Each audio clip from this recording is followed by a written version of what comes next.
Hello everyone and welcome to another week of Bad Batch Premier League. I'm so excited to be here, especially because I'm going to be casting with Vortex. Hey, what's up, Vortex? Hey, it should be a pretty star-studded lineup for the first two games that we'll be casting.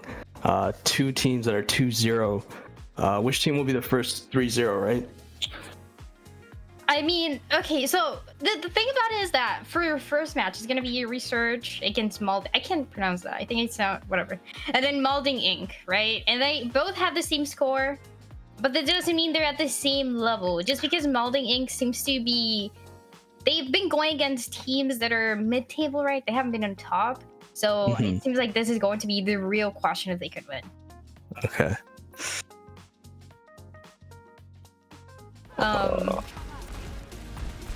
Why are people lulling me in chat? Dude, this is literally my first time doing this. Why am I already getting lulled in chat? What the fuck? Wait, can I swear? Can I swear? Am I getting screwed now? I've already been fined thousands of dollars. Shit. That's another $1,000. It's okay. Guys, No, Vortex is fine, gonna do great, so... Yeah, he's doing great, exactly. That's what you're used to. Thanks. Some research clips from week 1. Here they are. Lovely. Thanks guys for the support. I'm excited for the second game. It's gonna be Sovereign and Drip Difference. Alwyn and Pharaoh, these two people, like I'm pretty familiar with. They'll like pretty much captain two different teams. I'm excited to see how that'll turn out. Yeah, but both of the matches that we're gonna be seeing are gonna be pretty interesting. And I think there's no clear winner for any of them. I think Research is, Daycon being the favorite here, everyone is kind of expecting them to win. But the biggest upset would be seeing Malding Inc take the victory, and I think it's definitely possible. And they were preparing for this match. I know they are expecting it to be very close at least. So I mean, we'll see.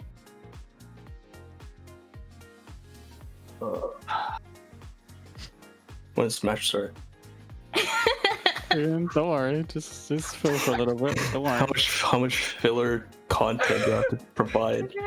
Just talk about the teams, Yeah. You're doing great. How's your day, Vortex? What? It's been great. I'm half asleep right now. I got my coffee in. Kind of nervous. Stop laughing at me in chat, Regina. Stop it. Okay. Only the best and most prepared casters for BPL. Of course. You can expect anything of us. Okay, we're going ahead into the game. It's gonna be Volskaya. Yeah. Who's gonna be attacking first? It seems like it's going to be Research attacking first, then. I mean, I think this is really good for Malding Inc. Ideally, you want to start defending and try to hold the defense when you're starting this map. So for Malding Inc., knowing that they are going to have the biggest challenge here, I do want to see what they have to bring. Their composition already looking pretty interesting, I would say. It's going to be Dive. The McCree is going to be a risk, definitely. But being forced to work a lot with the rest of the team. So for Research to throw a calm and have an effective attack, they have to play very, very aggressive. It's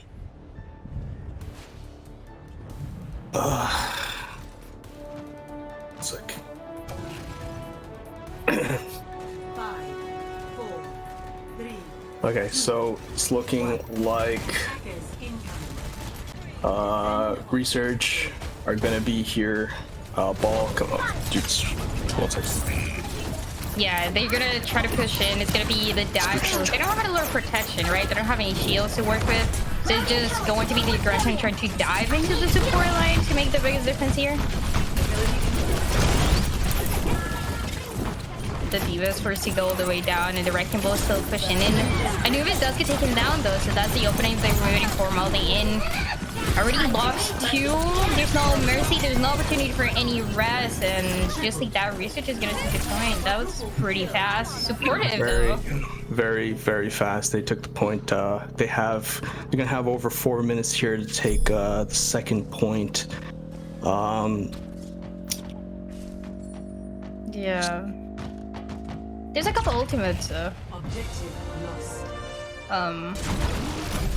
They're gonna have They're gonna have Echo here, Duke, as well as they're getting closer to a trance. Joshin goes down early. McCree. What? Wait. It seems like that's going to be enough. Yeah, just like that, over almost 6 minutes on the clock, Lilith. Both supports down. It's looking like, just like that, they're going to be able to take the second point. Yeah, Resurge is just a matter of the cleanup, and I don't think Malding was prepared for this. It was even a risky ultimate that we saw. Blackbeard turned into a McCree. Ideally you want to turn into one of the tanks or duplicate into one of the tanks, but that didn't happen. Malding Inc. Seems like they just weren't prepared for super depth. Is that a map record? I think so. No. Gotta replace. That was insane. Well, When are we gonna get the BPL statistics website? Listen, if I get one more person asking me about stats, I swear to God. I need 5 minutes 24 on the clock. That is a lot of time for them. Yeah, they're gonna be very comfortable here. Yeah, but what do you think here? What do you think Malding Inc has a chance of matching that time or not? I don't think so. What you said at the beginning, you said although these teams both are 2-0 up, they've been against, I guess, the like Malding Inc have been against the weaker teams. Now we're really seeing the disparity between skill level between these two top teams. Yeah, and it might be just Malding Inc wasn't prepared, whether it was for the map or whether it was for the composition that Resurge was going to play, but they just weren't prepared. Even for the second one, that was just, they got taken down immediately. There was no protection, there was no ultimates they could have used, and Resurge already had them. So I don't know, maybe if they change their composition, maybe something to protect themselves from the damage that Resurge is bringing.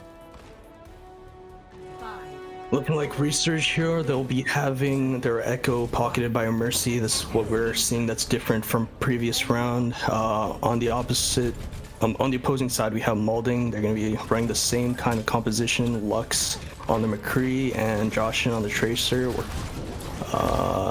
They're going to be taking that poke damage from the left Diva, while Tracer is going to be on the high ground trying to take down the Diva. She's very slow. They're just trying to figure out how they want to engage here, but it is not very clear. The Diva loses mech. Lux does get the pick into Blackbeard though, so this is a good start for Malding Inc. Now it has to get the rest, and I mean, Anubis gets the pick, the rest was there, but okay, that was the momentum that Malding Inc was waiting for. 2 really good kills. This is just that could be the hope that they need for them to actually capture this point. Diva is out of mech, seeing what she can do. Panther takes down Store. Sorry. Yeah. They're going to be getting some percentage here on the point now. Yeah, they will be getting 1 tick, and the problem is that fight took a little bit too long, so Resurge might be able to try to make that comeback, even though, well, Malding is there, and they're also playing very aggressive. It actually turns out really well, but I don't think it's going to be enough time. They only have 20 seconds to capture. That's definitely not going to happen, so it's going to be less time than Resurge. Already less time than Resurge. That is really putting the numbers into perspective here.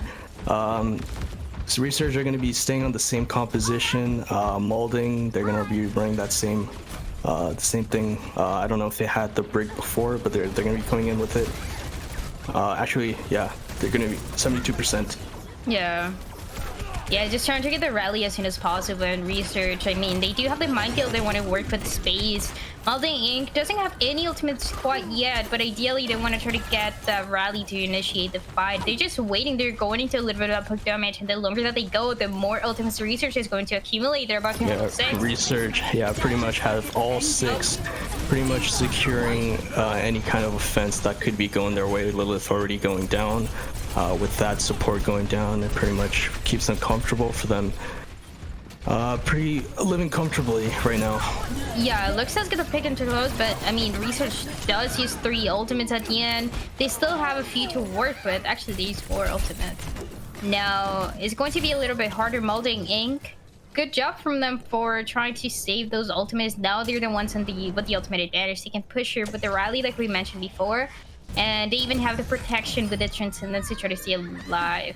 Reset, I guess. A reset from both teams right now. Let's see who will initiate. Malding, pretty much, they just need to wait for their diva here. And once she's back, they're going to have all 6 ults. It's going to be a bloodbath. They're just waiting a little bit for all the members to be ready to go in. And there's going to be the Wrecking Ball creating the space that the attacking side needs to initiate the fight. Ideally, with a minefield, with the rally, that should be enough if you're able to overwhelm Research with the ultimate ability. Okay, so initiate with the rally. They're coming in. Bomb comes in from the other side, gets nobody. Transcendence goes off. They're going to be clearing the mines on the point. So Tracer does go down. This is huge for Malding. Actually, they could be getting the point. Diva is demech. They are probably going to take the second point. Although they are going to be below in time. The bomb comes in. Gets nobody. They will be behind on time, but this does look good for them. Yeah, now is everyone from the side of Research trying to touch the point, but it's not enough. And I actually really like the attacking. They just needed those little mobilities to push in, and the minute that they had the advantage, they held on to it. So Malding Inc. still looking to take us to another round. Really silencing the doubters today. Yeah, I think after that first round, it seemed like Malding Inc. was gonna get stumped, but they did it. They captured point. I think Lilith came big with that rally there at the beginning to initiate the fight. Getting those 2 picks early, it really it was just a snowball from there onwards. Yeah, initiating with rally, I think is one of my favorite things to see. I mean, if you're gonna play Brig, then might as well get value out of that rally.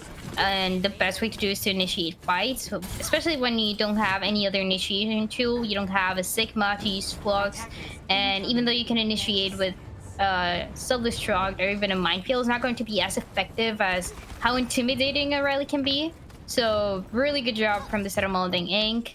I think I wouldn't be too worried if I was in for this attacking part. I would be more concerned for next round and being able to defend, because that just didn't look good. Hopefully the stream is looking crispier. I did hear someone say earlier that they are using newer tech for this, so it does seem like they are upgrading the stream. So we're seeing Malding Inc. here. They are coming out. Is that correct? They are the blue team, right? Yeah.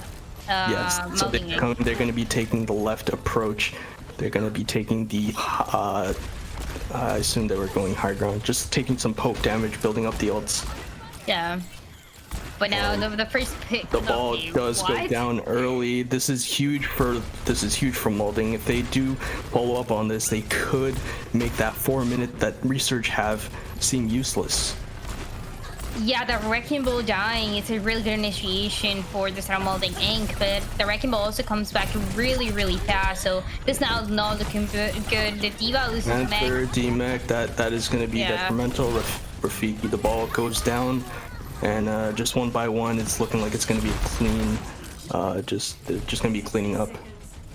And it has to happen as soon as possible, right? Because Research, they still have control of the point, and now only with 50 seconds remaining, that means maybe 1 fight, maybe 2. They're fast, but that's not going to be good enough. And Research is playing very aggressive here. They want to take down those ports.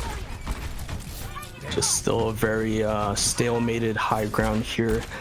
The first point, the Tracer will try to get that poke damage off the high ground. He has a pulse bomb here. If he can do something, that could be fatal for the enemy team. The Transcendence is also forced from both sides, trying to take the advantage here. And it's Researcher one coming up on top. The EMP goes off. Another member from Malding goes down, and it's looking less and less hopeful for Malding right now. Yeah, it doesn't seem like there's anything they can do here with 5 seconds remaining. I don't think anyone is even going to be able to touch here. Going to be hard, but yeah, there you go. The Wrecking Ball is able to touch the Tracer as well, but they get taken down immediately. Pulse Bomb does connect. Joshin with that Pulse Bomb, they were not able to touch. With that small glimmering chance of hope that they had with that Pulse Bomb, it just does not go into use. And with Research so much time has remaining, 4 minutes 14 seconds just to get what was it, just a tick, right? Yeah, only a 1, only a 33% that Research needs to get to win the map. And with the defense that we saw from Malding Inc, I'm definitely concerned that this is a point where I would like to see them trying to run a different composition, trying to don't, you know what, just run a double shield, just bring it. Malding will have to pull out all the aces up their sleeves. Bring the Bastion. They have to bring the Bastions, the Torbs, and Symmetras. All the cheesy comms to pretty much defend this point for 4 minutes. Yeah, I mean, seems like they're still trying to decide exactly what they want to run, but nothing very surprising. With that Pulse Bomb kill, Joshin now has at least one. That is true. I can't complain with that. I love the stats. They're so good.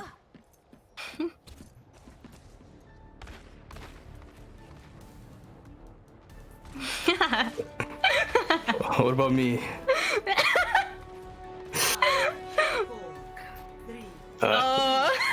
Wait. This is the last time I cast. No, come on. Okay, anyway, so a lot of time remaining, 4 minutes for Research to try to do something. They're gonna go left. They're gonna try to take the advantage. Malding Inc trying to hold the high ground here, but once again, no shield, so it's gonna be harder for this stack to be effective. This orb already going to the Wrecking Ball. Losing a lot of health, the Divas also forced to go the way back to play more passive. Research hasn't engaged yet, but a lot of poking damage now is already intimidating Malding Inc. Yeah, we're seeing Joshin try his best to see what he can do, what kind of poking damage he can do with the backline, building up the ult, see what kind of defensive strats he can pull out here. This is good though, because the Wrecking Ball got taken down again. Lilith doing a really good job on that brig, and so far the defense still holding. Now they lost 2 members. I think Research is just going to have to regroup. The rest is there, but okay, might be an initiation that they were waiting for. With Lux going down, that is going to be that's going to look really bad for him. Joshin does build up a Pulse Bomb and pulls up with the kill. However, the ball and the brig does go down. With that ult, it's gonna look like they're gonna be securing this first tick, and that's gonna be 1-0 on the map. Yeah, there's nothing else, unfortunately, for Malding Inc. They looked pretty good when they went in the attack in that second round, but it just wasn't really enough.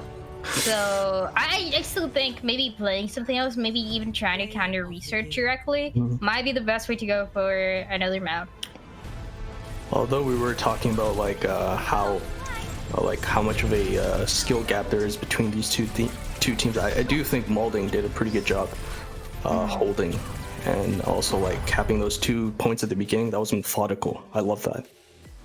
No, yeah, they did really good, and they were getting a few picks. It was just it seemed like the defense was going to hold for a little bit longer, but then they decided to play aggressive, and with the rest, that's something the Malding Inc didn't have the opportunity to bring, so that made the whole difference. Maybe they could have been able to hold. It was just, I think the planning and those rotations that weren't quite there, but I mean, they still have another opportunity in the next map. Research looking pretty good.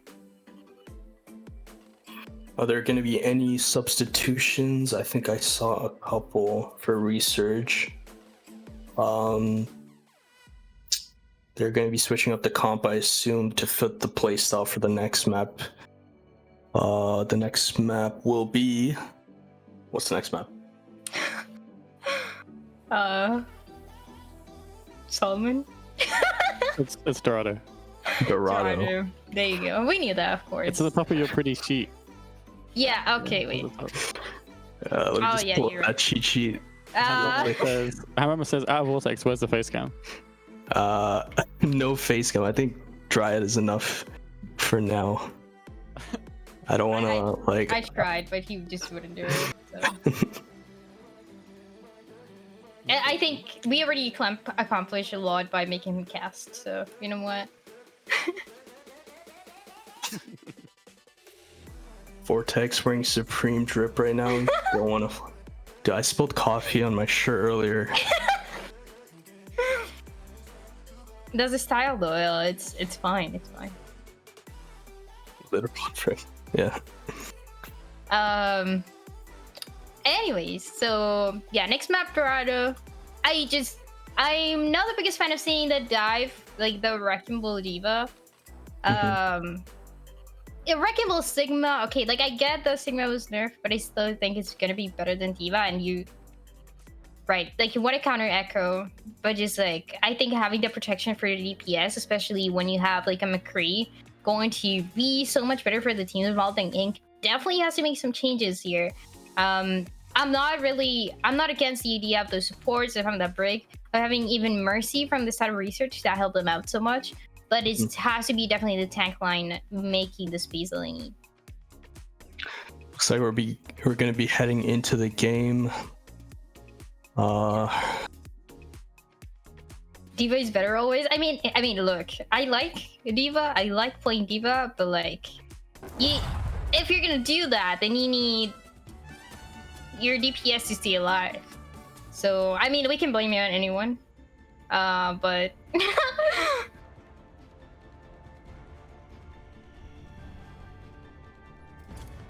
Okay, so we're going to be seeing Malding here defending on the first point of Dorado. They're going to be running something a little bit different. Actually, no, it's actually completely the same, except they just made one substitution. They subbed Jamin. For Resurge, they're going to be, I assume they're going to be going out with the Torbjorn? I don't know. It yeah, could just be a troll pick.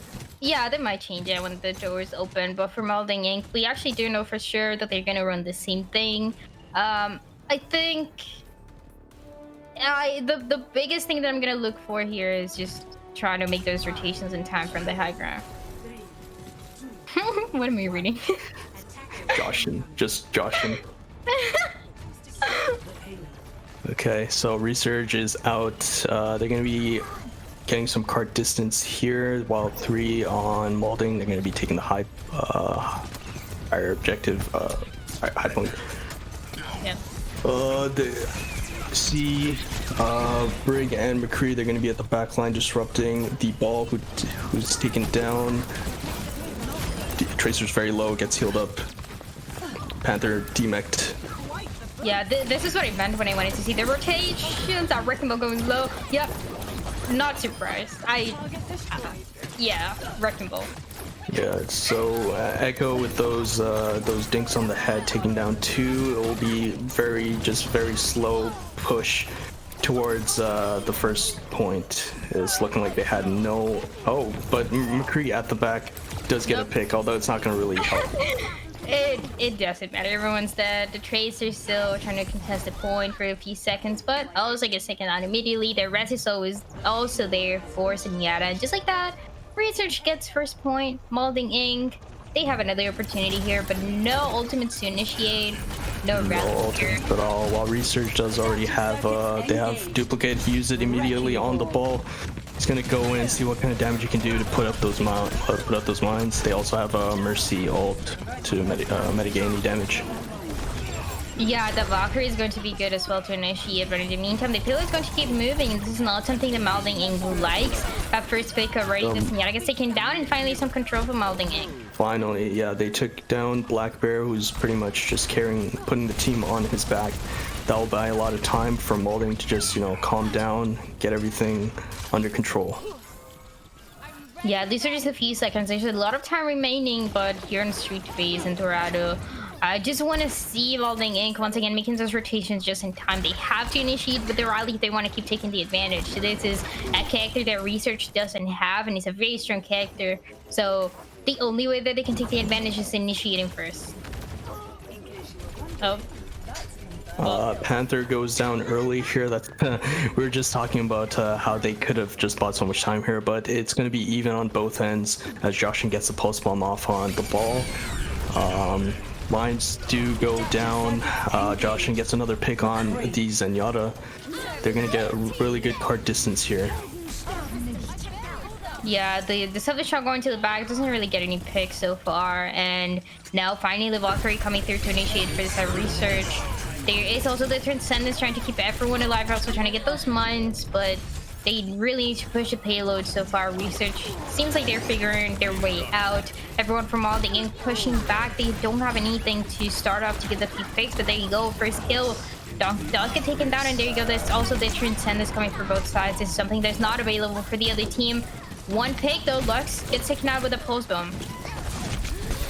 Both divas are DMEC right now. It's going to be just a lot of contesting that's going to go on the point. Both Zens are also down. The Brig and the Tracer, that's looking like it's just going to be a methodical push into the second point. Supportive also getting two, making that cleanup a little bit easier for Research, and these are a very similar scenario. They have a lot of time. Is Supportive dirt, or am I missing something? Yes. Oh wow. That Yep. is okay. Makes sense Don't worry. now. It's not obvious. And it's also not on any of the sheets you see, so apologies. No, it's Forgot okay. about that. Yeah, Okay. so yeah, they're just gonna try to push in here with Malding Inc on the high ground again. Third time that we see this, maybe this time it'll work out for them. They have a lot of time to work with. Adaptive circuits engaged. Ready So two go down on Research at the moment. That's gonna buy some time. Three, they're gonna be backing off, trying to regroup with their team, maybe build some ultimates. This is looking good for Malding at the moment. However, they do need to defend for 3.5 minutes. With the next fight, they will have a couple of ults here, up to 4 they're gonna have. They'll have Transcendence to mitigate any damage, but Research with their dive composition, both Winston and Diva, they're gonna have to. Yeah, the Winston's really. Winston dies. Joshin takes him down. The Diva and gets and picks off 2 of those squishies easily. Yeah, really good Diva Bomb actually. It's not very often that we see a Diva Bomb getting a few kills, but this is really good, at least for Malding Inc. They didn't even use that many ultimates, so the ultimate economy looking pretty good for them to work with. They also have their rally now. Research can still initiate, but it's not going to be as easy. Okay, let's see what Research can do. They have 3 ults here, both supports, and the opposition, also both supports. Joshin with another pulse bomb. He's been making a lot of work with that. Transcendence goes down early, as well as Mercy's ultimate. Joshin, just as soon as I was saying that, he gets a pulse bomb, and just like that, completely shut down their attack. Okay, gets 3 at the end. Really good job from this Tracer. Once again, clean up. 2 minutes remaining for Research. They still keep using ultimates. They did just use the Valkyrie, wasn't effective. Because of that, they will be changing the support line. It's going to be Anna, it's going to be Brig. Once again, a lot of peeling there if you do for Anna, but I do like this change. Maybe it'll change a little bit on the composition that they want to run. It's more of the double bubble composition. So good change from Research. Let's look at where Joshin goes down early. That's a lot of damage from Malding that's going to be just completely denied early here. A little bit of cart damage, cart progression, but getting denied by one of the tanks. Ana goes down. That is going to be pretty huge for Malding. Joshin doing as much as he can here to keep his team alive. A lot is going down around the point. Lux takes down Tracer, and it's looking like Malding will hold. Yeah, Malding came back from that kill. It seems like it was going to be detrimental after Joshin got taken down by Research. They did actually really good. Now, once again, changes the composition. A little bit of a risky play now because I'm not even sure the Shatter is going to be ready. Yeah, more of the brawl that we want to see. So it can work, but they're going to be in a disadvantage with the ultimates. They're really pulling out all the tricks up their sleeve. The Diva Bomb does not take out anyone. However, it is even 5v5 right now. Now it's looking more in favor. Oh, back to 4v4. Joshin with another huge pulse bomb. These sticks are really putting his team on his back. Pulse bomb actually on the Lucio, and that's really good for the team. Malding Inc, it seems like they're going to hold. It seems like Resurge also will be able to touch a point before, but like we said, no ultimates. That you're going to throw the grab most likely. They're going to try to touch with the Wrecking Ball, but Malding Inc, really good defense. Really good defense. They've been holding now for almost 4 minutes now, and now that they've touched, it's going to be the overtime clock that's going to be ticking down. And just like that, and with Panther with a huge eat, they're going to be holding right before they could even cap the 3rd point. Malding in a very, I wouldn't say a good position, but better than what it could be. I mean, they didn't cap all 3, so. No, it was actually really good to see that defense. I was a little bit concerned because the attackers had a lot of time remaining. Resurge was doing really good, but then they started getting stuck because they would use one ultimate and not get any value out of it, and they would try this again and again until time ran out for them. Malding Inc now. I'm very curious to see if their attacking can be as effective as this last defense. And it just works so much better because of the high grounds that they were able to maintain. This is not something that you can do on the other parts of the map. On that first map, you're forced to drop off the high ground very early on. And when they delayed it just a few seconds, then it was a little bit too late. They got taken down, and it was only a single fight that defined that. So maybe this is the winning condition for Malding Inc. They might be playing something else as well. Chat seems to really favor Resurge here to take this map 75%. All it takes for Malding to win is to take the 2nd point just a little bit more, get it past that certain finish line. I feel like they can do it. They did a really good job to hold, especially there at the end. No, yeah, they did really good. So now they just have to deliver the same on the attacking side. Malding is going to bring sort of the same composition, but it's going to be those first picks also forcing the high ground. That might benefit them, like we said. Moving the payload as fast as possible, even throwing car to guarantee the last fights on this point. But Joshin already got taken down. Going down early. However, he does get res back up. Ball is very low. He's going to be taking down. Both balls from both teams are going to be down. There's going to be no resurrections this time. Yeah, and Joshin comes back, gets a pick into a supportive, and that's going to allow the payload to move a little bit more. Also, for Resurge, they have the pressure to drop off the high ground as soon as possible. They don't have any ultimates to work with. They don't have any way to hold this high ground, so the only thing they can do is to give more space to Malding Inc, who actually the Mercy gets taken down. That is actually going to be very big for Resurge. They're going to be using this to their advantage and be holding right before the gate. They came back in time, and the minute that you lose your Mercy first, that's a fight that's already over. There's nothing you can do without that support, especially when the other support is going to be Zenyatta. There's definitely not enough heals for that. Resurge also has a duplicate here. When Joshin only has 56%, that's when you start seeing differences between those two echoes. Using the duplicate again to push everyone all the way back, turn it into maybe a diva, could be really effective for the defense of Resurge. We're seeing the Echo being pocketed by D Mercy, getting Black Bear taking down Lux. Anubis also getting a pick. It's going to be even 5v5, and we've seen this before. The Diva Bomb goes in, takes down Mercy. That will be huge for them to hold. It's looking like Malding, they had that aggression in the previous round to defend, but they could not convert into an offensive push. Yeah, exactly. And now there's the time running out. They have less than 2 minutes for Malding Inc to figure out what they want to do. They didn't get that much value out of that duplicate. They have to go again, and it's going to be even harder. With the minefield, gets a pick into Luminous. Really good start. Malding Inc gets 2. They're using every single ultimate ability, and if that's what it takes, then that might be enough.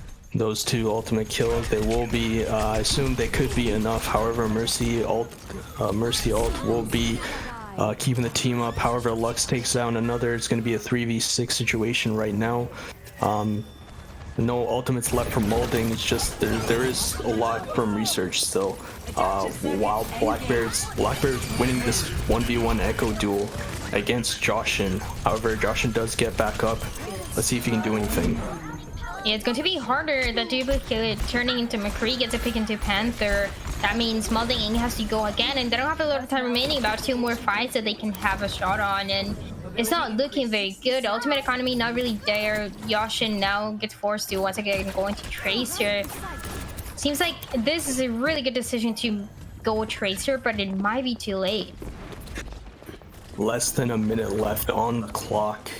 They need to cap both 2 points, 2.5 points.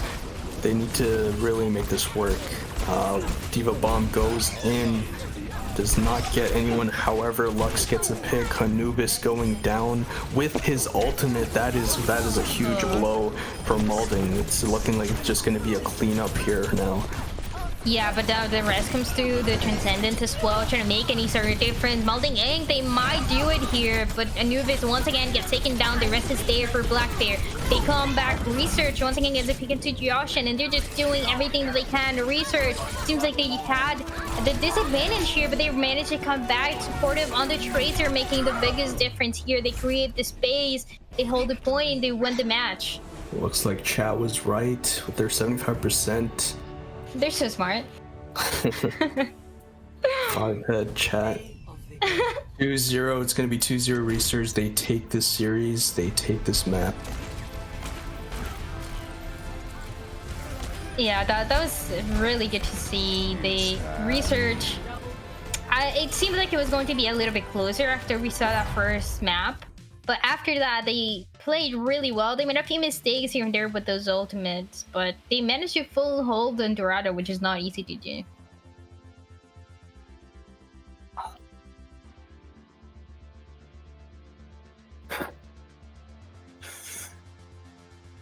Codex? What? Leaking air, you okay? Hi? What? Sorry. No, it's fine. He's thinking. He's thinking, he's processing the last game. Yeah, but... I'm reading chat. Thanks, Vortex, for the commentary. You're welcome. I got hard carried by an actual professional caster here. Well, not true, but... I mean, compared to the people we have casting BPL, it's certainly professional. Malding is better, says Lily, after Malding got defeated 2-0 there by Resurge. It's kind of mean of you, Solomon. Just calling Vortex not a professional caster. Come on. Hey, no. Don't put words like that. He's right, though. I wouldn't ever say that. Solomon, remember the first time we casted together? That was the Avast sub tourney. Oh, yeah, I remember. Me and you. Yeah. Yeah, it was basically just Vortex. It's on a B stream for sub 22, I think. Yep. I just came, I'm like, you know what? I'm just going to say some random shit. And that was actually fun to cast because it was all in on Torb. Are you saying this is not fun or what? No. I mean, listen, that was a 2-0. That game had a lot more, variables. Maybe next match is gonna be closer. Who knows? True. Next match we have Sovereign. Next match should be really interesting. I'm excited to cast You have this. friends in the teams. But yeah, we'll break that down in just a sec. Okay. Yeah. Also, our match of the week. It's not the match of the week. It is. It's not.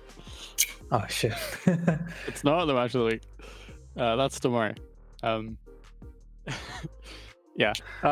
We'll be right back with Sovereign vs. Digit Difference. We're just going to get a few things ready and try and teach Vortex some English. So don't go away. We'll be right back with Sovereign Drip in just a sec.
Once again.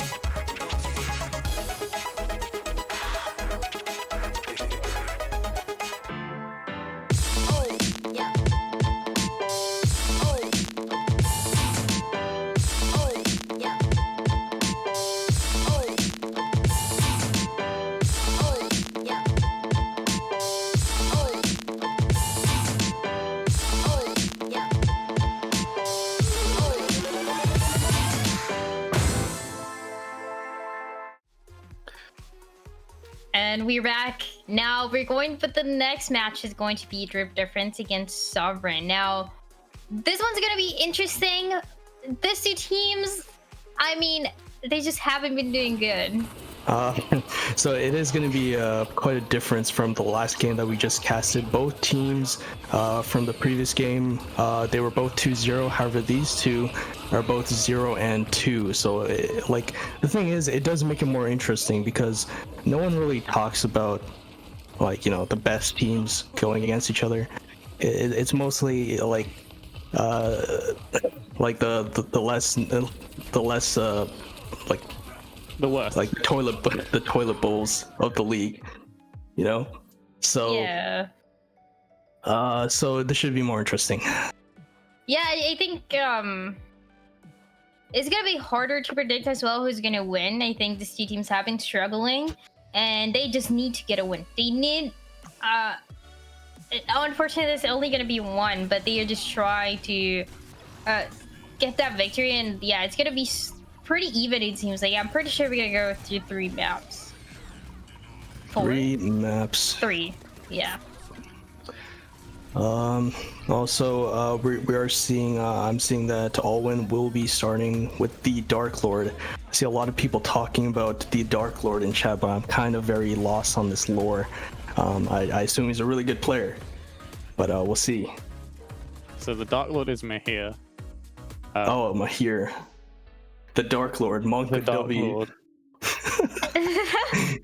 who was also on Legacy, the BPL champion alongside Owen. Legacy. Won BPL last year. I'm just glad Alwyn's not sleeping through this game. I can witness this.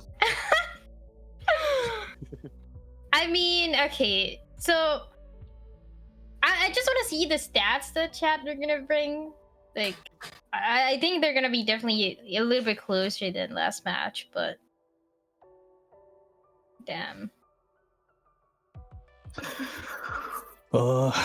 First map we're gonna be going into it. It's gonna be Hanamura 2CP. My I favorite. assume I think either trip difference. I think they're gonna be attacking. Yeah, drip difference is they're gonna start defending almost. Sorry, Very close. defending. Very I had a close. 50% chance. I messed that up. Red team is attack. Okay. Yeah. So okay, well, with that drip difference, you're gonna start in defense. Very similar compositions to what we saw in the last match. Pretty much the same is gonna be the Echo, the Tracer, and more the dive style, but the wrecking ball with the Diva as well. 30 seconds.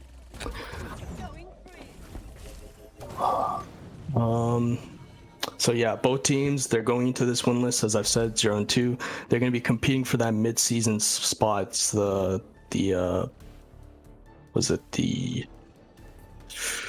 wild card? Is that what you guys call it here? No, I don't.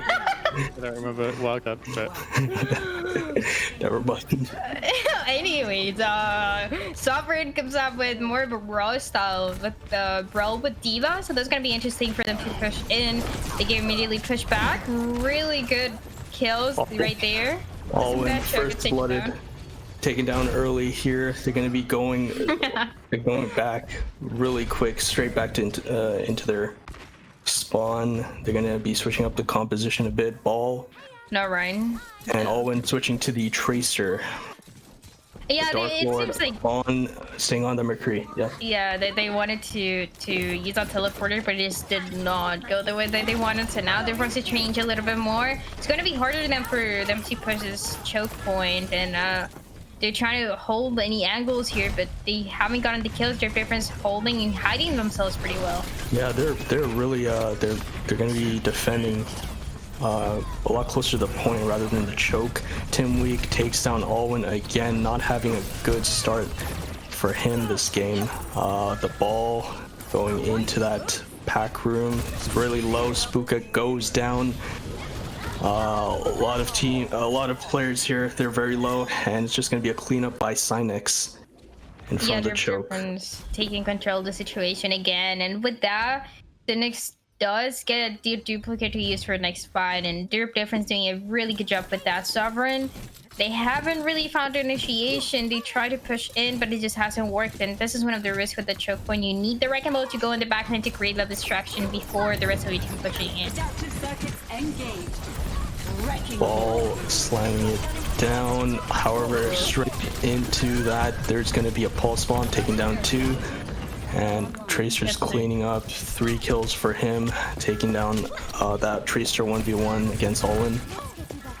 Yeah, that's a really good job. The pulse bomb actually connecting to 2, and this is one of the things that you can take advantage of when you go into that really small room. Sage really having the game of his life right now. He's already built up up to his pulse bomb already. Tom Athin, he's gonna be he's trying to build up back. He's back with his mech. Yeah, but Sovereign is really struggling to push, and finally seems like they want to go high ground. I do want to see this is a really good idea from them. They have to get those picks though, and the Transcendence is forced, at least for just a few seconds, trying to keep everyone alive, but it might not be enough. Really good high noon though, does get the pick into Mercy. No race available for the setup difference. The Subtle Shark also going to the back, doesn't get any kills so far, but Transcendence once again for Drip Difference. There's also those mines going to that room. There's not a lot of space to work with, and but that Drip Difference is able to take advantage of the situation. Again, they keep holding this defense really well. It really looked promising at the beginning with the Dark Lord getting that High Noon on Mercy. However, just it was not enough for Sovereign getting cleaned up at the end there. Yeah, what ultimate do you think is gonna be benefiting Sovereign now? I think if they coordinate, go in with the rally, initiate the rally, and then possibly throw in a Diva Bomb to distract them, it could work. Yeah. However, just one goes down immediately. they really need all 6 of their members here in coordination. Yeah, and it's just not really working out for them. They use that minefield for the side of Sovereign, not really getting any value. Once again, just a clean up for Dirt Difference where we can see the Zenyatta, the Tracer, and the Echo being able to get those final blows. Dirt Difference maintaining control of the situation with only 5 seconds remaining. This is the last time for Rafa to try to use that rally, but can they get even a point? There you go, there's a Tracer going to push that overtime. Last second touch by that Lucio. He's trying to buy some time for his team to come back, but Alwyn gets taken down right in front of the point. Can they do anything with just 4 members remaining? It does not look like they can do anything. Just a very rough start by Sovereign here in the first map. Yeah, it was a rally also trying to come in, but it was a little bit too late. So the Shark Dog connects with the Diva, but overall the kills are coming through for the side of Drip Difference. They have everything that they could. 2 kills though. Protein Shake trying to make any changes with the Lucio. Gets Stu, gets Teamwork, gets Sage. Can this be enough though? Gets 3 Sovereign. They might have an opportunity here.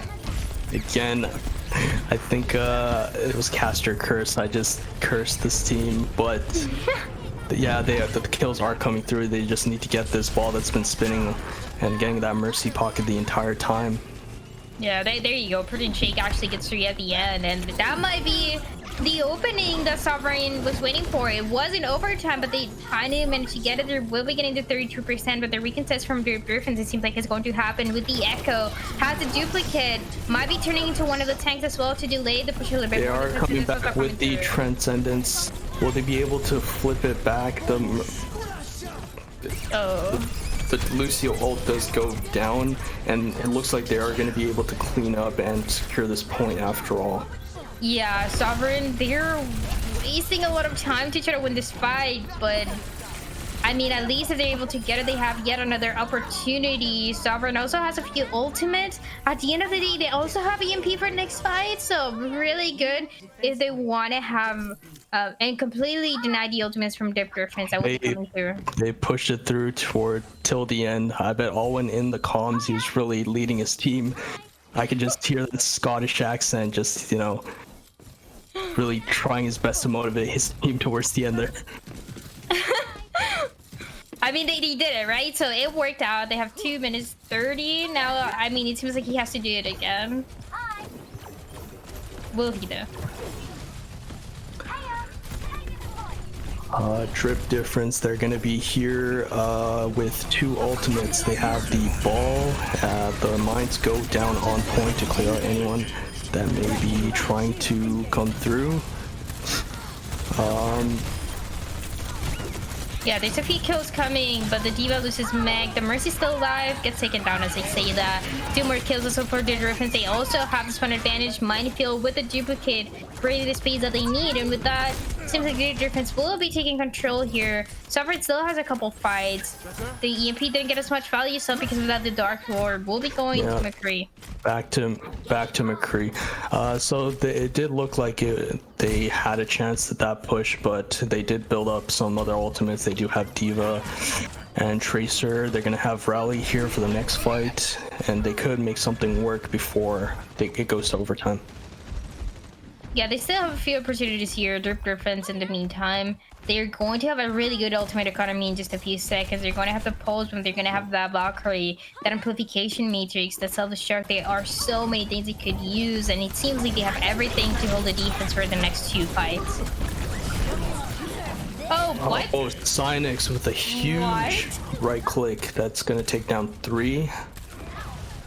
That's a highlight right there. 4. 3 with the sticky bombs, another one, and that's going to guarantee the fight. There's nothing else that Sovereign can do. That was insane, and well, now we know why they just want to play Echo. Alwyn is on the Ashe now. Switch to the Ashe. Drip Difference. They're gonna be 5 ultimates to defend here. While Sovereign, they're gonna have both support ults and also the ball. Let's see what Alwyn can do.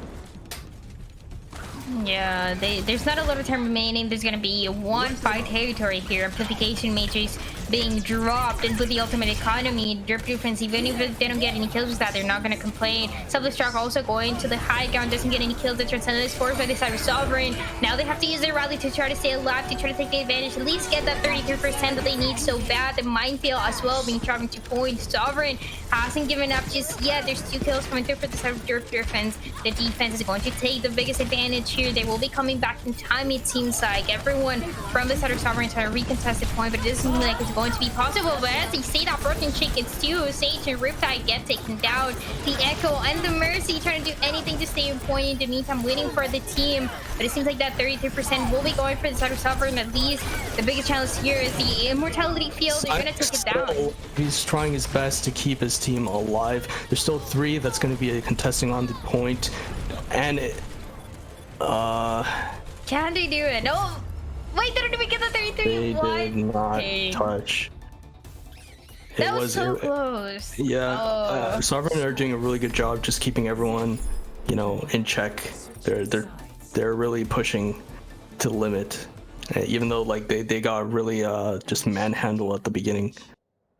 Yeah, it was very interesting to see them getting that first point. It didn't even seem possible, but they finally were able to build that ultimate economy to try to take the advantage. So they take 1 point. They almost got that second one. It was so close, but unfortunately for them, that respawn advantage was going to benefit Drip defense and different. And with that, they did really good. Now they might be taking the advantage here on the attacking side. So right now, Sovereign, they're gonna have to defend. They're gonna be pulling out the same composition, except Dark Lord is gonna be switching the Tracer previously on free. Drip difference, they're gonna be going out with the same thing, essentially. Map predictions, 88% for Sovereign here. That's really interesting. Actually, for Drip difference, just because Drip difference color is gold, you can see the bars behind. Sorry about that. Yeah. Look at that. It's not close. 88%, not close. Sorry. Yeah, 88% for Drip diff. Wait, I'm so confused with that bar, but okay. Yeah, Drip difference. It seems like they have a really good idea here. Now they also have the momentum that they did from the defense. They had a really good defense. It just didn't work every single time, but it was more than enough to have that hold and second point. So now they have to do the same thing on the attacking side. They have to push in and they have to play more aggressive. They have to surprise Sovereign and be able to take a point like that.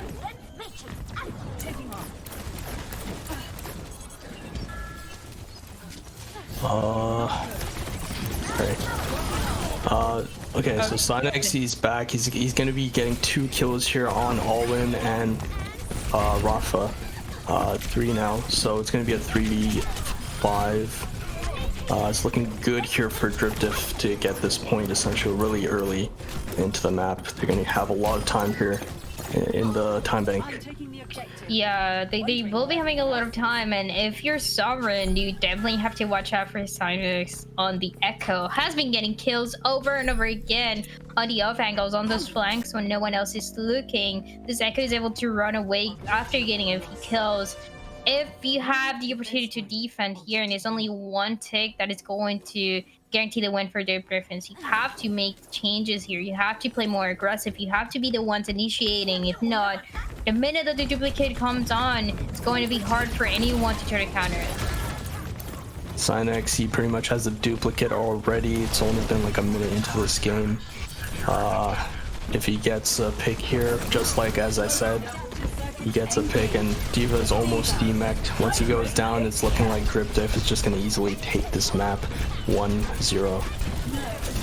Yeah, everyone just trying to use those ultimates, trying to make something happen. Sovereign trying to touch point, trying to hold it for a little bit longer, but it seems like it's just destined for them. They cannot be able to take the advantage. Even the respawns coming through, but it's just a matter of time. Everyone is getting taken down. The D.Va loses Meg, also dies in a matter of seconds.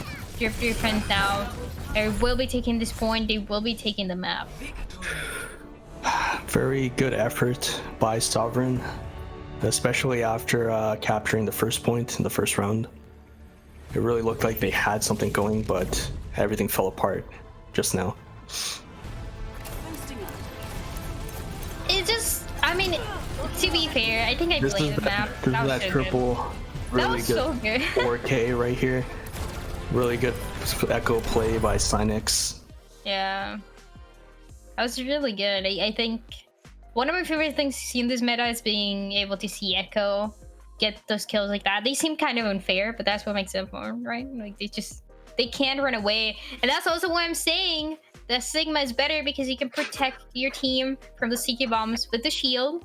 You can't do that with D.Va, right? You just like take them to your face. Like I mean, you kind of, I mean, if you manage it well, you might have a chance, but it's not gonna be easy. So I'm just saying. I like D.Va, but like, God, this was painful.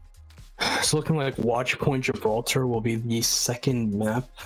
I think there will be some substitutions. I'm not sure yet, but I just hope the second match will be a bit more closer, because I was expecting something a bit more competitive for these two bottom teams. To be fair, I think Hanamura is just a little bit unfair every single time. So, I mean, we have to wait and see, because I think there's definitely still a chance for Sovereign to bring it back on Gibraltar. They just didn't have the proper engagements into the fight. They took a little bit too long to get first, and that already wasted a lot of time. It is the ultimate advantage what gives them the biggest benefit here, so they have to work around that. Watchpoint is also very good for the dive style the teams like playing at the current meta, so they can run with the Wrecking Ball with the D.Va, especially now. Okay, for this one, I'll accept the D.Va, that's fine.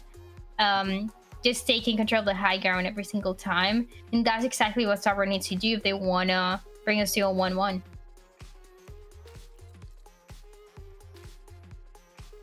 Any predictions? I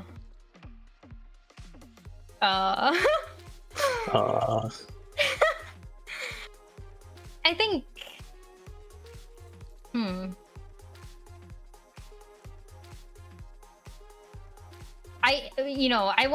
I want to see drip difference again, right? I think every single time I pronounce this, I like say it wrong. I hate whoever came up with this name. Sovereign, just Sovereign. I cannot It's pronounce Sovereign. names. Okay, fuck it. Whatever. You know what? It's fine. You don't have to say it. Owen owns it and he's Scottish, so he can't pronounce it either. So. But also, like, drip difference. Like, if you say fast, it gets confusing. Like, you Just say call like them, drip. call them double D's. Well, I'm not. What's the matter? Nothing. There's nothing. Drip. Okay, cannot. Maybe DG is the way. Maybe you're right. GD is good over double D. Just waiting for Sovereign to get ready. Yeah. Owen is gonna stay on. What are the substitutions this match? Riptide is out for Rise. Tim is out for Obscure, who's coming, and then on Sovereign side, Jax is in for Rafa. Interesting. In fact, I can press the button. We can look at the rosters of these teams. Wow, ignore that drip difference is aligned to the left. I didn't mean to do that. Yeah, those are the teams. Yeah. Who do you think is gonna win Vortex? Or like, yeah, who do you think is gonna win? Feels like Drip Diff is the chat favorite today, but they won last. But what do you think, though? See, I'm just going off what chat knows, 'cause I don't know the history behind But this. you're the professional caster. Yeah, come on. Okay, after that last game, it just looked like Sovereign just did not know what they were doing. They looked lost the entire time. Okay, what do you think they have to do then to not be lost? They need to coordinate ults. That's my cop-out answer. What ultimate? Stop quizzing me. Stop it. Come on. Stop asking me to think. That's what BP said. True. I mean, one thing we can highlight is that this is Legacy versus Legacy. And Legacy, of course, the champions of BPL Season 1. On Sovereign, we have Mihir and Orwin. I don't think there's anyone I'm missing on there. And then on Drip Difference, we have Grandfuddock and Obscure, and Cynex, actually. They got 3. Is Rafa on Legacy as well? No, I was incorrect. But yeah, so this is champions, really, playing against each other. But still, both teams winless. How the mighty have fallen. Does make for a good narrative, huh? It's Cynex, Obscure, and Alwyn and Mahir. And Grandfuddock, isn't it? Oh, and Grandfuddock, yeah. Yeah. Okay. So Sovereign have 2. Drip Difference with 3 champions. Drip Difference looking to win. I mean, they had a really close game against their clients, obviously, last week. We can't forget that match of the week from week 2. Where they had their insane 4-map series. But it should be pretty easy for them for against Sovereign, right? Right. Right. They're gonna want to get a win here. Obviously, they've played potentially the 2 hardest teams we're about to get into game in Resurge and then Clients and lost both. So the 0-2 is gonna look awful. Whereas Sovereign have kind of they've got some new players in. They've got a new main tank. They've performed decently well in scrims, but they looked poor last week and they've lost to NightDrive as well. So these are definitely mid-table teams at least. There's a difference. Losing to the best, you can guess that this scoreline may not be so close. There you go, a little bit of the BPL lore. The history, the vast sub-tourney, rich history, and the BPL history. There's a lot I need to catch up on. I need to read up on it. But it looks like so Drip Difference, they're gonna be defending here. Watch point Gibraltar. Wait. I hope they bring Genji. That's just fun. I don't even know if they can actually get any value out of it, but please bring Genji. Please. Enemy time Drip Difference though, I mean, double hits can... Oh, fuck. You know what? I can dream. So they're gonna be coming out from spawn. We switch to Tracer. Gonna have Mercy and Zen all in support. Just slow push on the cart. Devo will be taking the high ground.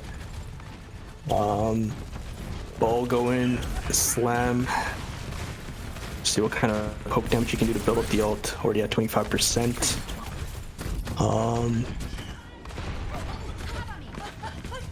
Yeah, they're just trying to take a high ground here for this side of the attackers, but it's not going to be easy when the Haganus already controlled by this D.Va. A lot of up angles that they have to work with the tanks and the DPS to try to get any value. There you go.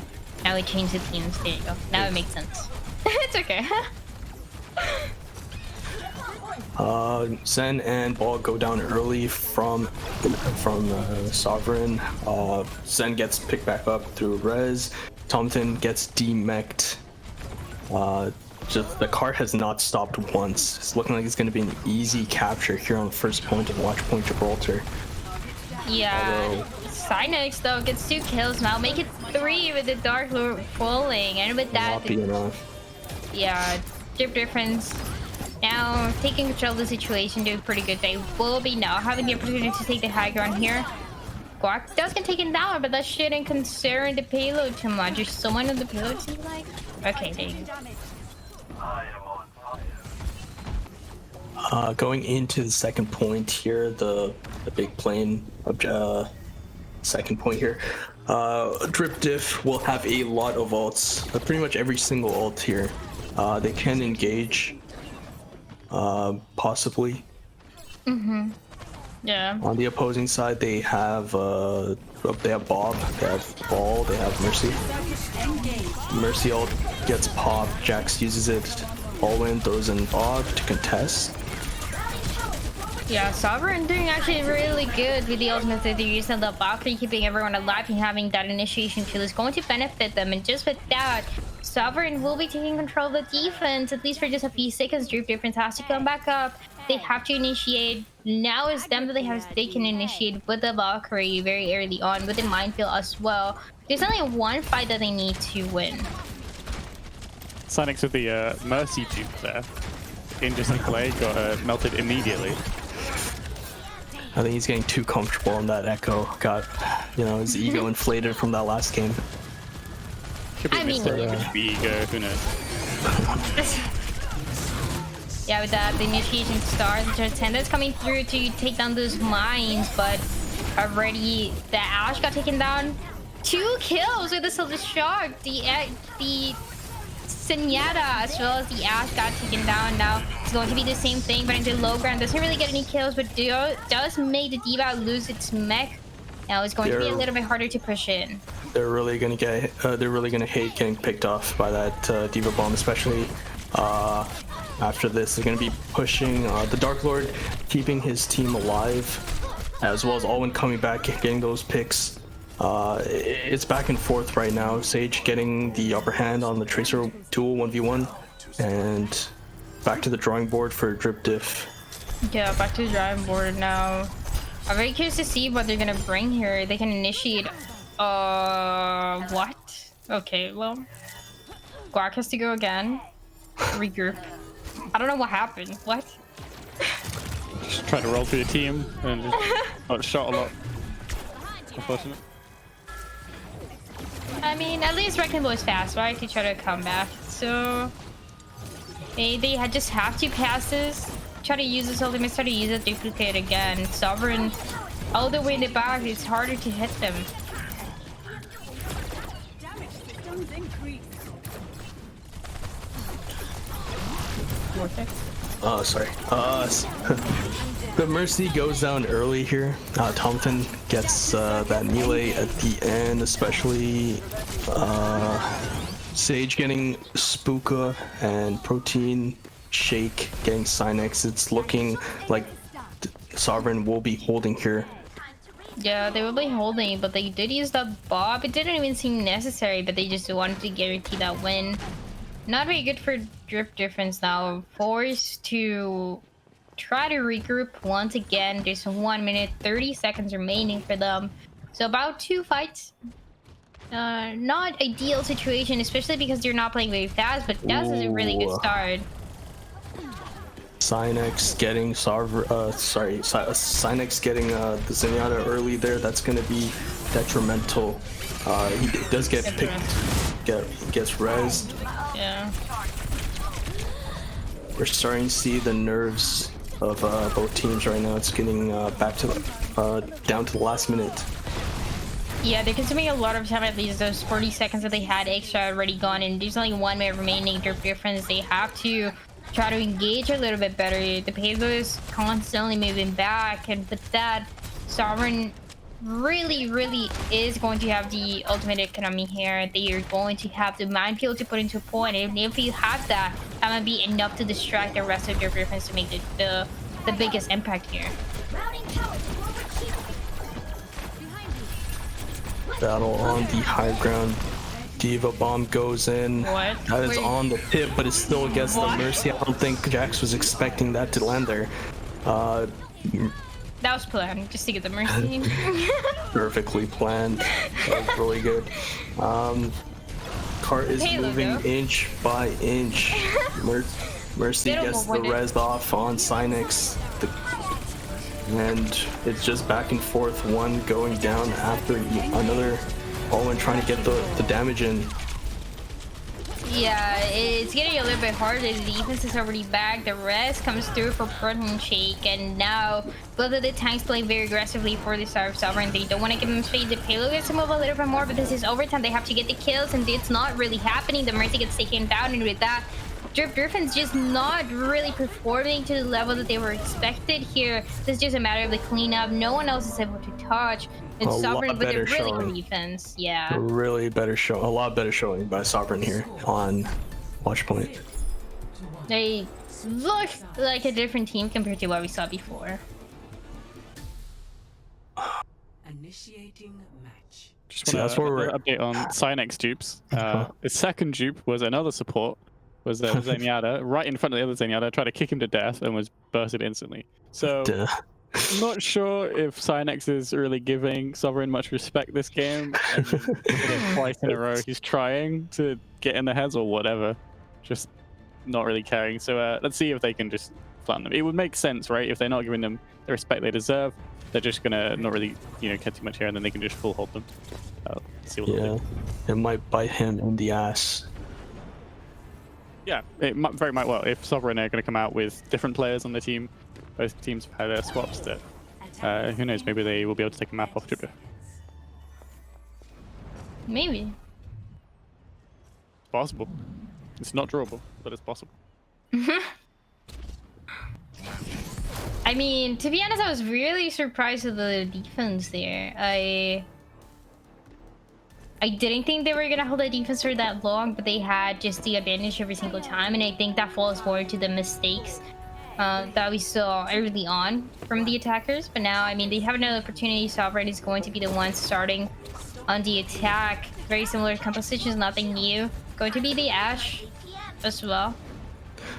Yeah, Alwyn still on the Ashe. He did. We got to pause here. But what I was gonna say is he did a really good job holding for like pretty much the entirety of that second point. They capped the first point almost like instantly without the cart stopping once, and Alwyn like did a good job just stalemating.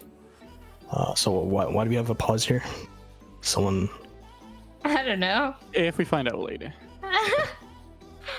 Yeah, we have a pause, but I mean, in the meantime, I think this is definitely going to go to the side of Sovereign. Okay, the pause. Going away. Still. We are resuming. There you go. Okay. No high ground just yet for Sovereign. You're gonna wait a little bit longer before trying to contest it. Now there you go. The D.Va going to the high ground. A lot of aggression coming from Derp Defense. They don't want to give it away. It's going to be the Tracer also on the flank. Everyone trying to contest the high ground, but they have to really get the blue boxes. They want to take an advantage here. Sovereign in the meantime. The payload not moving, and like that commitment into the high ground. They know that's the biggest advantage they can take.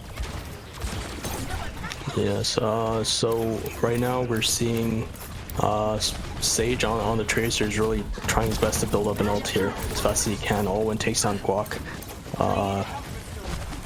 And we see the Dark Lord on the Tracers trying to do as much damage, poking at the backline. Alwyn's trying his best to take him down, but both Zenyatas go down on both ends.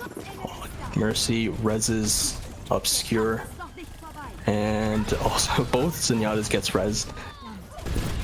And Alwyn takes down Sage finally. Yeah, there's a few kills coming back and forth, but the payload finally keeps moving Sovereign. Seems like they're going to have a chance for here. The D.Va loses Mac, and this is not a really good sign that you want to see for Derp Defense. This is just a cleanup. It seems like the Wrecking Ball, well, the Wrecking Ball is actually throwing the Minefield as a duplicate, actually giving the benefit.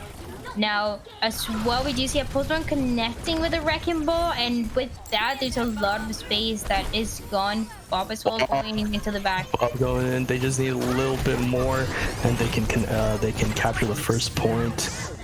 That Bob's trying all he can, but it's looking like they just need to grind out this point, and maybe they can cap. Yeah, but they have to wait now after the Minefield will try to take them down at least. Still contested, but the advantage should be going. I was gonna say to Derp Defense, but Sovereign out of nowhere once again taking control of the situation. They get 2 kills. Alwyn gets 2. Really good job, and with that, they will get in the first checkpoint. Really good plays with that Bob going in. Zen as a late spawn, he's gonna go down early here. That's gonna be a huge setback for Drip Diff. Drip Diff they're being dismantled. They're being torn apart here. Yeah, they don't have their Zenyatta, and that is going to be delayed for the attacking. And in the meantime, Sovereign can take advantage of this and push forward. Ultimate Economy also looking really good for them. They can initiate, but Bob once again is going to be ready for Alwyn.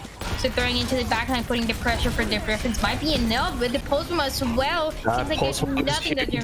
What? 3.5 minutes left. Oh, with that D.Va bomb, it's gonna be contest on the point. It really looked like Sovereign were gonna close off this map, but that D.Va bomb that came off huge for Rise. He's had really good bombs this game. Yeah, the D.Va bomb definitely saved the push.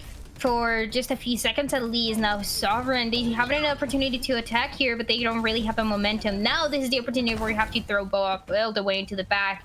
Drip Griffins is gonna try to take an advantage here, at least with the Postman trying to get a few kills here, but it doesn't seem like it's going to be that easy. 3 minutes on the clock. Again, 2 really early picks, but again, Alwyn, he gets responded with a pulse bomb straight to his face. But right now, again, 3 minutes. They have the car almost there. They just need to grind this out. The mines go down right on point. The ball will do as much as he can to get the. Okay. Yeah, the bomb gets another one. And the ball is really low. Is Guac gonna go down? Guac. With Guac going down, I'm pretty sure Sovereign, they can close off this map. However, the trance goes. Trance comes. Spooka goes down and is looking. And as soon as I keep talking, like Drip Diff, they always just find a way to like pretty much just hold. Again, that's what happens when 2-0-2 teams. That's what happens in the toilet bowl. It's much more interesting. You can really not predict. Oh, they almost got it though. It was just that minefield that pusher went all the way back. They didn't want to play aggressive because they didn't have any sort of protection from that. There's a lot of time running out, and anyone can win here. It seems like Sovereign can take the advantage, but they just use every single ultimate. It didn't work. Alwyn, there you go. Now they kill. What? Does get taken down. Might be their starting kill that they were waiting for. The payload is so close. It's like they're about to do it. This other struck. They have to survive. Gets another 2 pressing shake. Alwyn. Rise, sorry. I don't know how he keeps consistently throwing these huge bombs towards Sovereign. Every time it looks like they're gonna cap these bombs. They just keep doing the work for them. He's putting his team on his back. 2 kills though. Cynics, they might be having the opening that they're waiting for once again for the defense to hold a little bit more control. This is a time where they have to regroup. Only 1 minute remaining. Protein Shake, Spooka, they get taken down. The D.Va is forced to go the way back. Sovereign, they once again have a few ultimates to work with. So, I mean, if they have to use all of them at once to win, then that's exactly how they take the advantage. 4 ultimates. That's all they have. Actually, they're gonna have 5 coming into this. Almost 6 with Alwyn. Yeah. So if they make this work, they just need a couple more meters on that card so they can tie up the series. Yeah, they just have to use everything. There you go. The pillars moving again. It seems like the D.Va trying to contest the high can actually take it from the side of the Griffins. The Transcendence is forced again, and Obscure does get taken down. Maybe the opening that Sovereign was waiting for. Valkyrie also used from the side of Jax, trying to guarantee the kills, trying to guarantee that the team is able to stay alive this time around. The Wrecking Ball coming all the way in the back.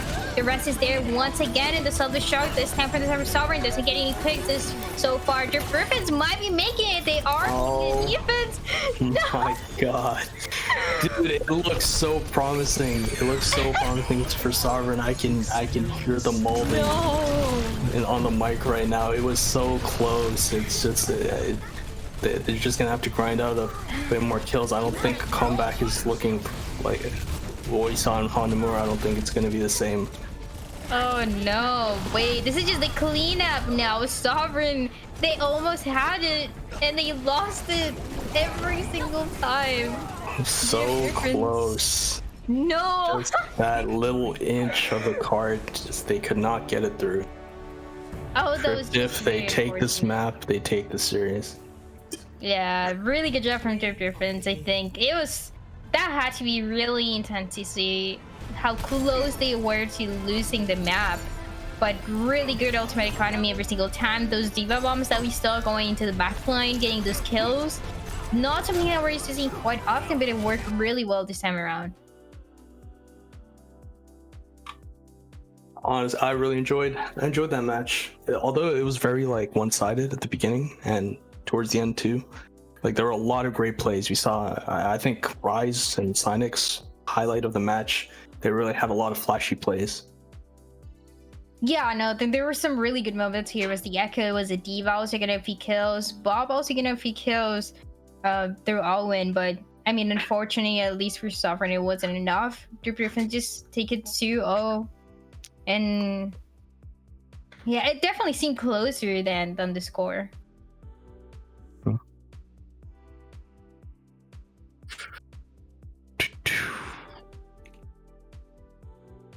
was trying to get the standings up, but it's showing me B League standings. I mean, you can see, look at that, B League standings, beautiful. Wow. But that's not. I'm trying to get A League standings because this means that Sovereign will not be appearing at midseason next weekend, and Drip Difference will. Unfortunately, they get a week off, unless they need a ring or whatever. But yeah, here we go. Here is the standings then, as they are here. You can see we've got that dotted line and that solid line are about to meet. We have one more spot in mid-season. You see Drip Difference has claimed 13th place. And then after this game, we have Holgan Ball versus Sarasota to decide the final spot. Sovereign currently trailing the league down there at the bottom, unfortunately. Such an unfortunate story from Legacy all the way to the end at the bottom over there. I mean, that was certainly winnable, right? There was opportunities for Sovereign, especially in the last map, to score it back and potentially turn it around, but too strong from Drip. Yeah, it was very close, but not enough.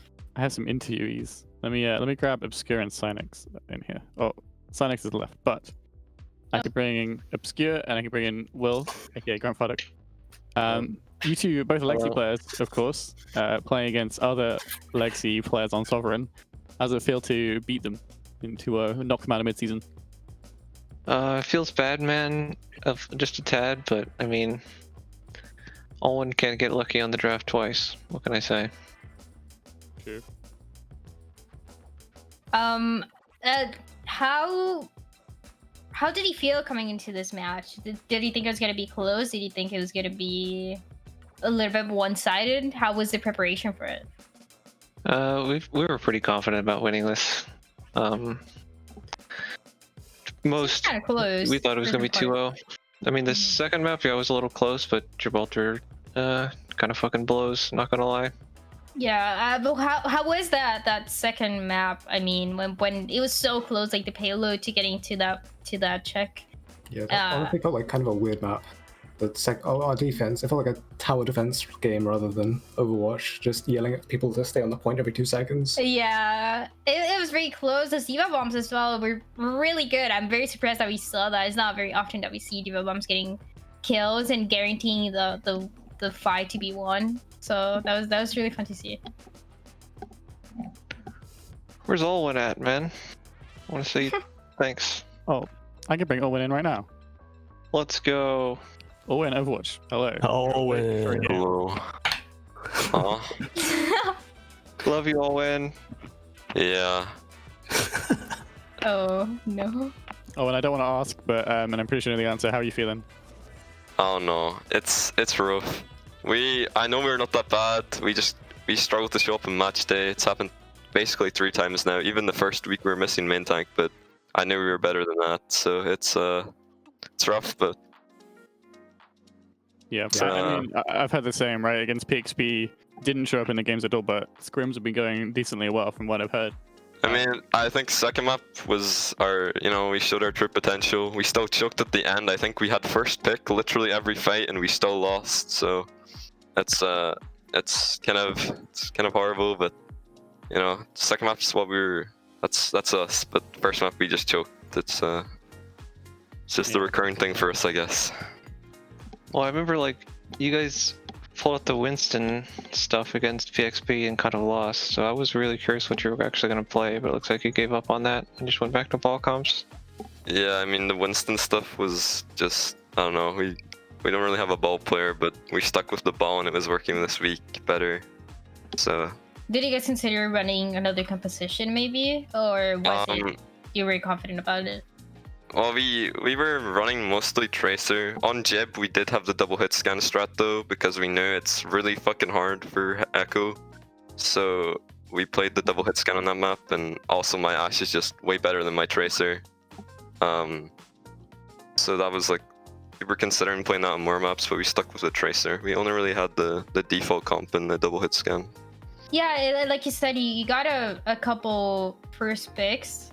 But it seemed like it was just hard to capitalize out of them, especially when we saw second map when you were playing Ashe. It was really good, and even Bob was able to get a few kills. But I think it was just it was very close. You guys almost took that.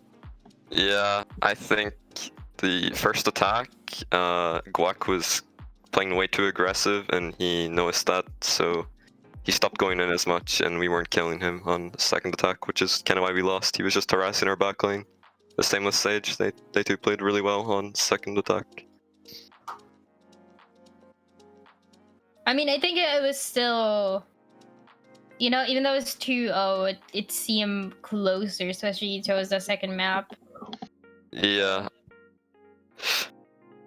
GG's, Synex Obscure. GG's. Hey, shout out to Mahir for pulling out the old account. He instantly played better. Get back on the Dark Lord account.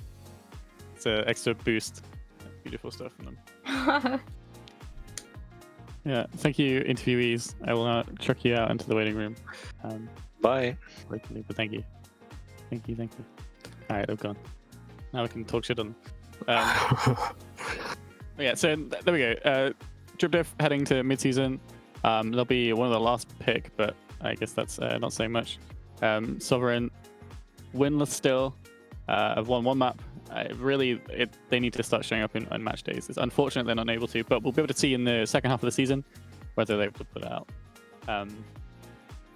Right, before we head over, I realized that first of all, we have a bit of a break because we're pretty early. We've had 2-2-0s, and we're actually ahead of schedule. Would you believe that? A BPL ahead of schedule, not an hour later. For you? Crazy, isn't it? Yeah.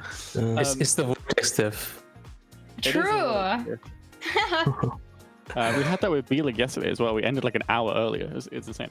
But we have to give out some MVPs for both this match and the match before. Sovereign, DripDiff, what are your candidates for MVP? Sovereign, DripDiff, I'd say Synex, but I think Rise did, like, he came out more clutch.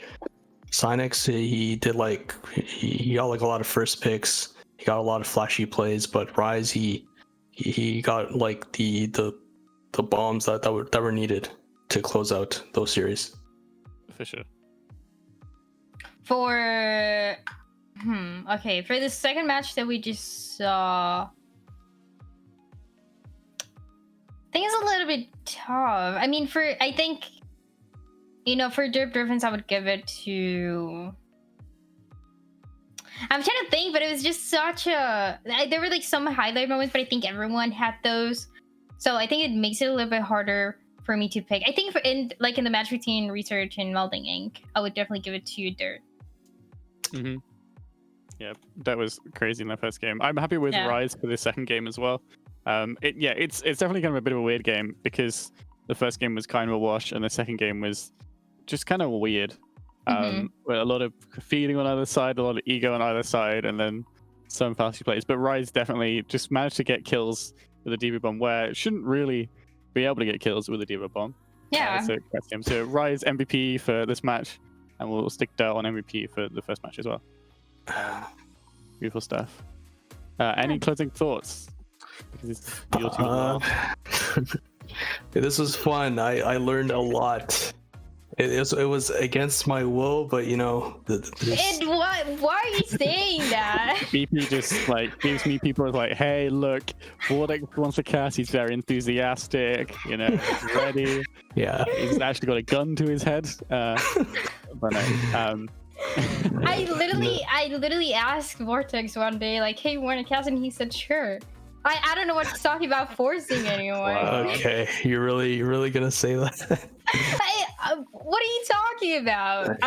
No, you know, in the end, what matters is I had fun. I enjoyed it. Okay, I still need to like alleviate some nerves off my body. I was really nervous, but I learned a lot, so that's good. Yeah, sure. it was just awesome. Practice. Now you know you can schedule him for every single cast. Yeah, we'll see you during the mid-season tournament. Grand Don't final. give BP ideas. He's already in chat. He's saying he's gonna book me next week. Let's go. Yeah. So thank you, both of you. We'll be heading over to some new casters as well to take you through the final games. No Invictus yet. Invictus is tomorrow. We've let him out of observer jail. Just about. I mean, you know. What do you mean? Well, maybe. Assuming we can. If you'd like to try observing, DM me as well.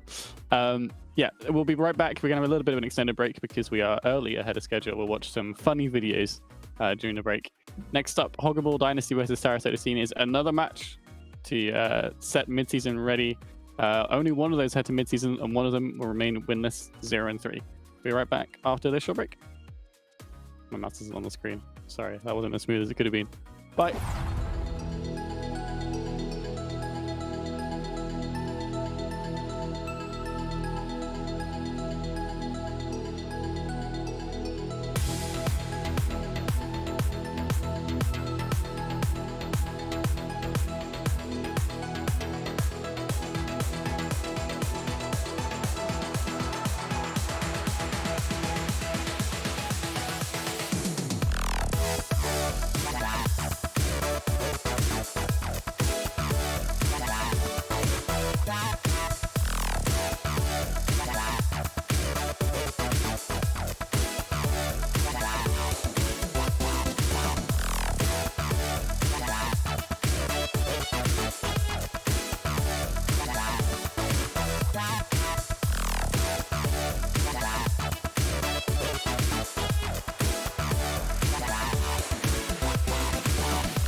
It's astounding! This mortal really is something else. Look at that brilliant form. There can be no doubt. This is the true power, complete in all its majesty. This is autonomous. Focus ball.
everybody? Welcome back to week 3 of the Bad Patch Mario League. We're here with your last 2 games. I'm Chicken Nugget God here.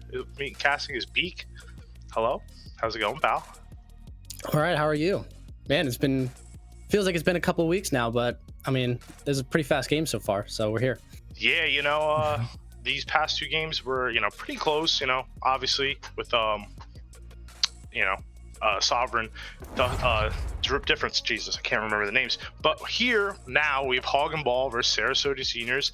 Hog and Ball, though, looking really, you know, not very good, you know, good on paper, but, you know, just 0-2 these past 2 games, played pretty close, but, you know, they have a new teammate with Dust coming in. Dust recently hit GM, by the way, if you didn't know. They have sent off Panther to Malding. Now they're hoping to see some better results with Dust. I find this hilarious. The video has Panther in it. A good shot of the team that's now left the team. So read that what you will. Exactly. I mean, yeah. I think the rosters aren't lend themselves to be accurate. Right? So 0-2 doesn't really speak the same story for either of these teams, right? So Hog and Ball Dynasty is 0-2, but I thought they played Resurge pretty close last week. Actually, I was fairly entertained by that game. Amir, I think, popped off pretty well on the hit scan roll. I think the more interesting story, though, here is that of the Sarasota Seniors, in the sense that they are 0-2, just like Hog and Ball is, but they actually haven't won a map yet, which is not the start you want before heading into the mid-season tournament. But I do think some of the pieces are there. I mean, they have a lot of good players on their roster. The potential, I think, to play and win in this league is there for them. They just haven't really put it together in these official matches the way they should. Yeah, you know, a lot of things with their roster. You know, they have had Signet. I think it was on 9 different heroes, or it might have been a scrim. I'm not sure, but they haven't really defined what players they want on each role yet. Like Signet, you know, my ex-teammate on MTD, a very, you know, good DPS player, obviously a main tank on MTD, but it's just where do they want to slot these players? You know, Robo's a really good player, Signet's a really good player, but where do they fit into this roster is really where I see the problem. Yeah, I mean, to your point, we're looking at the highlights there, and Signet was playing DPS, right? When you're saying that he's normally the main tank on the roster that you were used to. So, I mean, I think they're still trying to figure that out. Oh, exactly. So you don't know. I mean, that's the thing. We see all this roster rotation. There's never a good thing, and we see that being produced now in those first 2 matches for them. But this is their chance to try and turn that narrative around before the midway of this tournament. Yeah, so it looks like we're heading into the match here. We're starting off on Eichenwald, or not Eichenwald, Anubis. And this will be actually, yeah, this is for a spot into the mid-season tournament, right? That it is. Oh my God! So this is a really big match here we have coming up. Yeah, I mean, and I think honestly, like, we came into this day like with a lot of stakes on a lot of these games, right? The game right off the bat had 2-0 undefeated teams that promised a really good gameplay, and also the end of our day here will be between 1-1 teams that are really close, I think, as well. But there's even stakes in this game too between these 2 0-2 teams. So no matter what type of level we're playing at, it's still really interesting, and we still have something to play for here. Yeah. So looks as we're heading into it, Sarasota playing the Rhine, like a rush kind of comp with the May Junk, and Hog and Ball obviously sticking true to the Hog and Ball as they're heading into the point here. They do have the Echo, and now they're just poking it out, seeing where they're gonna go. The tanks are taking the right side here. They're waiting for the ball to engage, and he does slam in. Nemo goes for the hook, misses, and then what's happening? What's happening? They're just pushing the point, really. That's really it. Ooh, Signet gets a big pick on Dust. Now they're able to push back. Signet does look like he's getting a little too aggro. Goes half health, has it back up. And now there will be push. Now, looks like Hog and Ball is just staggering right now. I think they should really reset. Yeah, I mean, a Hog and Ball does get a pick at the top right. Just Amir trying to get early on Caden, trying to take that high ground. And now Sarasota Senior's in a really problematic spot here, but the window does come out and is able to finish off Dust Eater. So, I mean, I think they're actually have been able to turn this around because there's no shields on the side of Hog and Ball. So they're going to take a lot of poke just from that window. But now that they are done there and then we get the copy coming out, this is bad news for them.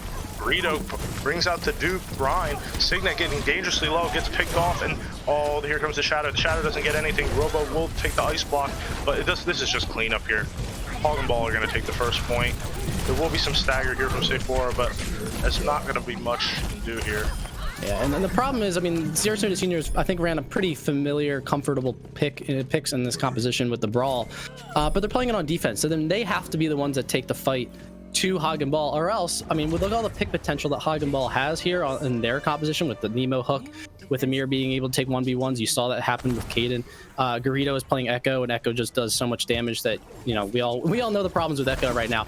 And the Zen can get pop-off moments too, right? So if they're not being proactive in these fights, they're just going to take all the damage and die. And we saw them get backed into that back corner in point A, and that's what happened.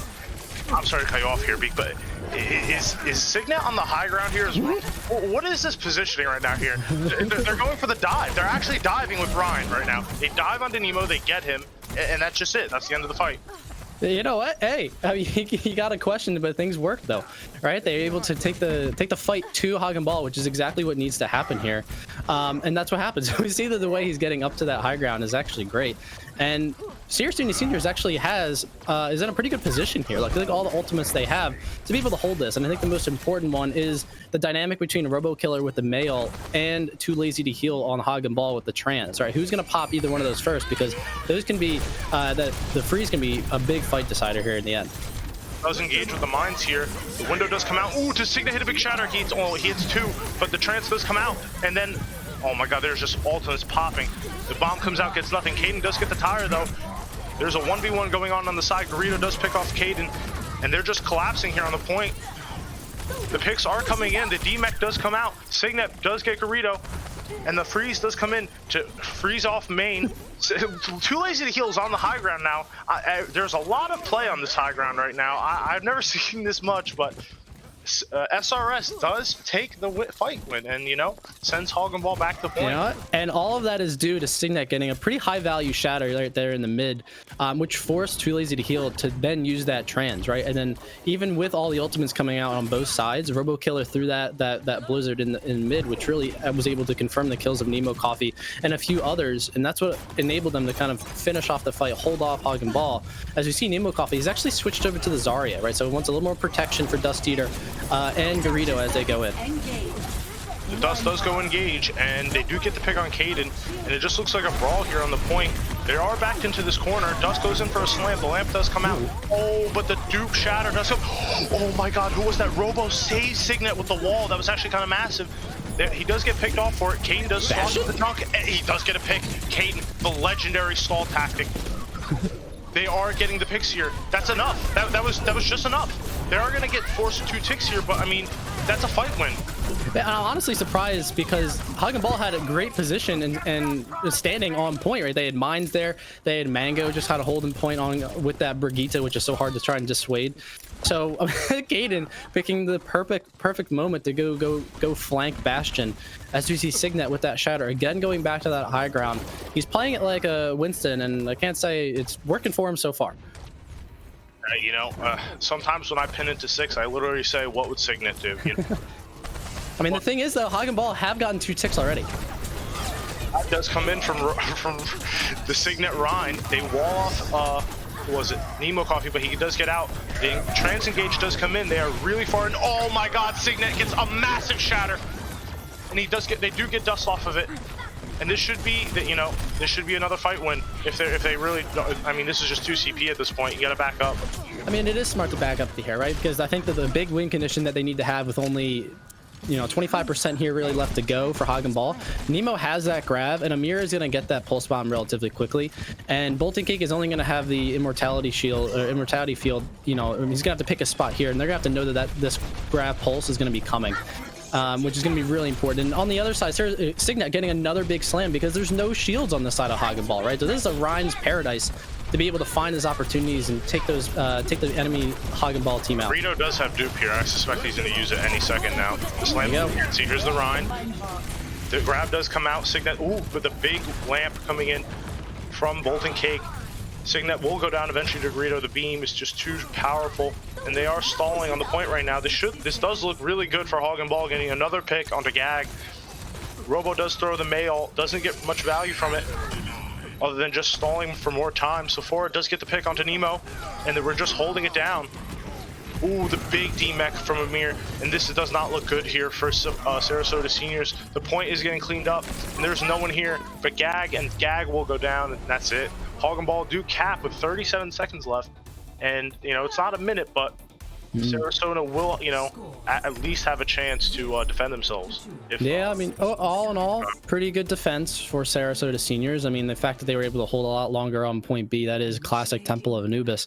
I think they wish they could have a little more time back on point A. But I think Robo Killer needed to have a little bit more value from that Blizzard in the end, because Nemo, Coffee, and Garita and Amir did not coordinate that grab pulse. Amir was still 10% away from that pulse bomb. But with the help of Garrido's copy and that Reinhardt, I think they still got value out of it, right? So they were still being able to just throw everything that they can at Sarasota Seniors here to get that last 25%, right? So they didn't have to go full point capture there, so they didn't have to play it perfectly, but they got the job done. So now it's their turn to try and full hold Sarasota Seniors on their attack. All in all, though, I think, honestly, I think this is very winnable here for Sarasota. I mean, you know, it's obviously daunting, you know, 2 CP, got to get both points, but if they do, it's very winnable. Like, even with, like, just getting it done in overtime, it's very winnable. I agree. I mean, I think the more important thing here, though, I mean, I think the team looks really good with Signet on main tank here. But I think the more interesting thing is they're going to do this brawl comp on attack. So the rotation here is going to be really important. Gag on the Lucio to try and make that happen a little bit faster. But Hagabal can just keep distance from this Sarasota Seniors brawl comp team and just poke them out from afar. I mean, who is this Ryan going to swing on other than maybe Nemo Coffee? But he has that shield, and he's going to have the help from Mango as well as 2Z to heal, putting all that damage in too. So this is going to be really tough. I agree. The rotation does come in, but I mean, by the time you ever get to the Zen, he's already, you know, somewhere else, and you get poked down from 7 different directions, and it looks like that's happening right now. Too late, Bolton Cake does get picked off by the ball and the Tracer, and Kane does go down as well, and there's just, what do you do?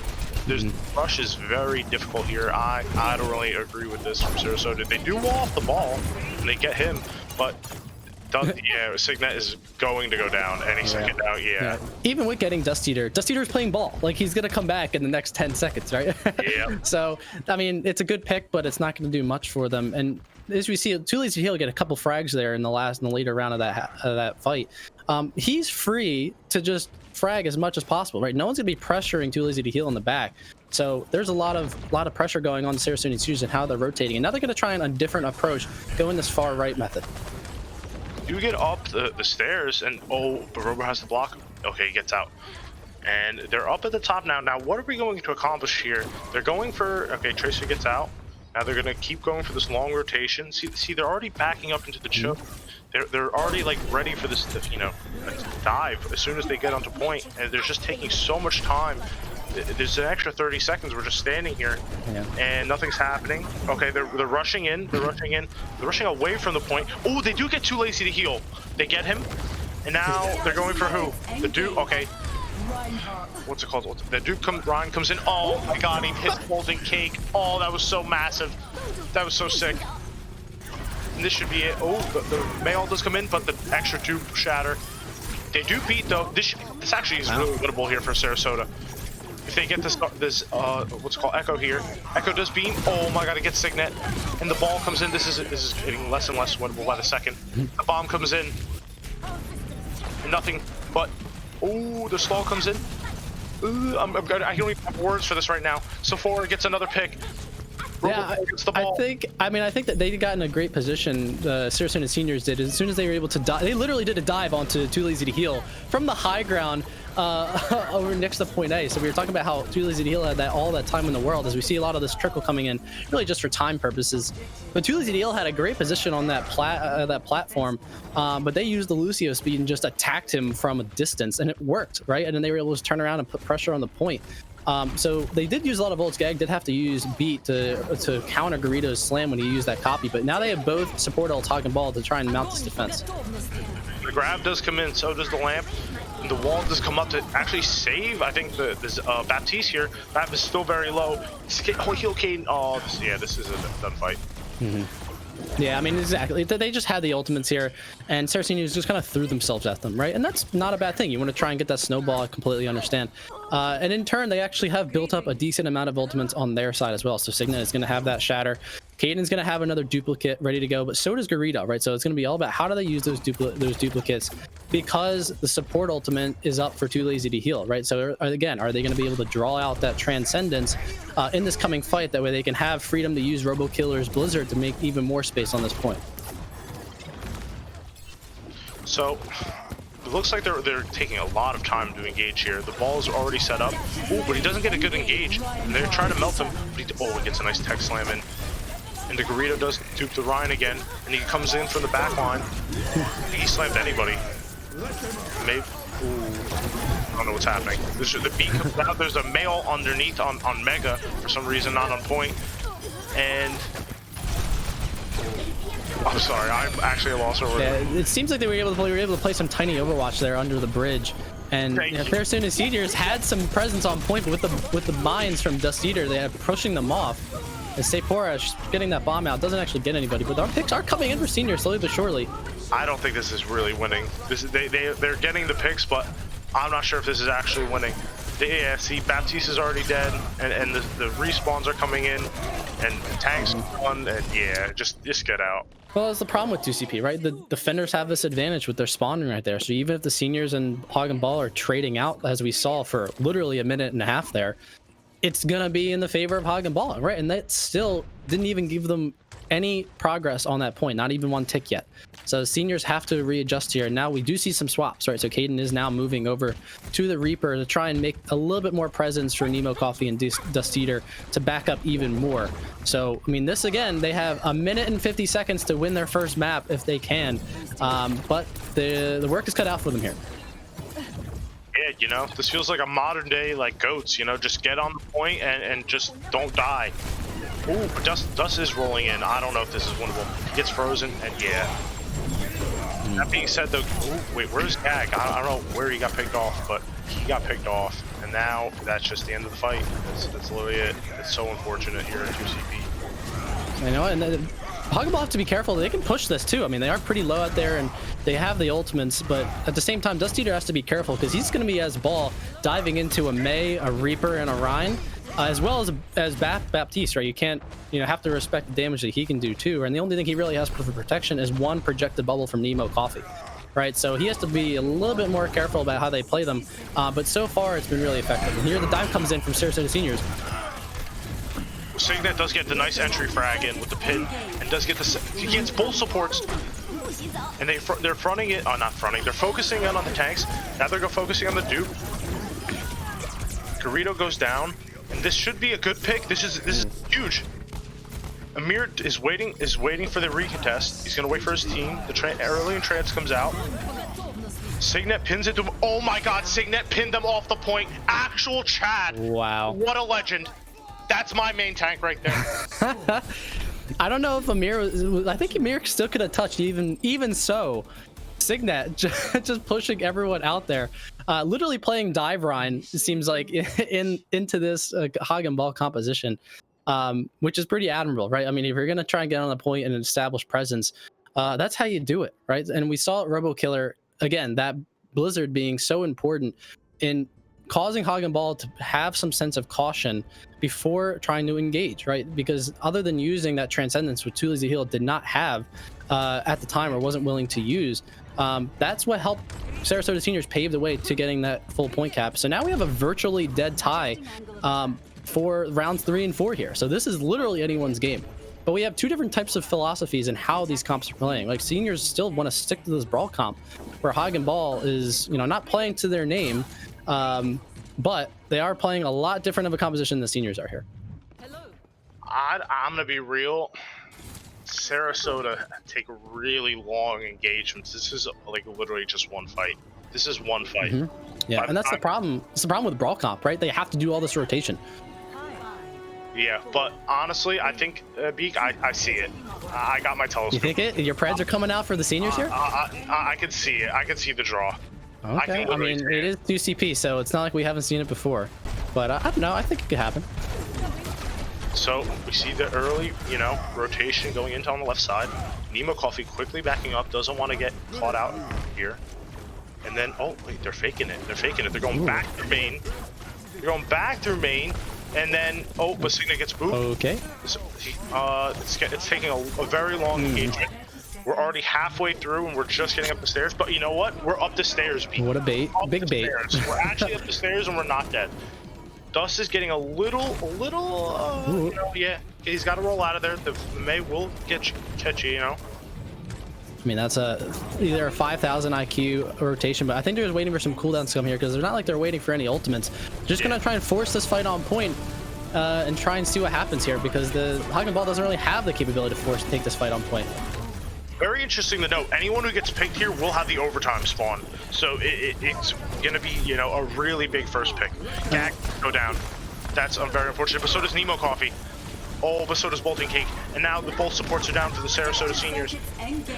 Garrido does get and he uses the dupe, and he's chatting out on the Rhine. And that's it, yeah. Wow. That will be the hold. Well, I think the seniors had the right idea, right, with being able to rotations. We talked about that a couple times so far, and we had a pretty interesting bait of the rotation from the left all the way going to that high ground. But what that did in turn is it allowed Hagen Ball to poke for free, right? Garrido had that duplicate copy by the time that they were then pushing onto the point, right? And you saw how much value that copy then was able to get, and an even too lazy to heal had his transcendence by that end, and he didn't even need it. So I mean, this could very well easily be a draw. So chat might actually be right here for the first time ever. Might actually be right because it is very drawable here. But I mean, seniors, that's all they can really hope for at this point. Well, I'm gonna be honest. I see it. I'm gonna be real. I do see. You do see it? I see it. Chicken nuggets see the future. Here we go. But we're heading into here, and is Robokill? We have a pause. Okay. Are we ready? Ready. I don't know. They're saying it's a bug and that someone got disconnected, but we don't know. Maybe they're just talking strats here because they need doing this.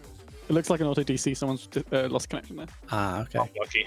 Unlucky. Well, tactical disconnection. Really quickly, but for now you get to see us. There you go. Yes, I mean, what do you think of the seniors here so far? Because I think the pressure's on them. They haven't won a map, so naturally they're going to be kind of trying to be a little bit more pushy in how they try and win this map, but now this map is not winnable, right, for them. So as we go back into the game, how do you think about this brawl comp they played so far? Well, I like it. Obviously some people would say just don't play brawl, or play ball. Ball's better. But let's be real here. We're all 4.9K players, but we're not perfect. We have to speak for yourself, Chicken. Come on, I'm a 5K player. Come on, get out of here with that. Some people can't play ball. Some people, there are roster limitations, and if feels brawl is the best for them, go be it. So be it, because they have this dive-ish, Signet on the back line, but you never know. That being said, we're heading into it, and it looks like Dust is heading up to the high ground, and they're just taking some poke damage right now. They're really giving up a lot of space on this plateau, though. They don't want to get pooped off. Interesting that RoboKiller's playing Torb, right? We didn't see Torb the rest of this game, but now we have that to try and counter Amir, right? They don't want any of that flanker. Cygnet's getting so low from the focusing beam, but is able to stay in line. But now they've been demoted back to this inside room, and this is not where they want to be. I think this is exactly where they want to be. This is the room of safety. We all hide in here, and no one gets shot at from the echo up top. No one gets shot at from the ball coming up behind, unless he wants to really try and die. I think this room is actually their safe zone. This is the big room. It might just be because they only have 10 seconds left. Hagen Ball does, and the only thing they have is Garrido with that copy, and Too Lazy Heal is going to come up on this trans, but they are still kind of hiding on that point. But here we go. And Robo gets a big first frag, kills the Garrido. Dust goes down as well. Oh my god, Signet gets a big swing. I see it. Get your telescopes out, shine them up. And this is it. That's gonna be a first map draw here. This is gonna be one hell of a series. Wow. I'm already calling it. I think this is gonna be a great series. That was so winnable for Hagen Ball, I thought. I mean, I'm telling you, were saying that they were in the position where they wanted to be in that cubby. But I mean, that's Hog and Ball was able to successfully push them back, and the seniors playing that brawl comp need to be the aggressors. But they were able to ward off any of that damage, no eliminations there, and RoboKiller actually coming up huge, getting a couple of those kills. And that's all it really needed, right? Because that took a long time for them to even set up. And because of that, they didn't really have much more room or time to be able to get on that point, and they actually had ults to go, right? So too little too late for Hog and Ball. That was a wasted opportunity. And we haven't mentioned it yet, but Caden popping off first, I guess his old mentor Nemo, or I don't really know what they are exactly. The snuff from the draft, right? He didn't pick him a couple times, right? Yeah, big snuff. Caden, big time, big Nemo fan. Does a lot of work for him, and giving him, a little punch back. But apparently, I mean, there's got to be some underlying storyline there between those two, especially in the game. I don't know if they're actively thinking about that, or if that's just something they're going to talk trash to each other after the fact. But no, I mean, that's one that got away from Hog and Ball. That's disappointing for them. And I'm sure Sarasota seniors thought that they could win that one too, right? That was so winnable for both teams going into the overtime rounds. So I guess maybe they can be happy with the draw, but as they kind of live to see another day. But again, still no map wins for Sarasota seniors.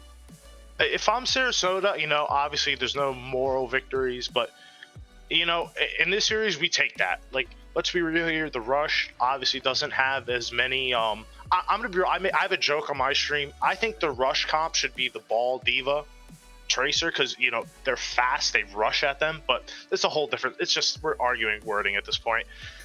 But with the Rush comp, you don't have many opportunities as fights with this meta Diva Ball Tracer Echo comp. Obviously they're also mobile, and there's nothing you can do. There's nothing you can say.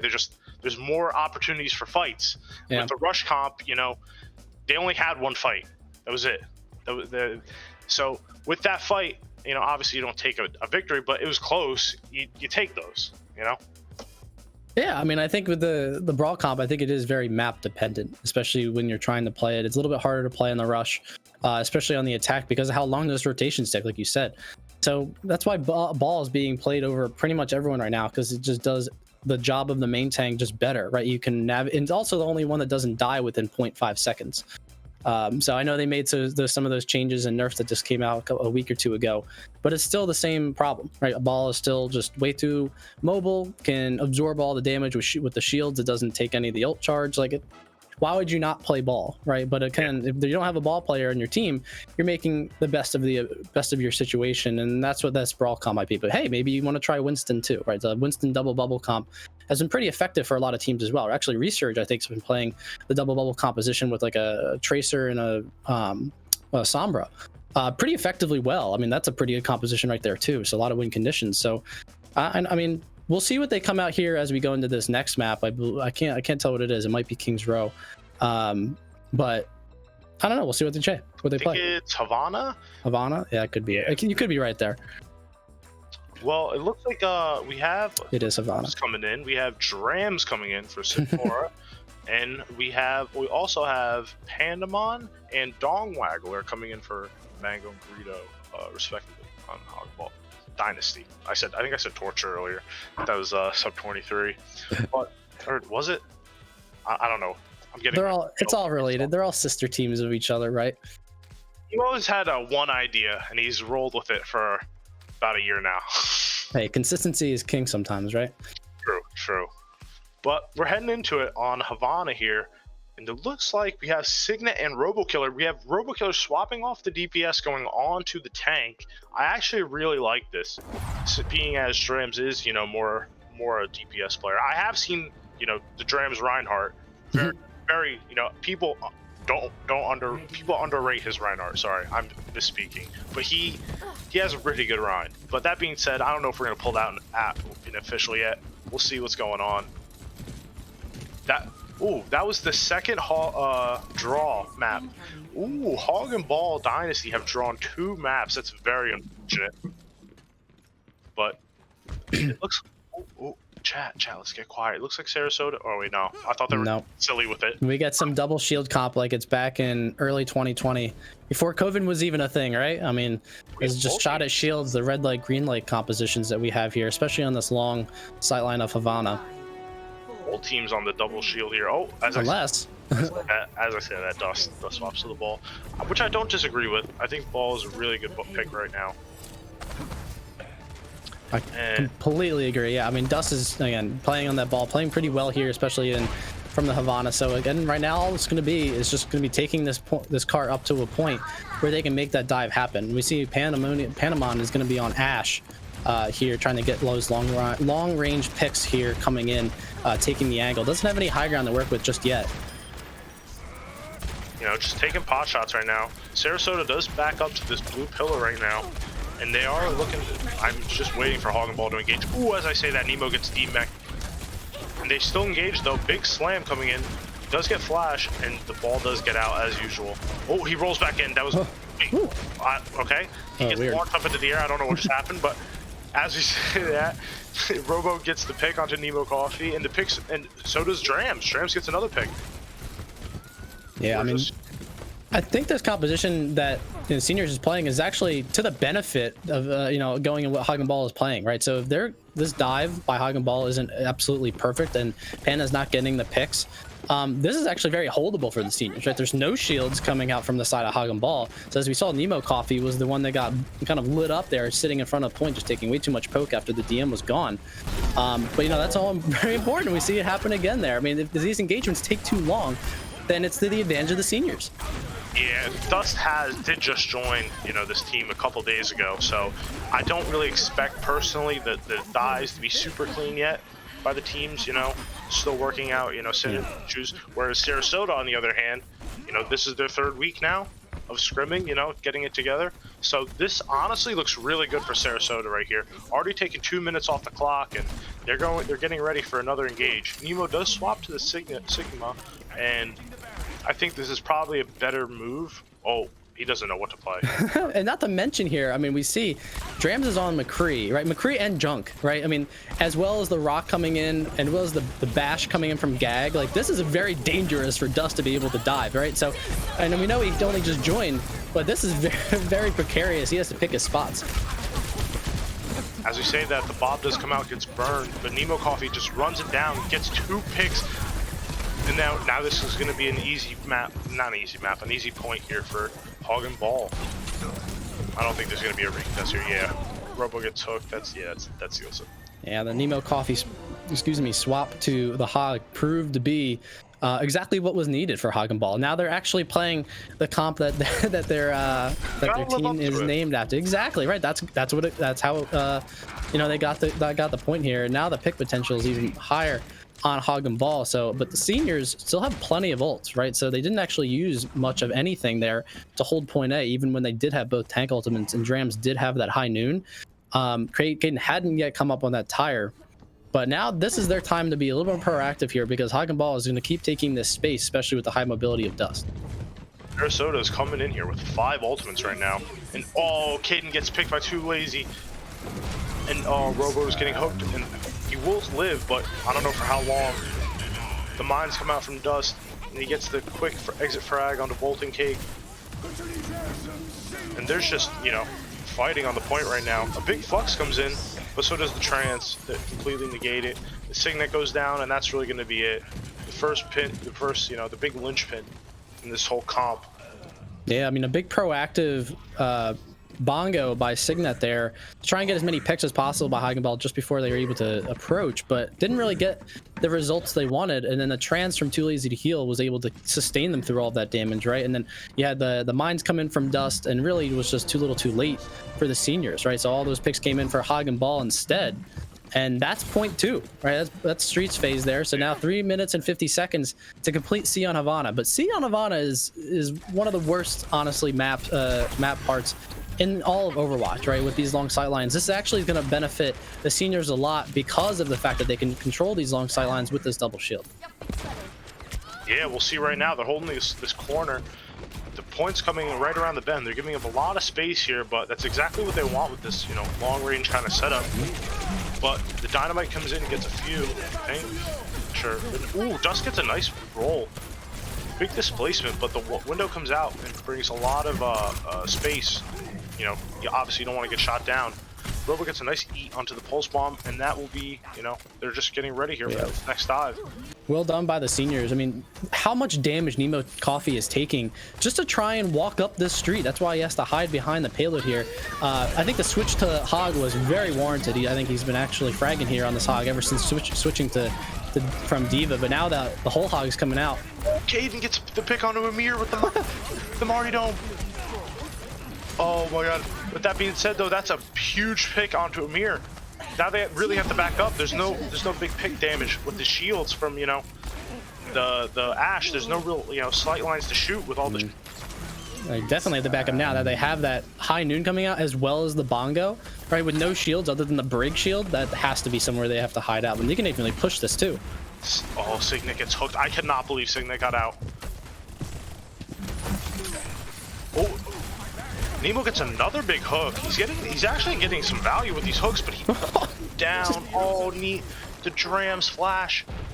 He just gets blown up, right? I mean, that's the thing. Like, again, no shields on the side of Hog and Ball against the two shields, and a lot of damage coming out for them, right? So, I mean, that's the thing. I mean, Nemo Coffee is going to take a lot of damage, and therefore, not a lot of healing, right? Between the Brig and the Zen, unless they're really brawling on point. That's not much sustaining. Not like they're playing BAP, right? And they don't have a mortality field to keep them up either. So, I mean, this is a decent spot to be holding here, right? And they have the mines to be able to get into this choke. But then RoboKiller is going to have this Sigil to be able to kind of lift all of them up here. And they only have that trans to be able to counter this, depending on when they pick the spot to do it. Looks like they're getting ready. Dusk is coming in for the engage. There we go. Here comes the Flux. The trans does come out, so it doesn't get much value. But it does force out the trans, which will allow them to get more picks, probably later in the fight. Ooh! Oh my god, Bird got Dongwagular, got so low. And Nemo is really far up right now. Yeah, he's gonna get picked off. And that should be it. The Brig Bash. Brig? Yeah, okay, that's what I'm saying. Yeah, Amir should go down. If he gets out, that's a miracle. And I think it's no accident. The reason why Hog and Ball has been stopped so far is we haven't seen much Nemo in the kill feed, right? We saw him struggling on that Diva early on in point A, swaps to Hog, gets a lot of value, but now on this point C, it lends itself to more of the Sarasota Seniors comp. We've seen him getting blown up a couple decent times, as we still see already using that take a breather, and he has another whole Hog ready to go. But this composition they're playing relies a lot on pick potential. And they did. They just got the pick onto Signet. That's the pick they needed, and now they get another pick onto Gag. RoboKiller is going to go down. That's exactly what we were saying. They needed the one pick, and once they got Signet out of position, they're probably going to cap here. Drams is the only one on point. Signet's going to bongo, but let's be real, he's not going to touch here. Yeah. And Hog and Ball, you know, they looked okay.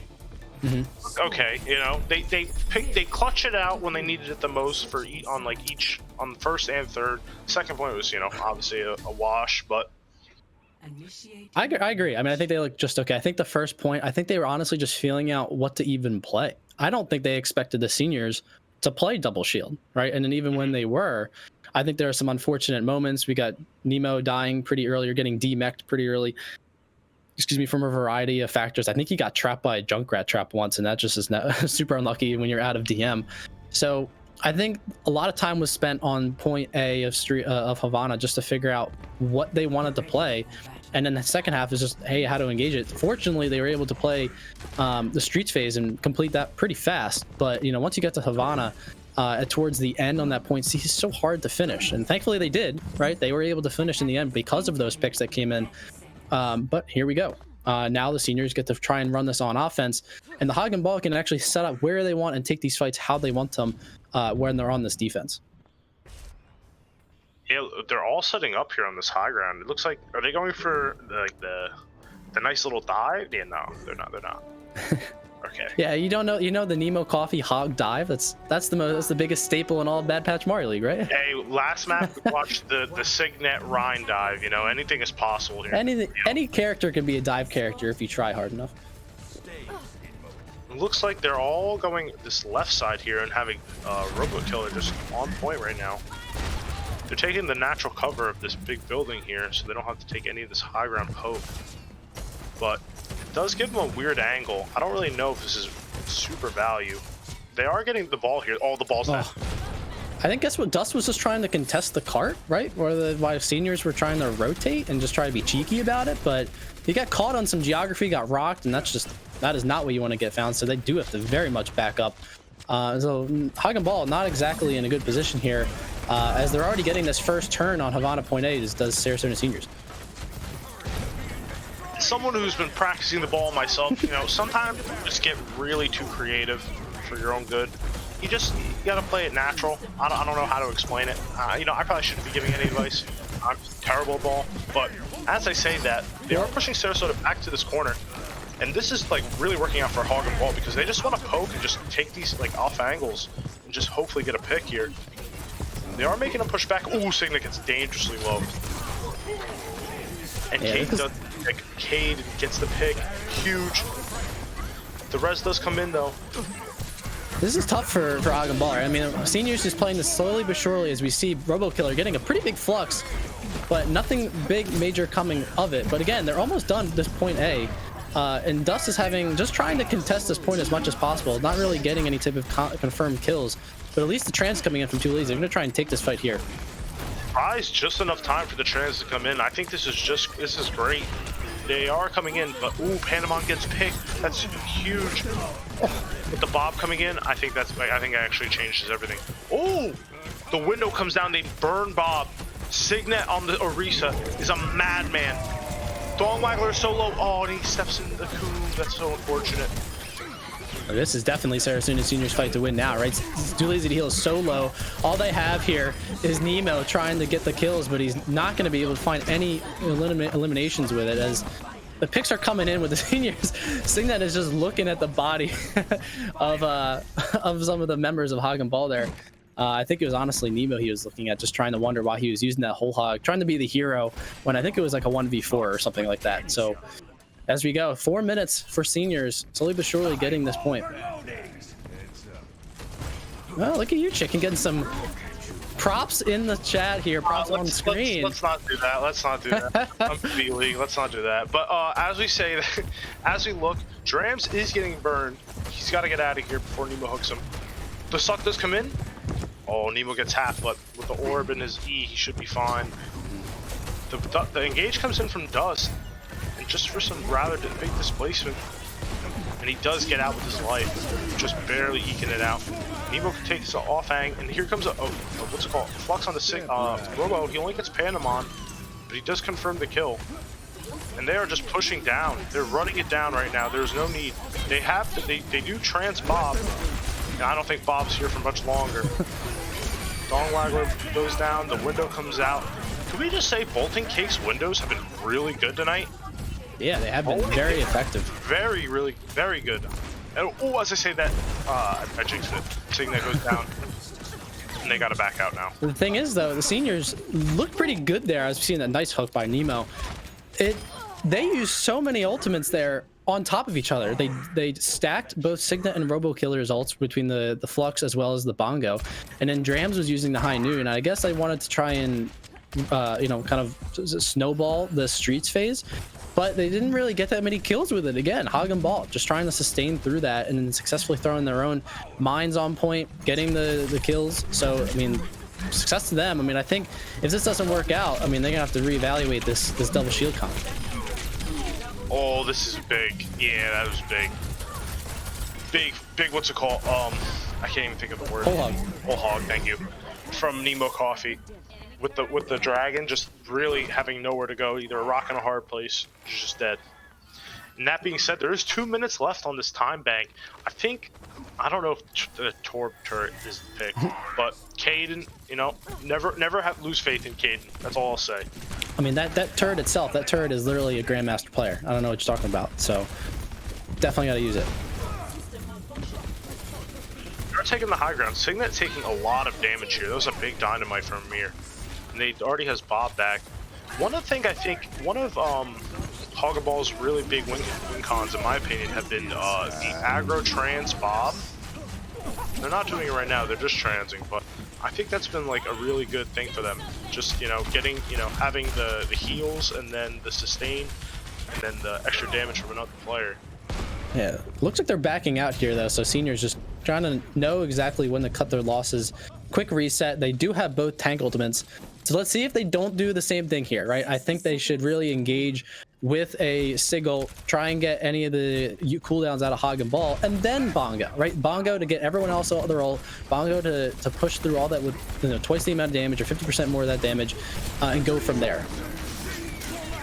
When Dust gets a little too creative, I like the boop, but he just got stuck there a little too long.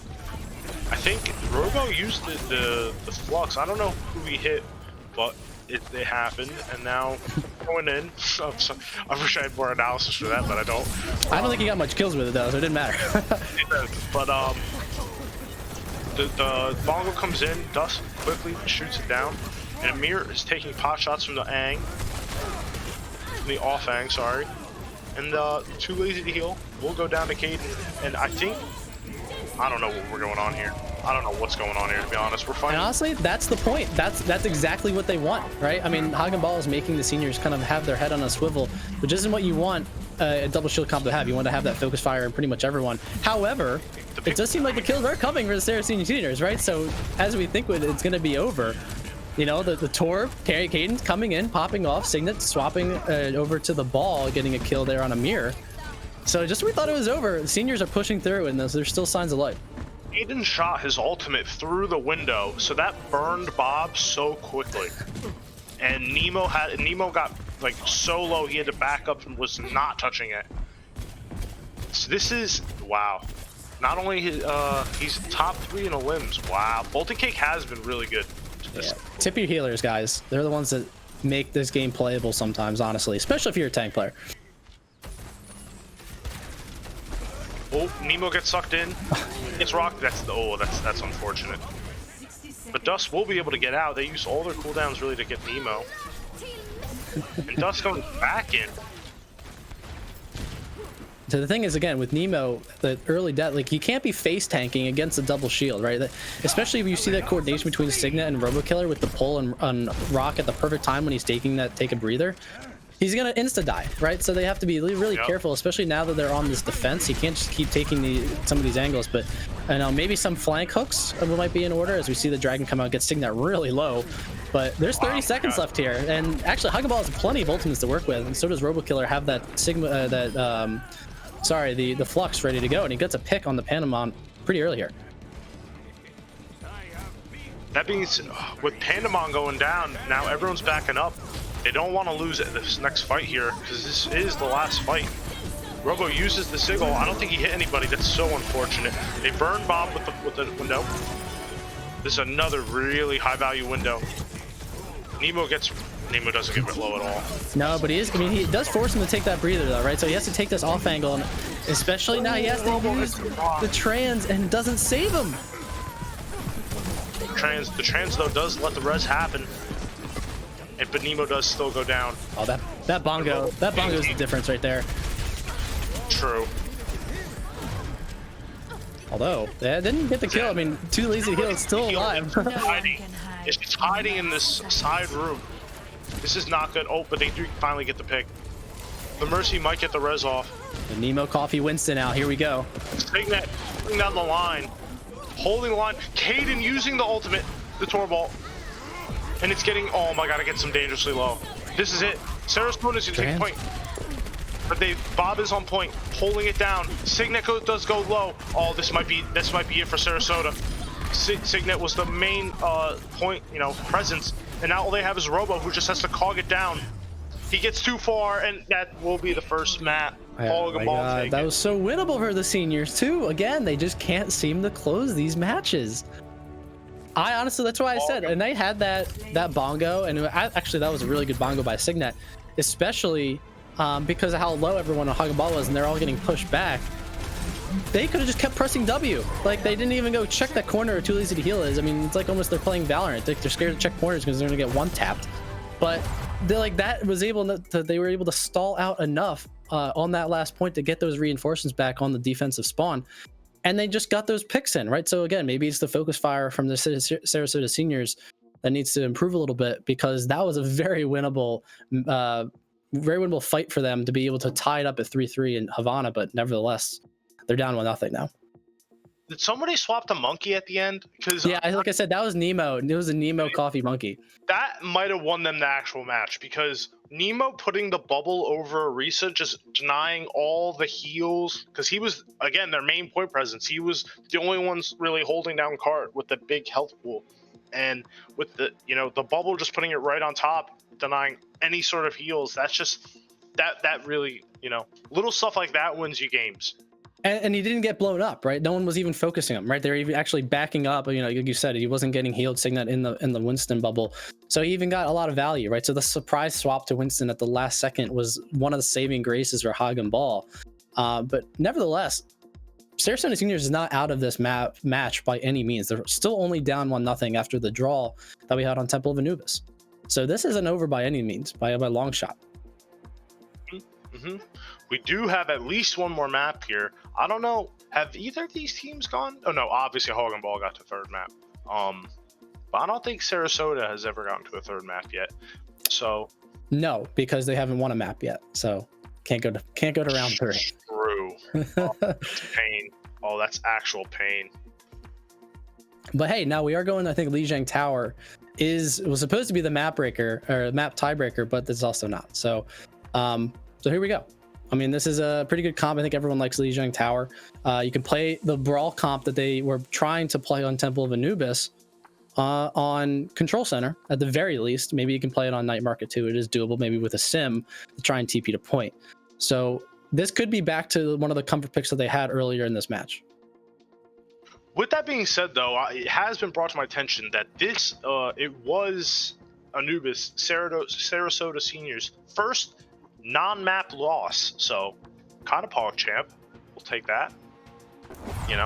Baby steps, I guess. Yeah, absolutely. When you're crushing for anything, you'll take it.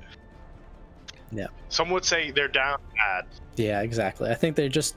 I want to know what the comms are like right now, right? Because if you haven't won a map, you had a very winnable map 1 on Temple of Anubis. You had a winnable end of map fight on Havana to try and tie up the rest of Havana.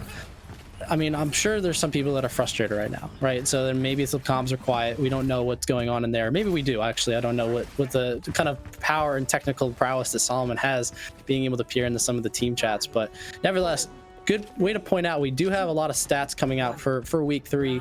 So do expect more information and insights coming in the future, as we are TPing to Control Center here, and we have both Brawl comps coming out for both teams. I really like Sarasota's comp here. I think the Symmetra is really annoying as a main tank player. When you're just beamed down, you have no shield, and then you get frozen. I really like their comp more. As I say that though, Amir does get the pick onto Cade. That will be the first pick of the map, and oh no, Dusk gets another pick. And that's gonna be the first. That's gonna be it. That's gonna be first. Yeah. I mean, big pick by Amir onto Sarasota Seniors to try and already get the advantage. But Malding Inc had to use the Immortality Field really early on. So even if they did get the point presence and Hagen Ball had to back up a bit, the cooldowns that Sarasota Seniors were too devastating, right? All they had to do was just then push in when they are, and as they were up 1, and that's all it really was for Hagen Ball. So I mean, as we see, this choke is really hard to push through, especially when you're playing a Junk and a May, because they're just going to isolate. But nevertheless, they have the TP, so they don't have to worry about the choke at all. Love that. They do get punished. RoboKiller does, and the tire gets absolutely no value. That was the point unlock. Look at the point. They swapped though. It swap. Oh, I didn't even notice. That's massive. They're not going to get much percentage, but as I say that, yeah. See, the picks are just coming in. They do get a solid, 15, 20, maybe 20%, but that's, we'll take those. And even if they didn't get a lot of percentage here, what they did do is prevent Hagen Ball from gaining even more, right? So instead of it being up to ticking to 30%, this would probably be 55, 56, 57, right? So this would then be going into the second or third final of these fights. And especially Hagen Ball has a lot of ultimates to work with. I mean, I know the seniors do too, right? They have beat as well to be able to counter this grab or the blizzard coming in. But as we see the TP again, big up TP slam. Oh no. The beat does come down. I don't know if they'll live much longer. This is a huge Mayall. It gets 4 of them. And that's going to be it. Yeah, they used the beat and still didn't get enough value out of it. So again, now we're going up to 60%. And they still have a lot of ultimates to work with. Hagen Ball does. They have Nemo's grab to be able to work with. They have the Shatter by Dust to be able to open this fight up. And again, just the choke. This choke again is really, really tough. Robo Killer does have the wall. They can try and TP and engage with the wall here. And Caden is going to have that tire for some big pop-off moment. Oh, the grab does come in from Nevo Coffee. And the lamp. Oh, the lamp got LOS. Oh, that's pain. Oh, that's actual pain. Yeah, interesting grab spot by Nemo though, right? He grabbed him right on the pillar. That way, exactly where that immortality field was kind of LOS. So didn't even actually get any of that value. Yeah. Oh, there's just nothing to say here. There will be someone on the point here contesting, but this is round just one a touch. for Hagen Ball. I know it didn't work out for Sarasota, but in theory, especially when you're up against the Symmetra, I love what Sarasota was doing. Like, when you're trying to poke through like that doorway and you're getting like, you know, beamed from like a Symmetra or like the junk tire, you know, saying the junk spam, May wall, just TP right past it. You know, it obviously doesn't work, or it didn't work. So maybe you want to, like, you know, vary up, you know, your TP locations, or sometimes just even bait the TP like they did in an Overwatch League one time. I remember, I think it was Gladiators. They put the TP down, didn't even use it because everyone expected them to go through it. You know, just the mind games of the TP there's a real big skill ceiling, I think, to it, and not only that, but then, like, at least they're able to get past the choke, because when they're playing against like a Junk and May and on that kind of control center point, that's almost impossible to get through if you're not super coordinated, right? Otherwise you're gonna get your main tank cut out every time. But nevertheless, it wasn't enough for them, right? They still lost the map, and I think it wasn't 100-0 only because Hagen Ball let the map go for 13%. And you see a lot of different compositions coming out here. We see the Hog and Zarya by the seniors composition, whereas the Hagen Ball are playing more of that more traditional, as of now, that Ball and that Diva. yeah, and it looks like, you know, there's just a brawl going out on the point. The slam does come in. Oh, that was a big slam. And with the engage, they do get Robo Killer, but Signet does get the counter frag. He is really far in, though. I don't think he should live. But with that said, though, they all go for Signet, and they allow them to cap the point. They are down 2, though, now. I don't know if they're going to live much longer. It seems like the Dynasty is just kind of circling them, and I was actually going to question the pick of Caden on Junkrat. It seems like Junkrat's a little bit out of place on what seems like all these super high mobile, super burst damage heroes. But I mean, they've been able to hold the point down so long, even through Dust's, like, had a really good pile drive dive there. And we thought that was going to be it to try and turn the tide, but it wasn't enough. Not enough kills came in, and the seniors point have it, right? So after we talked a little bit about their inability to win that brawl on Control Center, they've been able to sustain on this fight, and they almost have 40% here. Beak, I just gotta say one thing. I don't know if you know all BPL lore. There's a lot, but I don't. I think there's more lore in BPL than like all of Game of Thrones and Lord of the Rings combined, honestly. Never question the Caden junk. Just don't question it. I will keep that. I will write that down. I'll keep that in my notes. With that said, though, oh my God, that's a huge grab here from the Garrido on the Duke Zarya, and they're gonna get the picks from it. This should be the flip fight. They do get 4 picks. There is the stall here from Sarasota. You know, Signet just cogging on the point like a good lad. And here comes Robo Killer with the stall, and they won't get much longer. They'll probably get out, cap out 73, yeah, 72. So Garrido getting a pretty good, you know, grab there, especially, and actually got the seniors to use both support ults, which is pretty notable because Mango still has the rally. That way, when this fight again happens on point, right? Because again, you're gonna want to brawl with the Caden. Junkrat gonna try and protect them as much as possible, especially with Sephora as Zarya. This Mango rally is gonna be really important. Yeah. Dust coming in. Oh, the slam bomb. Oh, and Caden does get caught out. With that being said, I think they should just get out quickly. I'm like one of those guys where it's like, all right, we lost someone, get out, just get out. There's no point in fighting anymore, because. Well, especially in Control, right? I mean, so much of that is just time management, right? Trying to take these fights where you want them and trying to be efficient about how you take them, right? And now the seniors have a good amount of win conditions, right? They have, say, Porous Grab, and they have Pulse as well. So we talked a little bit about that early on Temple of Anubis, and they didn't actually do it. That was actually the Hog and Ball that had that win condition. But let's see if the seniors can do it here. Ooh, the Pulse does come in and gets the Demon dangerously low. He's out. Yeah, he's out. Did Signet mine? Signet used mines, and the grab does come out. And Caden getting the cleanup on the grab. The dupe does come in from Garrido. Does get the one frag on the gag, but I don't think that much else will get done. Caden does get the pick. What's it called? Too lazy. Yeah, poor Too Lazy to heal. I think the tire was going to go to somewhere else and just did a 180 and just went right to the support. I think once he saw some of the orbs come through. So, I mean, a lot of ultimates being spent by the seniors, but they were able to cap this point. And now Amir has a pulse bomb ready to go. See if he can find a pick with it. Maybe one of these poor sports in the back line to try and change the tide of this fight. Oh, Signet gets the double boop! Oh, God, it's massive. I was just about to say, I think Hog and Ball are getting really antsy on this engage. They went really early, and their supports weren't there yet. And Signet, I think, capitalized off of that as well and just booped them right off of the bridge. Now he's cogging. The slam does come down. Nemo does get the last fight. And this is last fight, yeah. We're good. Oh, the trans does come in. But this is all for stall tactics at this point. Doesn't save Mango. And what's it called? I know I say that too much. Too lazy to heal will go down, and that's it. It's just a few more stragglers on the point here, I have to say. I mean, Nemo thrown in the chat, just not sure what the senior is going to be bringing at any point in time.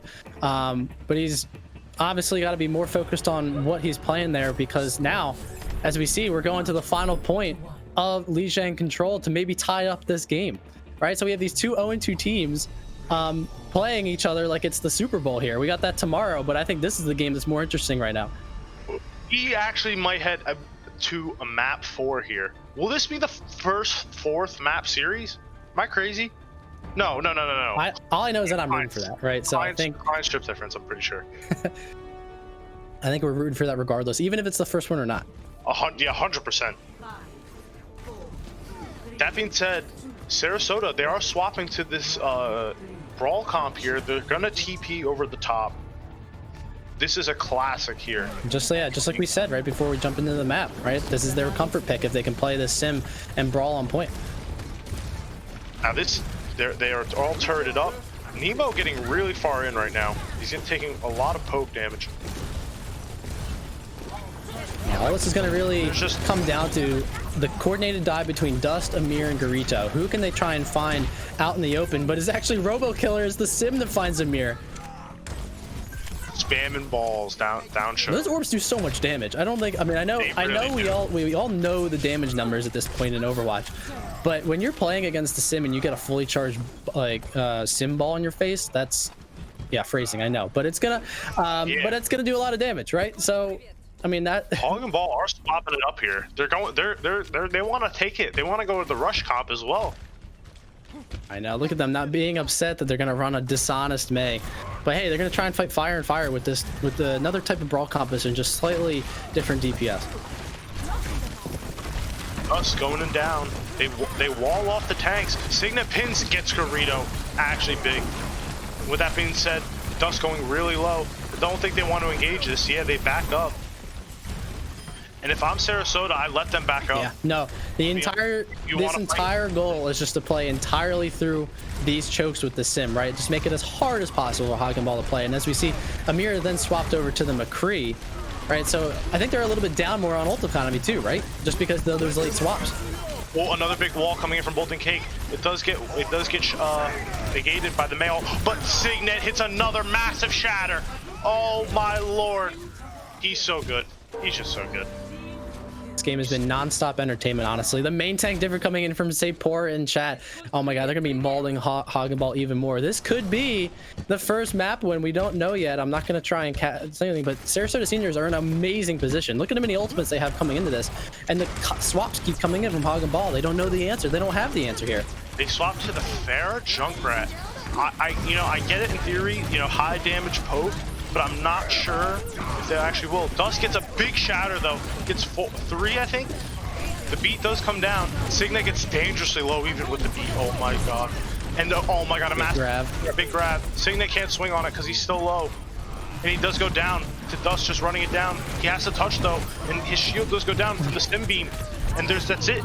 But Hog and Ball are getting the picks here. The grab does come down from Nico Coffee, and they are, I think that's it. They're gonna cap point here, but they do cap it in overtime, and it took them what, 2 ults, 3 ults? Actually not that much. Yeah, it was just the inability to try and keep Signet alive there, which was really the devastating part. They didn't get any value of Sepora's grab, which was a pretty big grab, no doubt. But no one was able to get any kills off of it, right? And then, of course, Nemo had the grab at the end that was able to confirm the last of those kills for the seniors and able to get the final turn. But all they need is one more fight. But Hagen Ball is well equipped to be able to deal with the retake of the seniors, right? Garrido is going to have a lot of poke coming in and just the retake as Robo Killer is now swapped over to the Pharah. So they're going to have some Pharah Sky battles here, too. Ooh, the Wreck Rocket comes in. I love Pharah 1v1s. That was the first thing I ever watched, the first time I ever watched a pro Overwatch match. And that being said, Robo does get the kill on Garrido. Kind of dishonest, he had the pocket, but I love me some Pharah play. They are all going after this Pharah. Literally, there's like, it's a 4v1 right now. And oh my god, Robo gets the boob onto Too Lazy. He should have been focused on healing, but he was too lazy. I like what you did there. Yeah, I mean, exactly. There's smart swaps coming in by Robo Killer and Gag, right? So Gag swapped to that Mercy to get the Mercy pocket because Garrido didn't, right? They had the ultimates and wanted to keep them. And this is great news for the seniors. Garrido does get the touch, and they have swapped their composition. They have the ball Tracer now, but Tracer just go down to a Gag with the boot kill, and getting run at by both the tanks, and this will be it. Sarasota takes their first map, and we are heading to a map 4 We're making t-shirts. We were here when Sarasota Seniors won their first map in BPL Season 2. On it. Wow. I'm gonna get it made right now. That's amazing. No, I mean this match has had honestly everything, right? It's got the intrigue between players of past and present and future, right?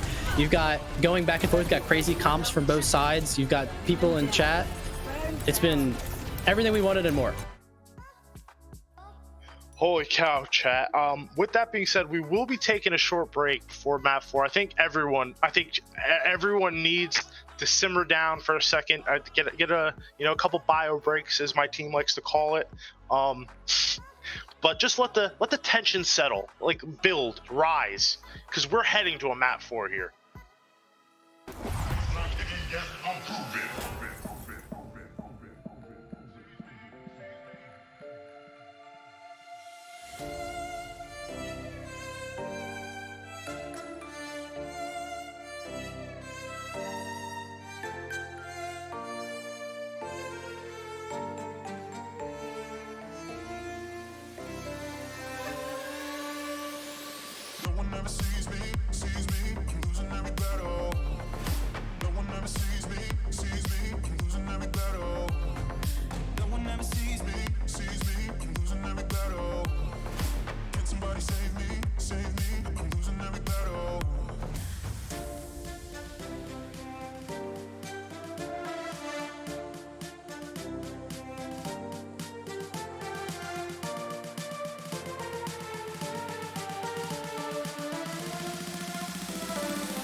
Save me, I'm losing every battle.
Hello, everybody, and we're back to the last map here of Sarasota versus Hog and Ball.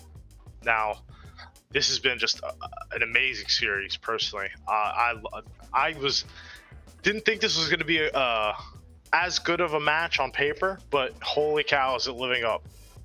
Yeah, I know everyone was kind of looking at the match of the week or the match of the day being between, you know, the Resurge game earlier today. But honestly, this has been the most entertaining, at least in my opinion, of all three games so far. And like I said, it's gotten everything that you all want from a match.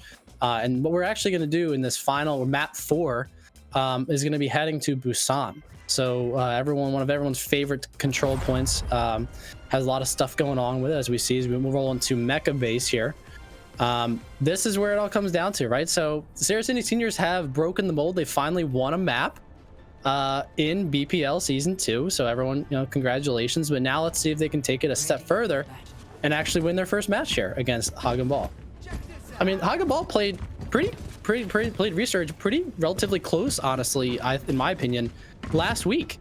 So this has been a big change in what I was expecting in this match. Just a reminder, Hog and Ball played Majesty last week.